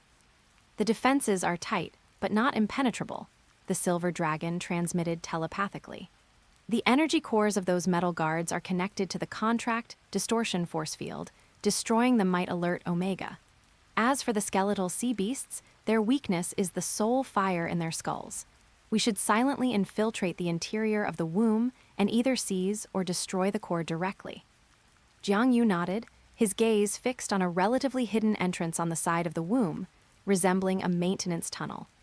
The perception of the chaos germ told him that the energy flow there had a subtle, periodic pulsation gap, lasting less than 2 seconds each time, which was the optimal moment for infiltration. I'll interfere with the outer perception. You handle the spatial insertion, Jiang Yu said, gripping the crystal core fragment that had partially merged with his own germ. He cautiously guided out an extremely faint but incomparably pure resonance of the anchor, which, like a drop of water hitting hot oil, accurately splashed near a metal guard and a skeletal sea beast nearby. The crystal core fragment's fluctuation, which was homologous to the power being extracted by the womb but more orthodox, immediately caused a brief confusion and energy fluctuation disorder in the two guards. They turned toward the source of the fluctuation, their scanning beams crisscrossing. In that instant of chaotic gap, the silver dragon moved. Spatial power silently twisted, carrying Jiang Yu, and like a flash step, they accurately passed through the weak point in the energy barrier that briefly appeared at the maintenance tunnel entrance during the pulsation gap. The scene before them changed. They had entered the interior of the womb. This was a chamber filled with viscous dark red energy liquid and a pungent odor. Countless thick energy pipes writhed around the chamber like blood vessels, emitting a low hum. In the center of the chamber, a more complex core furnace, constructed of dark red crystals and metal, was slowly operating. Above the furnace core, 3 crystal core fragments of varying sizes, the largest being about twice the size of the one Jiang Yu had previously obtained, were bound by a force field, continuously releasing streams of dark silver light, which were extracted by the core furnace, stained dark red, and then pumped into the pipes. Next to the core furnace, a control platform hovered, covered in flashing data streams and complex control runes. Directly destroying the core furnace might trigger an energy explosion and affect the crystal core fragments, the silver dragon quickly analyzed. It's best to first cut off its energy connection to the external pipes, or start with the control platform and try to shut it down in reverse or seize control. Jiang Yu's gaze fell behind the control platform, where a relatively independent, small storage compartment protected by a denser dark red force field was located. Inside the compartment lay the third fragment of the contract stone tablet. It matched the outline of the fragments given by Möbius and obtained in the City of the End, but its color was darker, and the cracks on its surface formed a strange spiral pattern. The stone tablet is here too. Jiang Yu's heart tightened. This meant Omega was likely present or could return at any moment. Just then, a cold, slick voice, carrying an extremely unsettling laugh, suddenly echoed throughout the chamber. Heh, what a surprising set of guests. The key bearer and a peculiar draconic life form. I was wondering when you would find your way here. The space above the control platform twisted, and a figure, dressed in magnificent dark red robes and whose face was obscured by a layer of flowing shadow, slowly materialized. In his or its hand, he held a scepter topped with a huge dark red gem and wrapped in countless faint shadows of tiny chains. It was the guide, Omega. I never expected you could escape the Bone Monarch and the Luminous Magistrate, let alone dare to come looking for me. What surprises me more is that you have already acquired a crystal core fragment and even partially merged with it. The shadow beneath Omega's hood seemed to look at Jiang Yu's hand gripping the fragment. This saves me a lot of trouble. Hand over the fragment and the stone tablet you got from that old relic Möbius, and perhaps I can consider allowing you to become high-ranking subordinates under my new contract. A betrayer talking about a contract. Jiang Yu retorted coldly, the crystal core fragment in his hand glowing slightly, dispelling the suffocating dark red force field pressure around them. Betrayal, no, Omega chuckled, shaking his scepter. I merely saw the truth. The rules of the scales are inviolable. So-called watching and recording are just slow suicide. Only by actively conforming or even guiding the harvest can one achieve true transcendence. Alpha and I simply chose the wiser path. Trading the fate of countless beings in the entire experimental field for your vague transcendence qualification. Cold light flashed in the silver dragon's eyes. Your path is nothing but selfish destruction. Destruction? No, it is evolution. Omega's tone suddenly turned cold. Since you refuse to be wise, then become the first sacrifices under the power of my new contract. This place will be your cage and your grave. His scepter slammed down. The entire womb chamber shook violently. The surrounding dark red energy liquid surged as if boiling, and countless dark red chains, imbued with powerful corrosion and confinement rules, shot out from the walls, pipes, and even the core furnace, wrapping around Jiang Yu and the silver dragon like a wildly growing thorn forest. At the same time, the bound crystal core fragments also burst into light, but instead of pure dark silver, the light was forcibly stained a violent dark red, transforming into distorted beams of destruction that shot out mixed among the chains. Omega's first move was a killing blow. He intended to devour Jiang Yu and the silver dragon along with their power, turning them into nourishment for his own contract. Be careful. These chains and beams contain twisted contract rules. We can't take them head-on. Jiang Yu shouted, simultaneously pushing the power of the chaos germ to the limit, forming a circulating chaotic force field in front of him, attempting to balance and deflect the incoming rule-based attacks. The silver dragon let out a long cry, its body flashing with silver light. Countless fine spatial blades wove into a net in front of it, cutting toward the dark red chains like the sharpest blades. It swiped its dragon claws, tearing space, attempting to directly attack Omega's true body. However, Omega's control over the space was beyond imagination. His figure flickered like a phantom in the dark red energy, and most of the silver dragon's attacks missed. Furthermore, the dark red chains and beams seemed endless, even when deflected by Jiang Yu's force field or sliced by the silver dragon's spatial blades. They rapidly regenerated, gradually adapting to their resistance methods, becoming trickier and more targeted. What was more troublesome was that Omega was continuously activating the core furnace, intensifying the extraction from the crystal core fragments, causing the concentration of dark red energy and the suppressive force of the rules within the entire chamber to constantly rise. Jiang Yu and the silver dragon felt their movements becoming increasingly sluggish, as if sinking into an ever-thickening swamp. We can't let this continue. We must break his control over this space, or destroy the core furnace, Jiang Yu observed while struggling to resist. His gaze once again fell upon the stone tablet storage compartment protected by the force field. Omega seemed to sense his intention and sneered, "Don't waste your energy. That stone tablet fragment has already been re-encrypted and confined by my own new contract rules, unless you can completely defeat me otherwise." Before he finished speaking, a look of determination flashed in Jiang Yu's eyes. He stopped trying to balance or counter the ubiquitous dark red rules. Instead, he suddenly changed direction, combining the fused crystal core fragment in his hand with the full power of his own chaos germ and the resonance of the stone tablet fragment obtained from Möbius. The three merged into a beam of chaotic silver light condensed to the extreme, which he fiercely shot toward the ground directly in front of the storage compartment.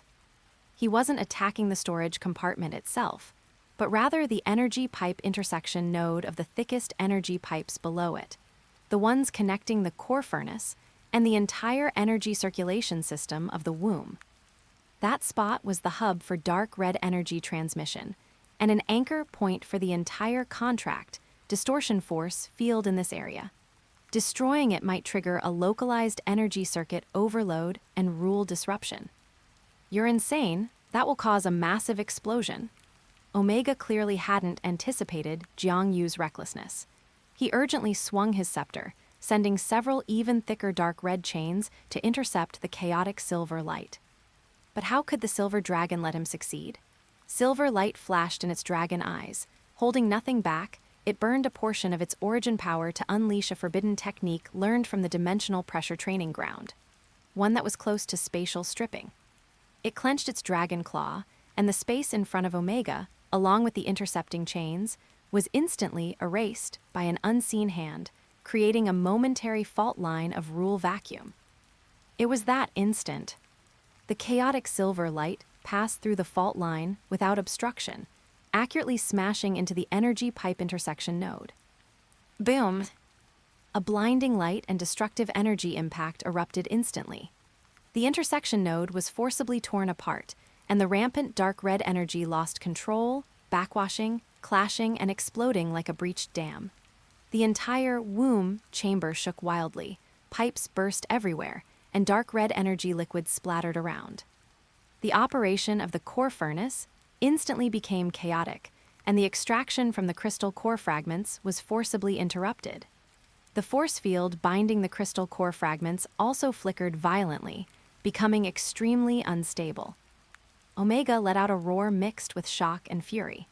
The contract force field that maintained his control over this space was experiencing violent fluctuations and cracks due to the explosion of the energy node. Now, grab the stone tablet and the fragments. Blood spilled from Jiang Yu's lips. The previous attack had cost him dearly, but he endured the pain, rushing toward his target simultaneously with the silver dragon. The silver dragon swept its tail, spatial power erupting, seizing several crystal core fragments that had broken free from the chaotic force field and were about to be caught in the explosion. Jiang Yu rushed toward the shaking storage compartment, the authority key given by Möbius glowing brightly in his hand. Taking advantage of the instability in Omega's force field, he fiercely stabbed it into the compartment's protective force field. Cracked. The force field shattered. Jiang Yu grabbed the dark, spiral stone tablet fragment. You damned creatures. Omega's figure blurred in the energy storm, but the dark red gem on his scepter burst forth with an even more sinister light. He clearly intended to launch a more terrifying attack, perhaps even detonating the entire location. Go, Jiang Yu and the Silver Dragon had no desire to fight further. Under the cover of the explosion and energy storm, the Silver Dragon tore open a spatial rift leading outside the womb, and the two, gathering their spoils, plunged in without looking back. Behind them was Omega's hysterical roar and the sound of even more violent explosions. Moments later, high above the chaotic sea area, Jiang Yu and the Silver Dragon reappeared, both looking somewhat ragged, but their eyes shone with the sharp light of success. In their hands were 3 crystal core fragments of varying sizes, including the one previously obtained, and the 3rd fragment of the contract stone tablet. The trip to the God Burial Abyss, though fraught with peril, yielded far greater rewards than anticipated. Omega won't give up easily, and this area will soon attract more enemies. The Silver Dragon looked into the distance. We must immediately head to the rendezvous point agreed upon with Dr. Wesker and the others, and then proceed to the last crucial location, the lava vault. Jiang Yu nodded, gripping the warm stone tablet fragment in his hand. The 3 stone tablet fragments were finally gathered. The final piece of the puzzle lay within that ancient vault, rumored to be deep within the subterranean lava sea of the New World. The final re-establishment of the contract, the liberation of the anchors, power, the prevention of the final harvest. Everything will find its ultimate answer there, the eve of the furnace. The rendezvous point with Dr. Wesker's team was set beneath a hidden cluster of coral reefs, far from the regular activity range of the 3 major factions. When Jiang Yu and the Silver Dragon arrived, the Dawnbreaker had already disguised itself as a massive undersea rock, lying quietly in wait. Seeing that Jiang Yu and the Silver Dragon had successfully brought back 3 crystal core fragments and the most crucial 3rd contract tablet, Dr. Wesker and Ivy could not hide their excitement. Ivy immediately took the fragments and the tablet to begin rapid analysis and secure encapsulation. How were your gains in the City of the End? Jiang Yu asked. Dr. Wesker pulled up the data. We successfully obtained the 2nd contract tablet fragment, as well as all research records regarding the locations of the crystal core fragments. According to the records, besides the 3 you brought back, there are 2 smaller fragments. One may be scattered somewhere in the inner ring of the eye of the eternal storm. The environment there is too harsh, and the records are vague. The other's clues point deep into the lava vault in the New World, which coincides with Omega's likely hiding place. He paused and continued. More importantly, we deciphered specific requirements for the contract re-establishment ritual from the City of the End archives. The ritual not only requires the 3 tablets to be assembled and sufficient energy from the crystal core fragments, but it also needs to be performed before the physical body of the anchor. Using the paradox key as a core, we must construct a rule stasis field that can temporarily isolate the direct interference of the source mechanism. This requires an extremely powerful external energy source as a ritual base, and at least 3 beings holding the powers of guardian, balance, and variable to jointly maintain the field's stability. An external energy source. The silver dragon frowned. Do you mean we have to seize the energy core of the source mechanism or the traitor? No, Dr. Wesker pointed to an ancient diagram analyzed on the screen. According to records, when the contract was first established, the base used was a naturally formed primal rule convergence point located deep within the core of the Grand Line. It is known as the World Furnace or the Lava Vault. It gathers several fundamental rule powers that form the bottom layer of this experimental field, providing the vast and neutral energy required for the ritual. The Lava Vault, Jiang Yu remembered the clue Möbius mentioned at the end. Is Omega also after that place? Very likely, Ivy interjected. Archives show that the Lava Vault is not just an energy source. Its unique internal environment can also shield against most high-dimensional detection, making it an excellent location for secret rituals or hiding. If Omega wants to complete his new contract, or avoid interference from the Scales and other factions, that is the best choice. We even suspect he might possess some kind of key or method to enter the core area of the Lava Vault. The situation was gradually becoming clear. They needed to go to the Lava Vault and use the World Furnace there as the ritual base to re-establish the contract. Meanwhile, the traitor Omega was likely there as well, attempting to use the same location to complete his own scheme.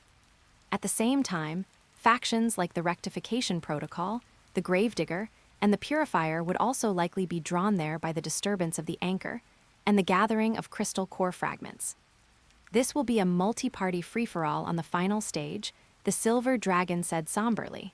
We must prepare for the worst. What is the status of the Dawnbreaker? Jiang Yu asked. After emergency repairs and component replacements at the City of the End, basic functions have recovered to 80%, but it is far from optimal, Dr. Wesker replied.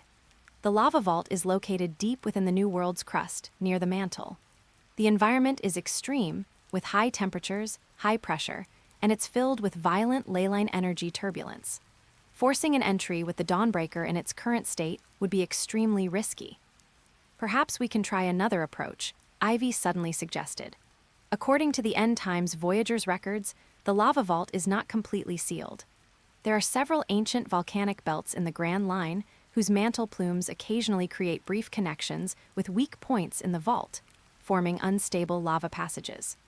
One relatively stable passage entrance is located beneath the active volcano on Flame Fang Island in the New World. Flame Fang Island? Jiang Yu recognized the name. That seems to be on the edge of Kaido of the Beast's pirates' former territory. It's now occupied by his remnants and some emerging factions. The situation is chaotic. Chaos also means an opportunity to blend in. A sharp light flashed in Dr. Wesker's eyes.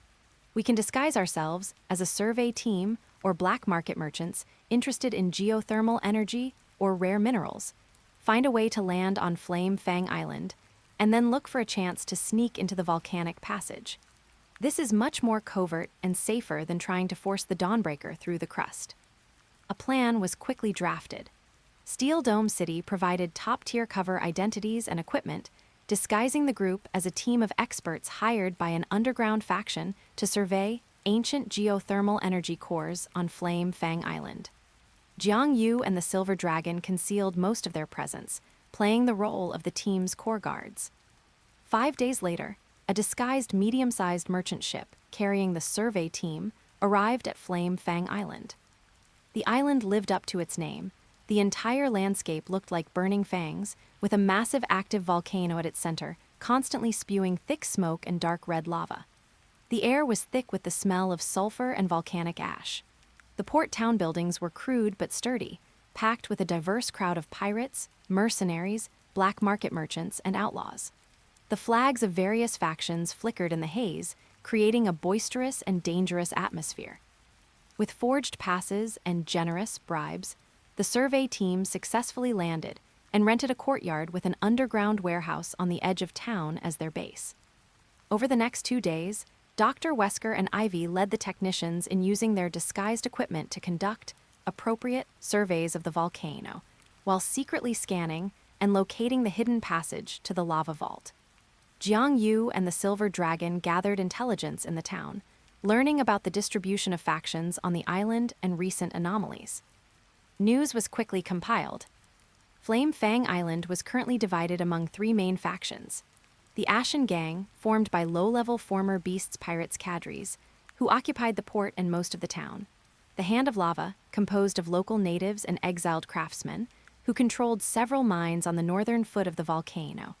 And the Shadow Cult, a cult that worshipped the volcano and the abyss, suspected of being linked to certain dark forces, which occupied the treacherous cliffs on the southern side. There were indeed anomalies on the island recently. Volcanic activity was more intense than ever, and someone had witnessed strange and powerful presences entering and leaving the Shadow Cult's territory on the southern cliffs. Rumors even claimed that strange sounds, like the grinding of metal and the roar of energy, occasionally echoed from deep within the volcano. The Shadow Cult is likely associated with Omega or being used by him, Jiang Yu analyzed. Those strange, powerful presences might be scouts from the Rectification Protocol or other factions. The scan of the passage entrance is complete. Dr. Wesker displayed a 3D image in the temporary command tent.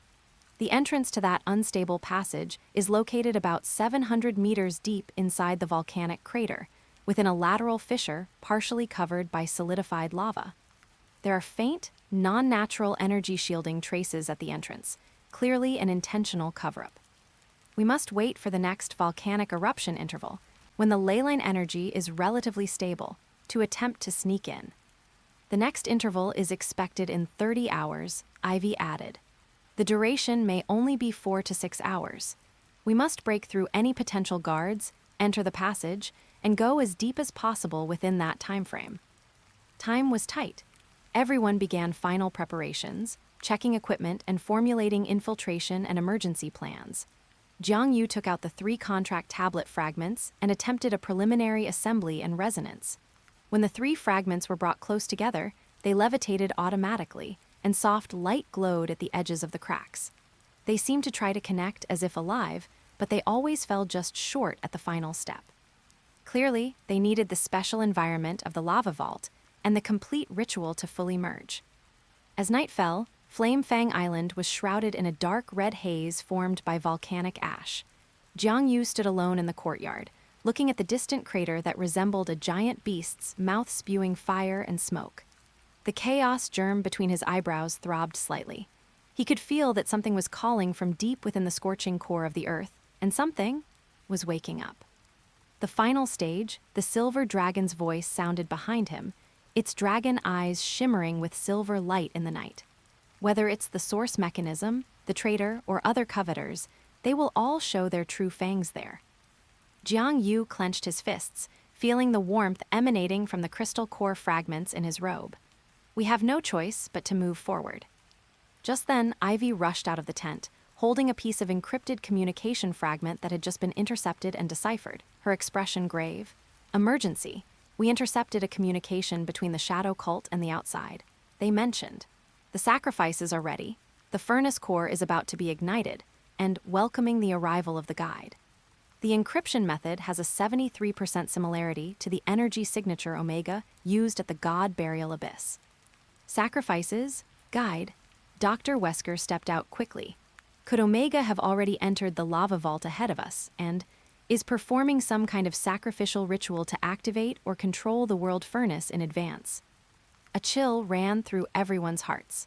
If Omega succeeded, not only would their ritual lose its energy base, but this mad traitor might also gain unimaginable power, potentially triggering an unpredictable disaster. The plan moves up.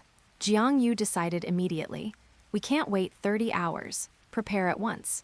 We will force our way in just after the next peak eruption, when the energy is relatively chaotic but hasn't yet entered the interval. We must stop Omega. Just after the peak eruption, the environment will be extremely harsh, and the energy turbulence will be 10 times more violent than during the interval, Ivy said urgently. We can't worry about that now. The silver dragon's whiskers rose. Compared to the environmental danger, the consequences of letting Omega succeed are far more unacceptable. Have the Dawnbreaker ready for support. Our team will infiltrate Light. The order was given, and the entire base immediately entered a state of maximum combat readiness. All non-essential equipment was left behind. The group carried only the most crucial tools, weapons, the 3 tablets, and the crystal core fragments. 2 hours later, a violent eruption of the volcano subsided slightly, but thick smoke and ash still blotted out the sky. The air was filled with a pungent smell and scorching energy. The survey team left a few people behind to distract outside eyes, while the main squad used the night and the chaotic energy background to quietly leave the town, racing toward the giant mouth that swallowed all fire. The final journey had begun ahead of schedule amidst flames and crisis. Furnace core. The inner walls of the volcanic crater were like hell's chimney. Scorching air currents, thick with toxic sulfur gas and glowing volcanic ash, formed violent updrafts. Below, dark red magma churned and bubbled like the blood of a giant beast, occasionally splashing lethal rain of fire. Jiang Yu, the silver dragon, Dr. Wesker, Ivy, and 4 elite warriors, 2 Steel Dome City agents and 2 Kuja warriors, struggled down the steep, rugged inner walls. Specialized heat-resistant pressure suits barely withstood the extreme environment, but energy shields beeped constant overload warnings under the onslaught of high temperatures and chaotic leyline energy. Target fissure, 300 meters ahead. Ivy's voice crackled over the internal comms channel, heavy with labored breathing. The locator in her hand pointed toward a massive crack on the inner wall, covered in solidified lava and flickering with a faint, ominous purple light at its edges. However, standing before the fissure were 6 figures clad in dark red robes with black trim, wearing hideous volcanic rock masks. They were surrounded by a viscous dark red force field that kept the heat and volcanic ash at bay, and they held strange staves made of solidified lava, guards of the shadow cult. Further back, at the entrance of the fissure, more figures were active, along with the outlines of flickering energy devices set up temporarily. They really did set up an outpost here, Dr. Wesker whispered. Forcing our way through will definitely alert those inside. I'll draw them away, the silver dragon transmitted. Jiang Yu, take the doctor and Ivy and use the opportunity to slip in. Warriors, handle the perimeter support. There was no time for debate. The silver dragon's form blurred into a silver afterimage. He intentionally released a strong spatial ripple and charged away from the fissure, while simultaneously slashing a sharp spatial blade at a protruding rock in the distance, triggering a small landslide and energy disturbance. Enemy attack! The shadow cult guards were instantly alerted. 4 of them pursued the silver dragon without hesitation, waving their staves to fire dark red energy beams at the silver figure. The remaining 2 scanned the surroundings warily, though their attention was also drawn to the commotion in the distance. Now, Jiang Yu barked. He, Dr. Wesker, and Ivy darted out of the shadows like ghosts, pushing their speed to the limit as they lunged for the fissure entrance. The 2 Kuja warriors followed closely to cover the rear, while the 2 Steel Dome agents used the environment to create more chaos and pin down the enemies. As they neared the fissure, a denser dark red force field mixed with the twisted aura of Omega's contract rushed at them, attempting to block the intruders. Without hesitation, Jiang Yu unleashed the power of the Chaos Germ, fused with the crystal core fragment, forcibly carving a brief path forward like an icebreaker. Dr. Wesker and Ivy followed closely, rushing into the fissure just in the nick of time. The interior of the fissure was not the narrow passage they expected, but a startlingly wide natural lava tunnel extending downward. The tunnel walls were embedded with strange crystals emitting a dark red glow, providing light. The air was thick with the smell of sulfur and a more pungent, eerie scent like a mix of ozone and blood. A slow-moving stream of scorching magma flowed along the tunnel floor, leaving only the edges on either side for footing. Energy readings are skyrocketing. There's a massive artificial energy source reaction ahead, Ivy said, looking at her rapidly jumping detector. There are also strong life signs, many of them, but they're chaotic like they're restrained or in agony. The three moved swiftly along the tunnel, avoiding several energy nodes that were clearly traps and patrolling low-level cult members, whom Jiang Yu dealt with quickly and silently. The deeper they went, the higher the temperature rose and the more violent the energy fluctuations became, with stray dark red lightning appearing in the air. At the end of the tunnel was a massive entrance to a cavern that resembled an underground palace. The scene inside the cavern was breathtaking. At the center of the cavern was a boiling, churning golden magma lake over 100 meters in diameter.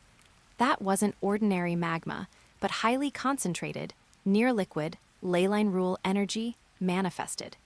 This was one of the manifestation points for the World Furnace Core. Surrounding the magma lake stood 8 massive metal pillars, dozens of meters tall, dark red and covered in blasphemous runes. Countless thick energy chains extended from the tops of these pillars. The other ends of the chains weren't restraining objects, but were connected to hundreds of men, women, and children forcibly imprisoned against the rock walls, their clothes tattered and their eyes hollow or filled with despair. There were islanders, pirates, and even merchants and sailors kidnapped while passing by. All had become energy batteries and sacrifices to maintain this evil formation. Directly above the magma lake hovered an even more complex three-dimensional formation core made of dark red metal and crystals. At the center of the core, a figure in ornate dark red robes, Omega, held high the scepter entwined with chain phantoms, crazily absorbing the power of the magma lake below and the life force and soul energy of the surrounding sacrifices. Floating before him were several dark red crystal fragments pulsing like living hearts, the last missing smaller crystal core fragments, now completely polluted and twisted. The formation core was injecting streams of terrifying energy, interwoven with dark red and gold, deep into the magma lake, seemingly trying to ignite or activate something. He's forcibly catalyzing the furnace, trying to convert it into his new contract energy source ahead of time. Dr. Wesker's face changed drastically. We must stop him. Otherwise, once the furnace core is polluted and controlled by him, the entire ritual site will be destroyed, and these sacrifices will be drained instantly. Omega, Jiang Yu's roar echoed through the cavern. He could no longer hide. Chaotic silver light exploded around him as he charged toward the formation core like a meteor. You again, you're like ghosts that won't leave. Omega turned sharply, the shadows beneath his hood fluctuating violently, filled with rage and impatience. He waved his scepter, and several massive tentacles made of scorching magma and dark red energy erupted from the lake below, lashing out at Jiang Yu. Simultaneously, the 8 metal pillars glowed brightly, and more energy chains detached from the rock walls like venomous snakes, swarming toward the 3 intruders. Jiang Yu spun in midair, narrowly avoiding the strike of the magma tentacles, and the chaotic silver light in his hand condensed into a blade, severing several chains. But the chains were endless, and the tentacles were incredibly flexible, trapping him in midair for a moment. Dr. Wesker and Ivy were locked in combat on the ground with several elite cult guards. The Kuja warriors and Steel Dome agents also rushed in to join the fray, and the cavern instantly fell into a chaotic melee. It's useless. The ritual is nearly complete. The furnace will soon be mine to use. Omega laughed maniacally, the dark red gem on his scepter glowing brighter and brighter. You will all become the first foundation stones of the new world? No, you'll be the fuel. He stopped paying attention to Jiang Yu's harassment and focused all his power on the scepter, attempting to complete the final ignition. At that critical moment, boom! The entire cavern, no, the entire volcano, shook violently. It was far more violent than any previous tremor. Rocks tumbled from the ceiling, the magma lake churned wildly, and the 8 metal pillars swayed unsteadily. It wasn't caused by Omega's ritual. It was a shock from an even more powerful external force. Super strong spatial interference detected. Multiple extremely high-energy reactions are forcing their way through the volcanic structure toward our location. Ivy looked in horror at several signal sources on her detector that were almost off the charts. It's the Gravedigger, the Purifier, and the Rectification Protocol. They're all here. As if to confirm her words, the rock wall on one side of the cavern shattered. The first to burst in were countless grayish-black chains of silence. along with the bone monarch himself, seated upon his throne of bones and radiating an aura even more terrifying than during the god burial abyss. Immediately after, the other side of the rock wall was pierced and purified by a pure, blazing white light. The purifier luminous magistrate descended, leading several light-winged warriors. Almost simultaneously, a large hole was deconstructed into the cavern's ceiling by a stream of deep blue data. The silver-blue armored rectification protocol executor looked down coldly, accompanied by several more sophisticated combat machines. Finally, at a shattered opening, a tall, thin figure appeared, draped in tattered white robes with a blurred face. Radiating an aura of absolute order and rejection, was that another high-ranking purifier. The four major factions had descended simultaneously at this time and place. They were clearly all drawn by the abnormal energy fluctuations of the furnace and the gathering of crystal core fragments, and they had all chosen the most violent method of entry. A bunch of interlopers. Omega was both shocked and enraged. His ritual had been interrupted, and he was forced to divert his attention to deal with these uninvited guests. Meanwhile, Jiang Yu and the others were in an even more desperate situation, faced with a mad traitor in front and four looming top-tier factions behind. Any one of them was enough to easily crush them. Ha ha ha, fine. Let you all witness with your own eyes the birth of the new world and the total annihilation of the dregs of the old era. Omega acted as if insane. He no longer tried to complete the ignition, but instead slammed his scepter into the formation core beneath his feet, firing the accumulated massive dark red energy unreservedly toward the center of the magma lake. Since you all want to fight for it, then let's all be destroyed together. He was going to detonate the not yet stable furnace core energy. He was dragging everyone down with him. Stop him! Jiang Yu's eyes were nearly bursting with rage as he charged at Omega regardless of the cost. The silver dragon also broke free from the melee, his dragon claws tearing through space as he reached for the scepter. But it was too late. The violent torrent of dark red energy poured ruthlessly into the center of the golden magma lake. The entire world furnace core was like a red-hot iron dropped into water. It instantly boiled. Indescribable energy, a blend of gold and dark red, erupted from the center of the magma lake like a supernova. The terrifying energy shockwave swept through the entire cavern. The 8 metal pillars were instantly twisted and melted, and the sacrifices on the rock walls were turned to ash before they could even scream. The powerhouses of the 4 major factions also paled, each using their own means to resist this destructive energy blast. Jiang Yu only had time to push the power of the Chaos Germ and crystal core fragments to their limit to protect the nearby Dr. Wesker and Ivy, while the silver dragon instantly expanded his largest spatial barrier. Boom! Consciousness was swallowed by endless heat and light. The last thing he sensed was the total rampage of the world furnace, the violent expansion and roar of the entire Flame Fang volcano, and something even more ancient and vast in the center of that destructive energy, seemingly awakened early by this insane explosion. Forge Awakening. The destructive energy burst was like a physical stellar storm, instantly sweeping through every inch of the furnace cave. The gray-black chains of annihilation snapped inch by inch under the impact of golden light and dark red. The pure white purification light screens swayed violently and dimmed. The deep blue data streams were torn to pieces by the violent energy turbulence. Omega's dark red magic circle core bore the brunt, exploding under the backlash. He himself was sent flying with a scream, the scepter falling from his hand as he crashed into the distant lava, covered in blood, his fate unknown. At the last moment before his consciousness was submerged, Jiang Yu only had time to push the power of the Chaos Germ and all the crystal core fragments to their limit, constructing a thin but tough chaotic silver cocoon that barely enveloped himself, the silver dragon, Dr. Wesker, and Ivy. Even so, the terrifying impact instantly covered the surface of the silver cocoon with cracks. The 4 felt as if they had been struck by a heavy hammer, their internal organs seemingly shifted, and they all spat out blood as their consciousness fell into a brief blankness. An unknown amount of time passed, perhaps only a few seconds, perhaps several centuries. Jiang Yu was the first to recover a sliver of perception. Intense pain radiated from all over his body, and in his ears was a continuous, low roar that seemed to come from the depths of the world. He struggled to open his heavy eyelids. The scene before him made him forget to breathe. The cave, or rather the space where the cave originally was, had completely changed. The surrounding rock walls had disappeared, replaced by an endless, slowly flowing ocean of viscous and violent energy, paste interwoven with various extreme energy colors such as gold, dark red, gray-black, pure white, and deep blue.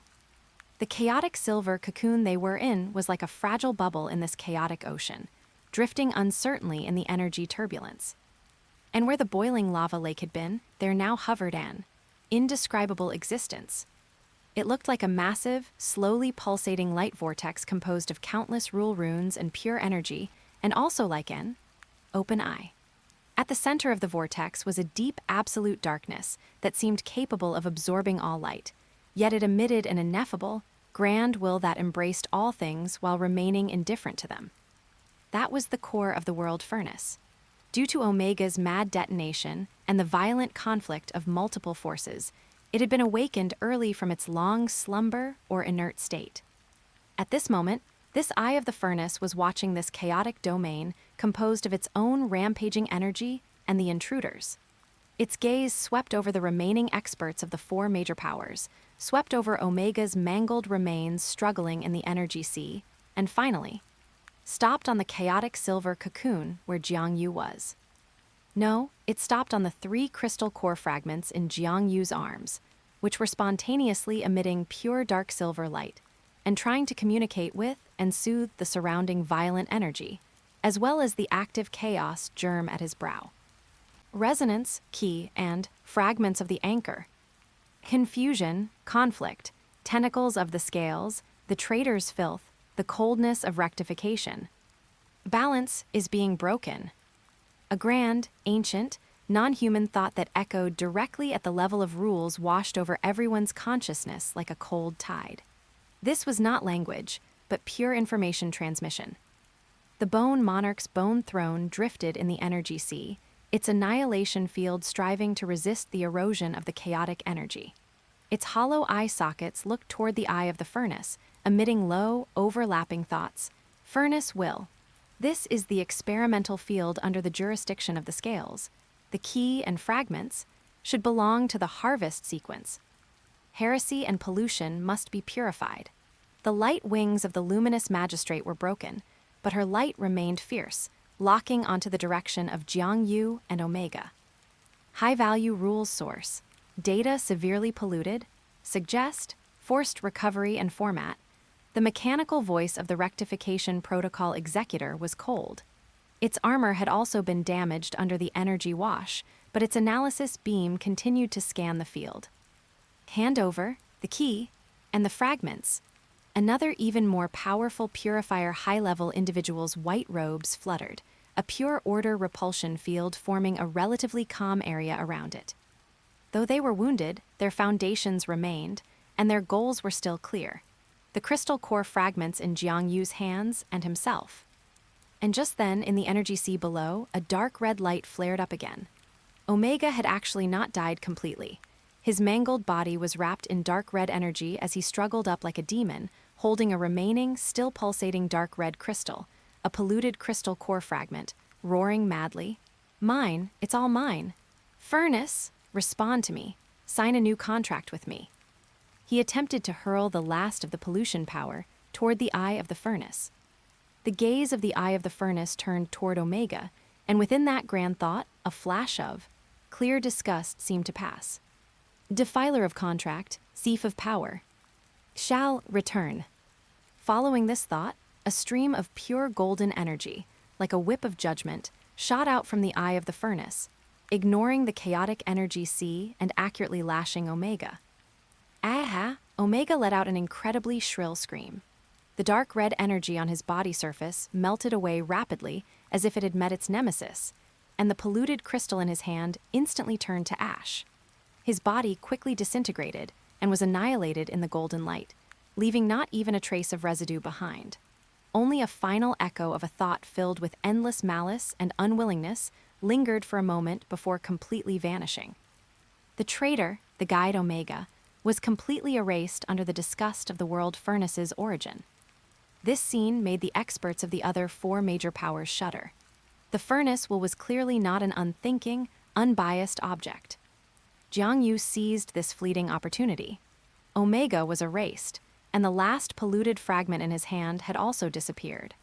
Now, the three relatively pure crystal core fragments he possessed, along with his identity as the paradox key, were likely the only bridge that could communicate directly with the furnace. Enduring the intense pain, he stood straight with the silver dragon's support, holding the three crystal core fragments in his palm while fully activating the resonance of the chaos germ and the three contract stone tablet fragments in his arms. Great Furnace, will.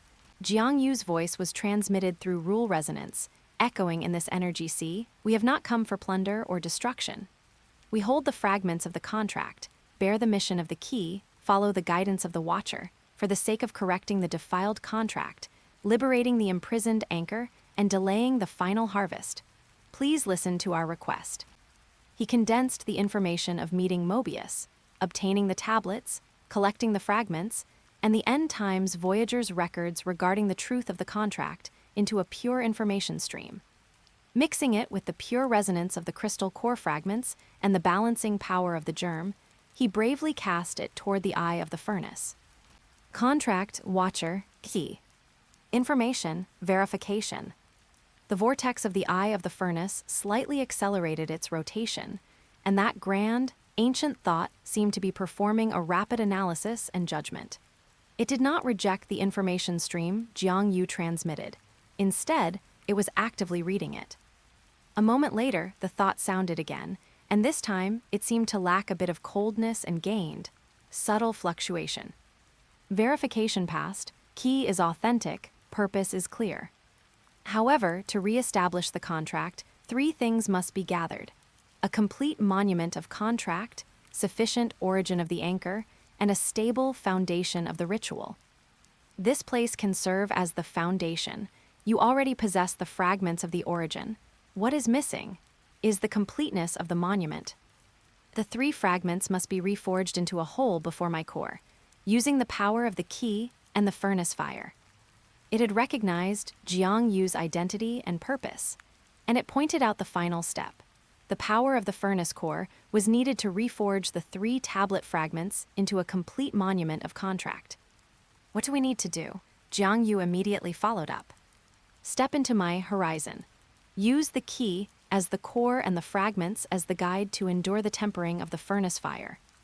Warning, this process will directly touch the rules of the scales, triggering the acceleration of its final harvest protocol and attracting the full interception of all its tentacles.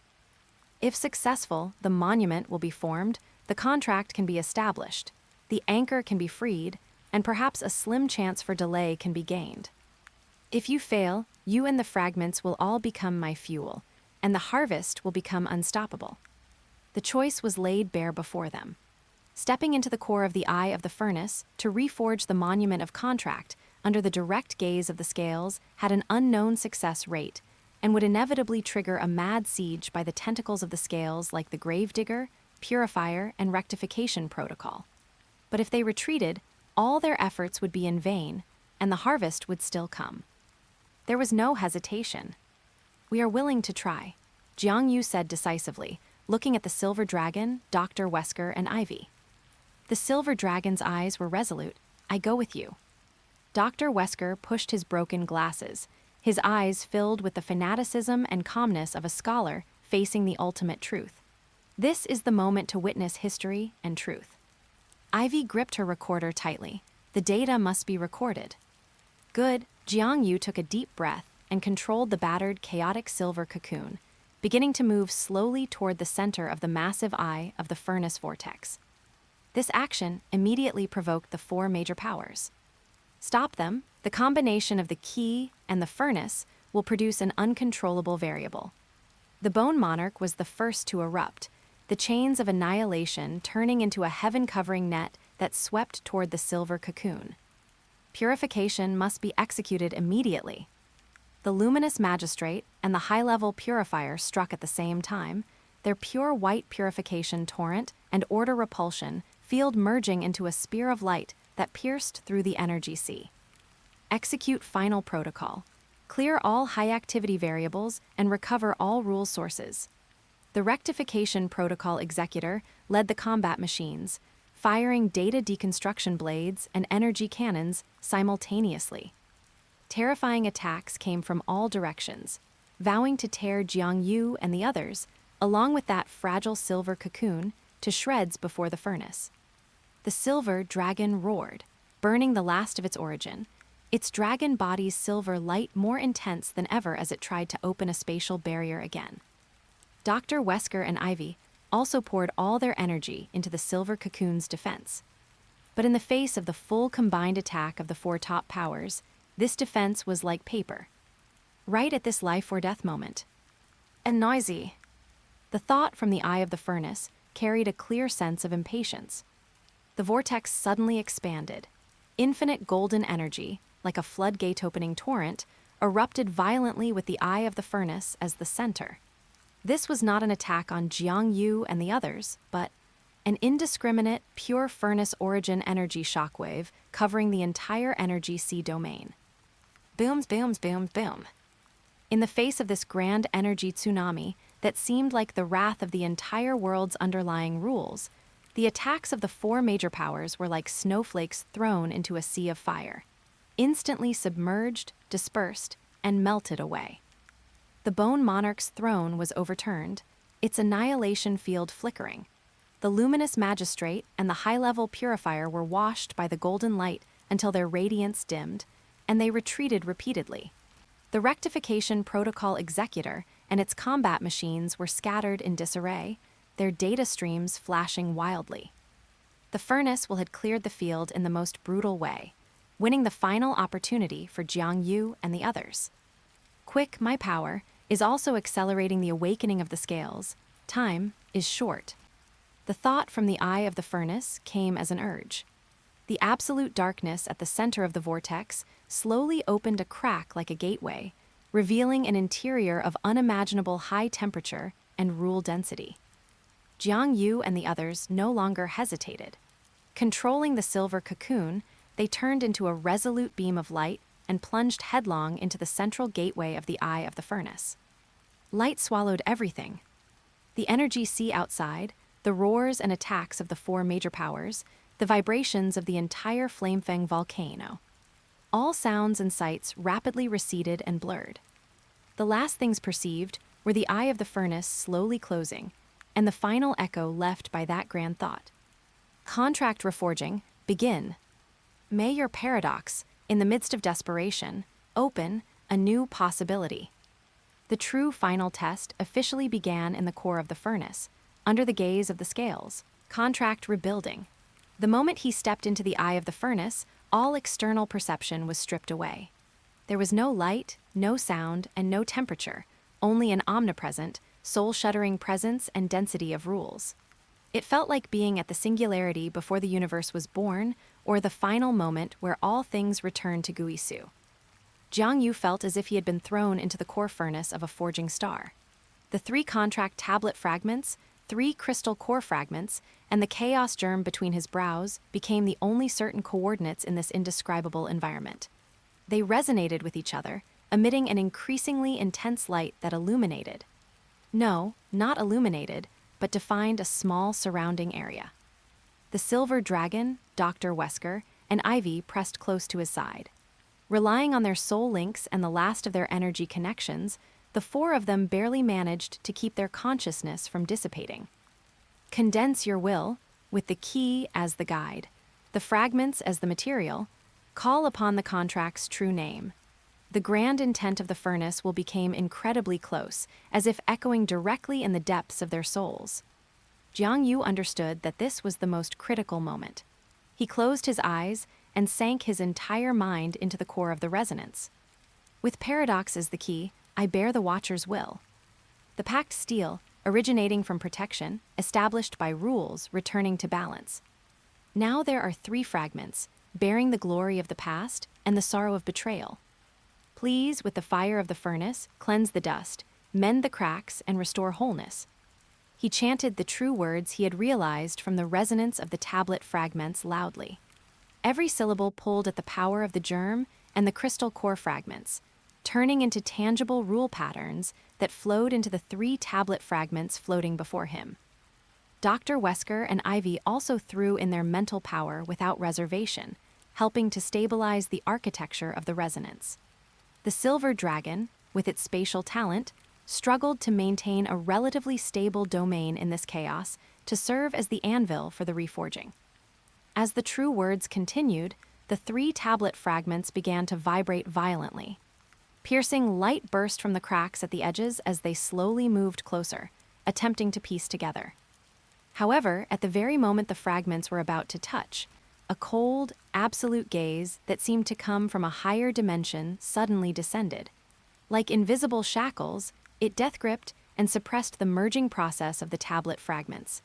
An impassable transparent wall seemed to appear between the fragments. The interference of the scales, "It's here," Dr. Wesker hissed. "It's stopping the contract from being reforged." Immediately after, countless grayish-black chains of silence, pure white purification beams, and deep blue data deconstruction streams actually penetrated the barrier of the furnace core.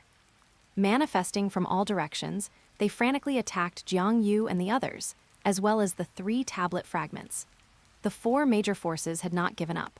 Authorized or guided by the scales, they had forcibly permeated their power into this place. Not only that, but that cold gaze also acted directly on Jiang Yu's consciousness, attempting to dismantle his will and erase his traits as the key. Variable, error, correction, elimination. External attacks and internal erosion struck simultaneously. The reforging process instantly stalled and even began to regress. Jiang Yu felt a splitting headache, and his soul felt as if it were being frozen and torn apart. "Hold on," the silver dragon roared, its dragon body erupting with a final silver light to tank most of the external attacks, but its scales shattered and dragon blood splattered. Dr. Wesker and Ivy also desperately outputted energy to maintain the resonance architecture, but their faces quickly turned deathly pale. "I cannot fail," Jiang Yu gritted his teeth, blood seeping from the corners of his mouth. He knew that if he gave up now, not only would all previous efforts be in vain, but everyone would be immediately erased by the rules of the scales. In this desperate situation, the silent paradox imprint deep within his consciousness suddenly throbbed more violently than ever before. A strange power that transcended the current dimension and was filled with the essence of impossibility and reversal surged out like a bursting flood. This power did not directly confront the suppression of the scales or the external attacks. Instead, it was injected into the 3 suppressed tablet fragments that were unable to merge. What it did was forcibly define a new rule premise. The merging of these 3 fragments is an already occurred and irreversible, established fact. This was an absolute logical paradox. At this moment, when they had not yet merged, it forcibly defined the merger as complete. The power of paradox began to arrogantly distort local reality logic. Humms. Infused with the power of paradox, the light from the 3 tablet fragments exploded. Under the logical impact of the established fact, the invisible wall between them flickered and distorted weirdly, like a data overflow. The merging process was forcibly pushed a small step forward on the logical level. Though it was only a small step, it broke the deadlock. It tore a crack for the true fusion of power. The furnace will also seem to catch this fleeting possibility. Paradox interfering with reality, interesting. I shall lend you a hand. A golden energy, far purer and more blazing than before, the true furnace source fire, gathered from all directions. It was no longer an impact, but like the most precise forging hammer, accurately striking the 3 tablet fragments and the crack torn open by paradox. Thump, thump, thump. Every strike was accompanied by a violent oscillation on the level of rules. The dust on the fragments, the remaining filth of the betrayers, and the impurities in the cracks, the erosion of rules over long years, were rapidly refined and stripped away under the furnace fire. And the crack torn by paradox was forcibly welded under the forging of the flames. Outside, the suppression of the scales and the attacks of the four major forces became even more frantic. But within the domain of the furnace core's source fire, their penetrating power was greatly weakened and repelled. Blood began to seep from all of Jiang Yu's facial orifices. His body felt like it was falling apart, and his soul endured the dual impact of paradox and furnace fire. The Silver Dragon, Dr. Wesker, and Ivy were also at their limits, supporting themselves entirely by sheer will. But they all saw hope. The 3 tablet fragments were becoming pure and bright at a visible rate, their edges drawing together seamlessly, and new, more complex and profound rule patterns grew from the cracks, connecting them into a whole. The final strike. Boom! An unprecedented light erupted. A vast, ancient, majestic aura, containing the true meaning of the original protection and balance, swept through the entire furnace core. Within the light, the 3 fragments vanished completely, replaced by a complete, nearly half-person tall, dark gold-colored packed steel, its surface flowing with a silver light like a living thing. The moment the steel was formed, an invisible yet more powerful rule fluctuation than any attack exploded outward with the packed steel as its center. Poof, poof, poofs. The penetrating chains of silence, purification beams, and data streams instantly shattered and dissipated as if they had met their nemesis. That cold gaze of the scales also snapped back as if it had been burned. The penetrating powers of the 4 major forces were forcibly driven out of the furnace core by the newly born complete packed steel. The contract is re-established. The steel is formed. A clear sense of satisfaction and relief was carried in the intent of the furnace will. Jiang Yu reached out with a trembling hand and touched the warm and heavy body of the steel. In an instant, a massive amount of information flooded his consciousness. The complete original contract content, the scene when the contract was made, the oaths and sacrifices of the Watchers through the ages, and the core control and liberation methods for the anchor of Guisu. He understood. He completely understood what needed to be done. We succeeded. Dr. Wesker slumped to the ground, speaking weakly, but with wild joy on his face. Ivy also couldn't hold on and sank to her knees, but the recorder in her hand was still lit, capturing this historic moment. The silver dragon shrank in size and coiled at Jiang Yu's feet, its dragon eyes filled with exhaustion and relief. However, before they could catch their breath, the intent of the furnace will sounded again, carrying an unprecedented urgency and solemnity. The packed steel is formed. The resonance of the anchor has reached critical mass. The scales have been completely alerted. The final harvest protocol has entered the final countdown. Time is short. Hurry to where the anchor is, complete the final step, otherwise all will be lost. As if to confirm its words, the entire furnace core space began to vibrate violently, and a more terrifying roar came from outside, as if the rules of the entire world were wailing. The countdown to the final harvest had begun. Jiang Yu forced himself to stand, storing the packed steel into the resonant space of the chaos germ. At this moment, only there could temporarily accommodate such a heavy object. He looked at his companions, his eyes filled with a death-defying battle intent. Go to the abyss of God burial, liberate the anchor. There was no time to recover, no time to celebrate.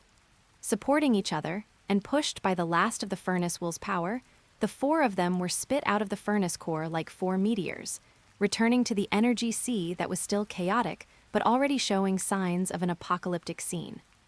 Outside, the sky was dark, the sea was boiling, and rule turbulence was like blood gushing from a wound in the world.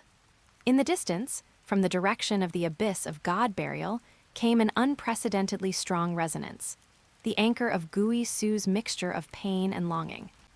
And at the highest point of the sky, a cold, giant, indifferent phantom of the scales was slowly becoming clear. The final battle was at this very moment. Endgame. The shockwave from the furnace core ejected Jiang Yu and his 3 companions like cannonballs, sending them tumbling into the energy sea outside, which was already in a state of upheaval. As the phantom of the scales in the sky grew clearer by the moment, the laws of the entire Grand Line became increasingly chaotic. The ocean was no longer blue. Instead, it took on a deathly, ashen gray hue, as if its vitality were being rapidly drained by some invisible force.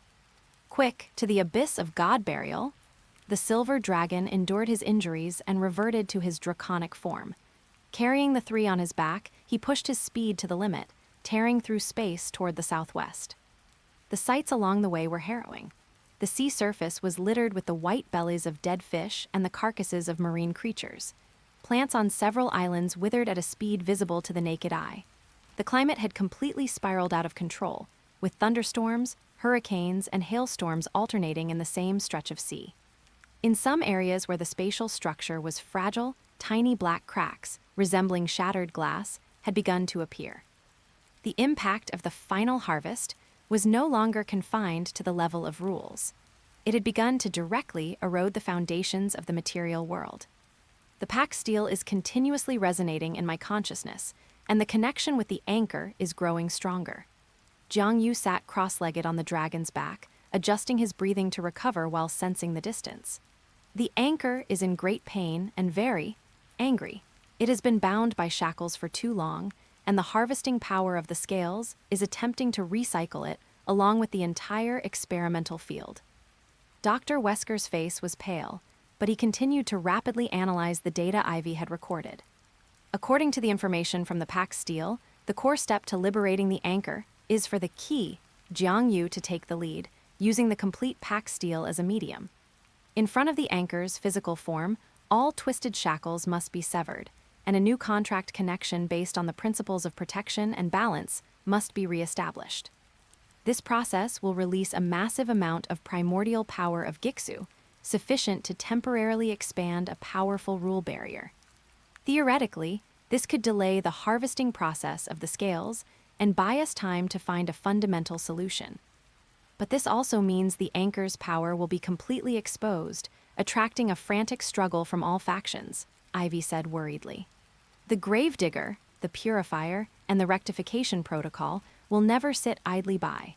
And as the furnace mentioned, the scales itself might directly descend with even stronger interference. We have no choice. Jiang Yu's gaze was firm. This is the only way.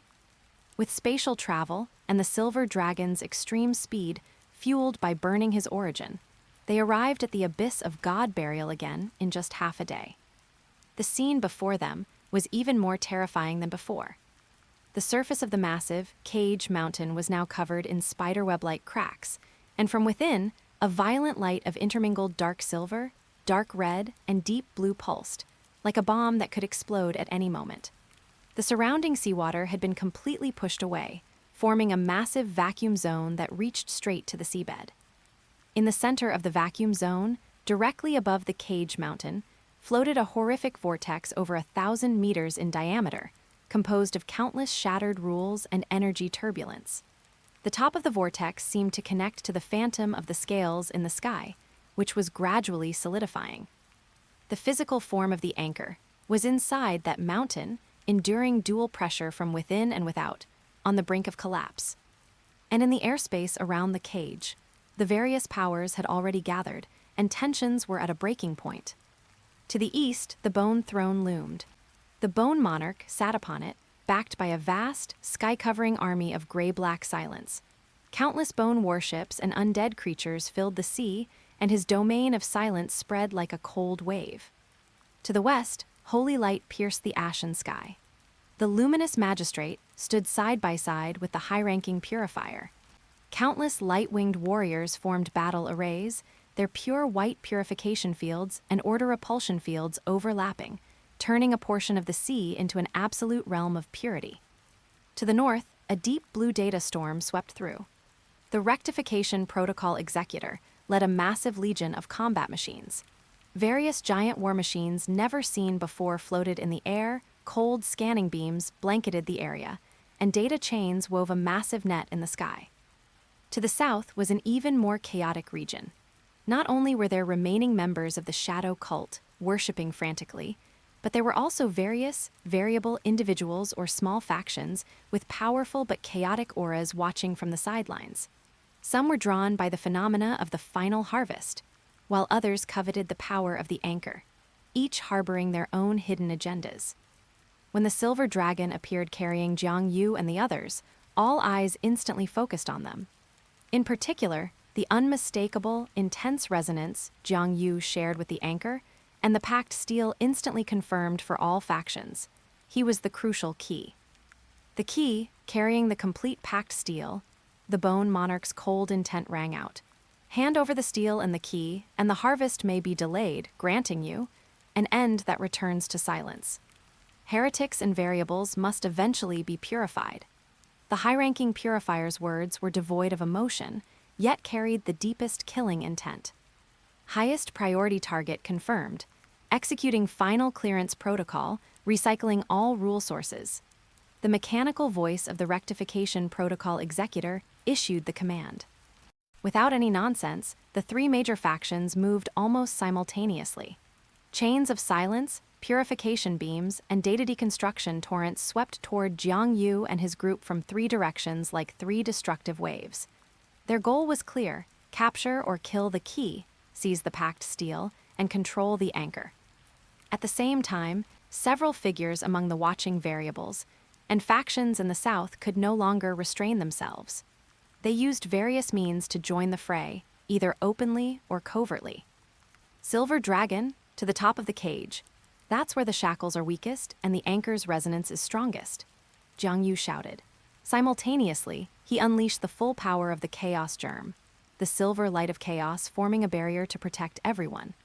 The phantom of the packed steel faintly emerged behind him, emitting an ancient and majestic aura that actually managed to temporarily withstand the purest energy impact portion of the three-way attack. The silver dragon let out a long roar. Ignoring his own injuries, he performed his final life-saving escape technique. His dragon body turned into an almost uncatchable silver thread, darting through the gaps in the sky-filling attacks and charging toward the summit of the cage mountain. However, how could the leaders of the three major factions let them succeed so easily? The Bone Monarch's throne moved, and countless giant skeletal hands reached out from the void to grab the silver dragon. The luminous magistrate raised a hand, and a purification spear condensed to the extreme tour through space, shooting straight at Jiang Yu. The rectification protocol executor directly activated a spatial locking device, attempting to solidify the space in front of the silver dragon. A desperate situation reappeared. At this critical moment, another change occurred. Boom! The cage mountain suddenly jolted. Several thick, dark silver pillars of light, like the final struggle of a trapped beast, erupted violently from the cracks in the mountain, slamming into the attacks of the three faction leaders. It was the anchor.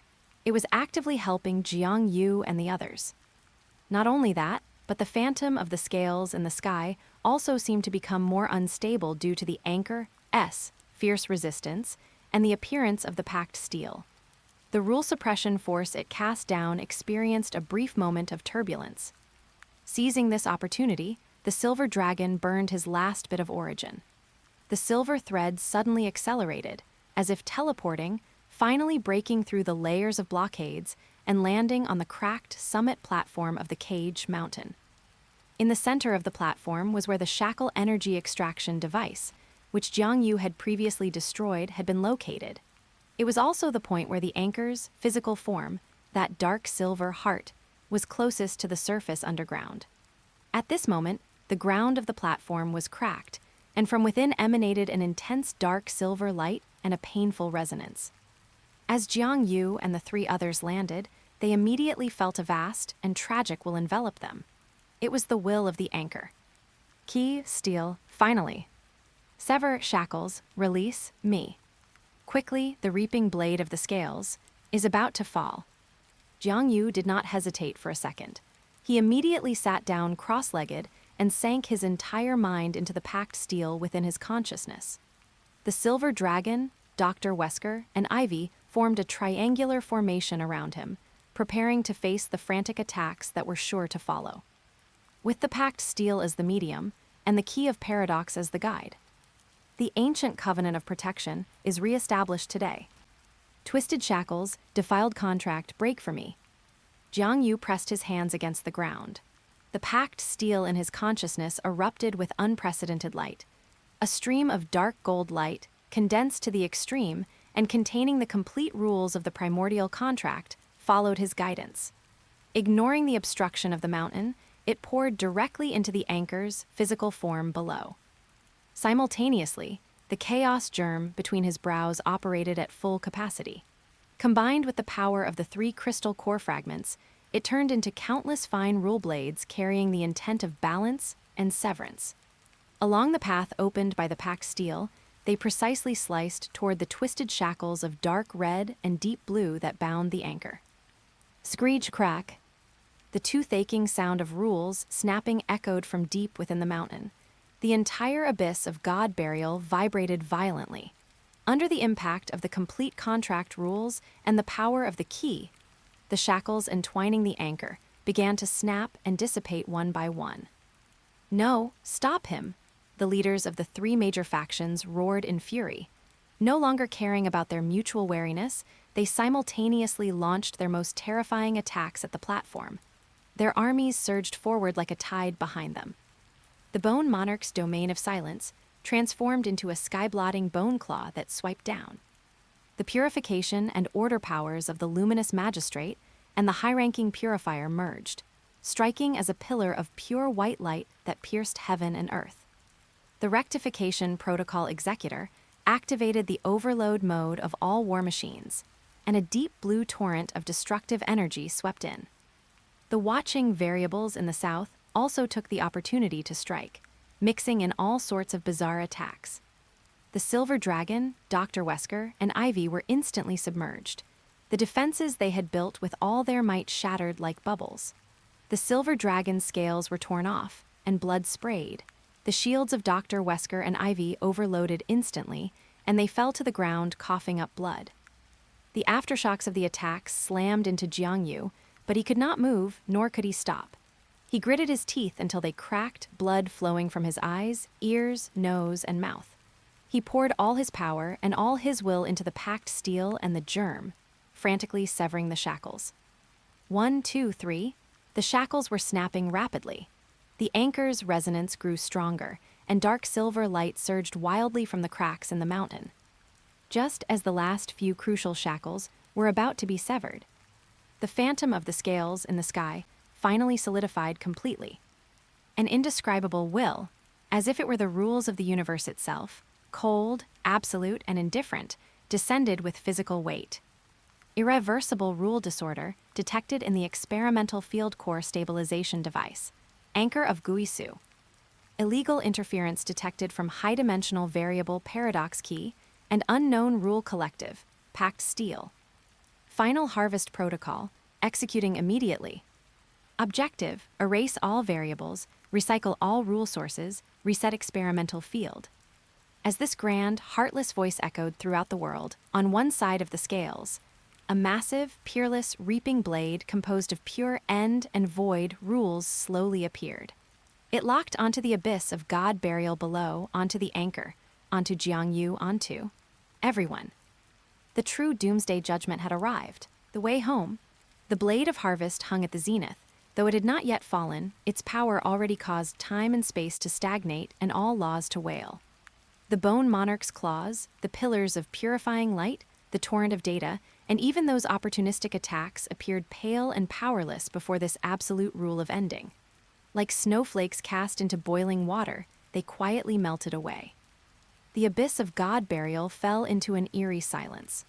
All eyes were cast toward that high-hanging giant blade and where its tip pointed, at Jiangyu, who was still struggling to sever the last shackles, and at the anchor, which was radiating an ever-brightening light. The will of the scales was cold and absolute, purging initiated. The giant blade descended slowly. There was no sound, no light or shadow. Everywhere it passed, space, time, energy, matter, and even the underlying rules that constituted the world disappeared silently, like pencil marks erased by an eraser, returning to the most thorough nothingness. This was an erasure that transcended any concept of confrontation. It was a formatting command from the source mechanism to the experimental field. Those first to touch the blade's edge were the mixed variables and small factions on the periphery. Before they could even let out a scream, they and the sea area they occupied were turned into an absolute, empty void. The Bone Monarch, the Luminous Magistrate, the Rectification Protocol Executor. These former tentacles or derivatives of the scales were not spared either. Their attacks, defenses, and existence itself were equally fragile before the blade of harvest. The bone throne crumbled inch by inch, and the Nirvana army turned to fly ash. The holy light was extinguished, and the light-winged warriors melted like wax. The data stream became garbled, and war machines were annihilated in swaths. They once pursued power and controlled rules, but now, under a higher rule, they met a complete deletion that couldn't even be considered an ending. The Silver Dragon, Dr. Wesker, and Ivy were at the edge of the platform. Swept by the aftershocks of the blade's edge, they immediately felt their own existences begin to fade, their consciousnesses like candles in the wind.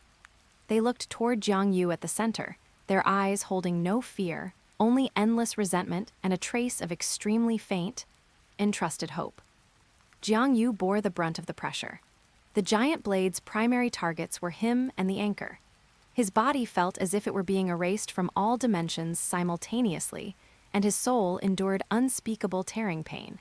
Yet he continued to hold on desperately, pressing his hands to the ground, pushing the power of the packed steel and the chaos germ beyond their limits.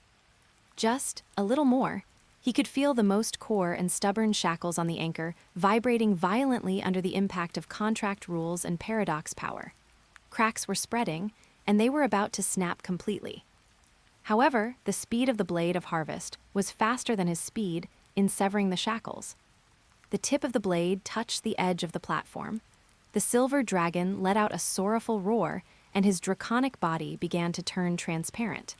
The figures of Dr. Wesker and Ivy also began to blur.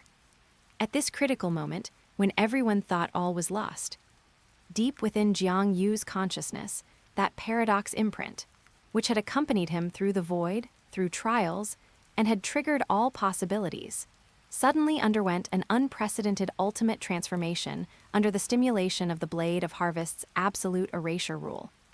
It was no longer a silent rune, nor merely a fluctuation providing possibility. It seemed to break free from some final restraint, transforming into a miniature, ever-birthing and ever-dying singularity that contained infinite contradictory concepts, such as existence and nothingness, order and chaos, and past and future. The moment this paradox singularity appeared, Jiang Yu felt a sudden flash of insight and understood everything. Paradox is not used to oppose the erasure of the scales. Paradox allows erasure and existence to be true at the same time and in the same place.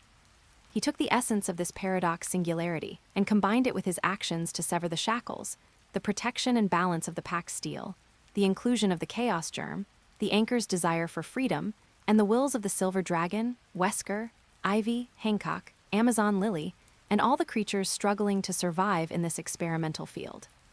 He condensed all of it into an indescribable ultimate intent that transcended the logic of the current dimension and roared it out.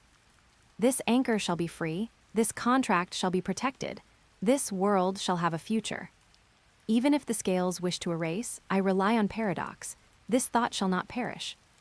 This was not an attack, nor was it a defense. It was a declaration based on the rules of paradox, forcibly defining its own terms within the scale's erasure process. Under the influence of the paradox singularity, and within the ultimate declaration, Jiang Yu issued by exhausting everything, life, soul, and all power, an impossible phenomenon occurred. The anchor, the packed steel, Jiang Yu himself, and the existences and concepts he strove so hard to protect were being erased by the Blade of Harvest, yet they did not completely disappear. They and the state of erasure formed a bizarre, dynamic, and contradictory superposition. The anchor was both being erased and struggling to break free from its shackles. Jiang Yu was both being erased and successfully severing the final shackle.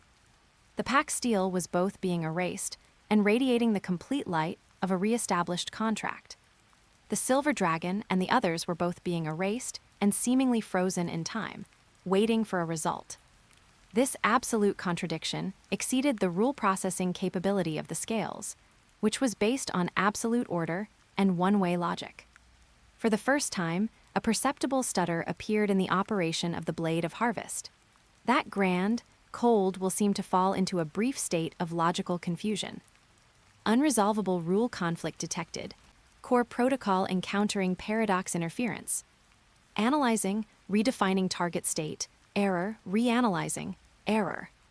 Initiating emergency plan, failed, paradox level too high, underlying logic vulnerability touched. The formatting process of the scales was forcibly jammed by Jiangyu, who used himself as a sacrifice and paradox as his blade. And in this stuttering moment, where even time seemed to be stretched, cracked. The last and thickest twisted shackle snapped under the radiance of the packed steel, and Jiangyu's final will. Boom! The anchor of Gui Su broke free from all shackles. Endless, extremely pure dark silver light erupted like a volcano suppressed for eons from the crumbling mountain of the cage. That was not the light of destruction, but the rule source of stability, return, and inclusion. It was one of the underlying powers that constituted and maintained the existence of this experimental field. Wherever the light passed, the void areas erased by the blade of harvest did not return to their original state, but were filled by a new, dynamic, and possibility-filled chaos silver-gray rule. This rule was no longer rigid or absolute. It acknowledged ending while allowing rebirth, and it included order while accepting chaos. The anchor's true form, that giant dark silver heart, slowly rose from the shattered mountain, suspended between the sea and the sky. It was no longer in pain or anger, radiating a peaceful and vast resonance. Its power was no longer being extracted and distorted. Instead, it began to spontaneously resonate with the area that had just experienced partial erasure and paradox coverage, attempting to use its own properties of stability and inclusion to neutralize the aftershocks of the harvest and reshape a relatively stable new rule zone. As for Jiangyu, after severing the last shackle and releasing his ultimate declaration, his body began to dissipate like a sandcastle in the wind under the dual effects of the paradox superposition and erasure. His last awareness saw the anchor gain freedom and saw the silver dragon and the others temporarily escape the edge of erasure due to the release of the anchor's power and the formation of the paradox coverage zone, frozen in a state between existence and dissipation. He saw the phantom of the scales in the sky flickering violently due to logic conflicts, eventually seeming to trigger some self-protection mechanism as it slowly faded and vanished, leaving behind only a cold information echo like a system prompt. Experimental field core stabilization device, anchor of Gui Su, status change, out of control. High-dimensional paradox pollution detected source, key Jiangyu status, annihilating. Final harvest protocol execution obstructed, logic conflict unresolvable. Initiating backup plan, isolate current experimental field sector, mark as anomalous paradox zone, suspend direct interference indefinitely, switch to long-term observation. Warning, the future evolution of this sector will be filled with high uncertainty. The scales retreated, or rather, they temporarily gave up on immediate formatting and treated this area as abnormal data that required isolation and observation. Jiangyu didn't know. His consciousness was rapidly dissipating. His final perception was the peaceful and slightly sorrowful resonance of the anchor, as if it were paying him a final respect and farewell. There was also a faint yet incredibly familiar warmth coming from a great distance. It was Amazon Lily, Hancock, Sandersonia, and all the people and places he had once protected.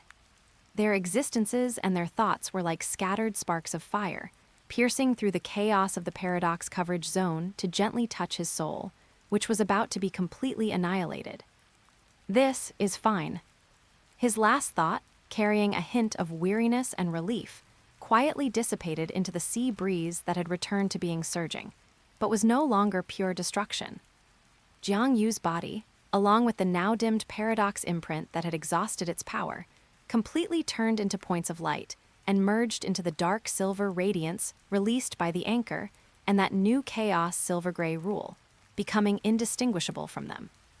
At the cost of his own existence, he used the lever of paradox to jam the harvest of the scales, liberated the anchor, and won a future full of unknowns and possibilities for this devastated world. Time lost its accurate measure. Perhaps a long time had passed, or perhaps it was only a moment. In the center of that new sea area, which was slowly evolving under the combined influence of the anchor's power and the paradox coverage zone. A small island shaped like a lotus, naturally constructed from dark silver rule veins and chaos energy, slowly rose from beneath the sea.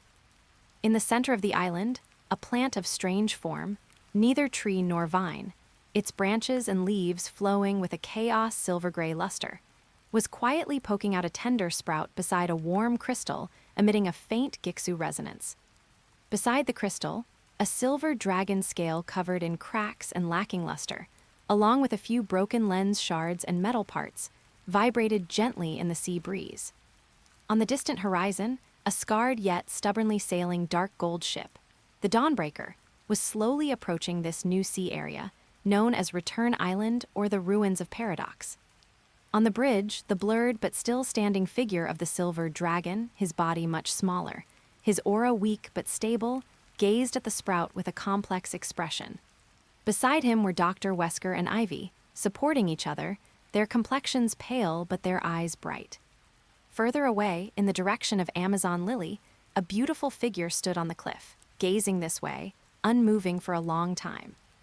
The sea breeze blew, bringing the scent of new life intertwined with decay and bringing infinite possibilities.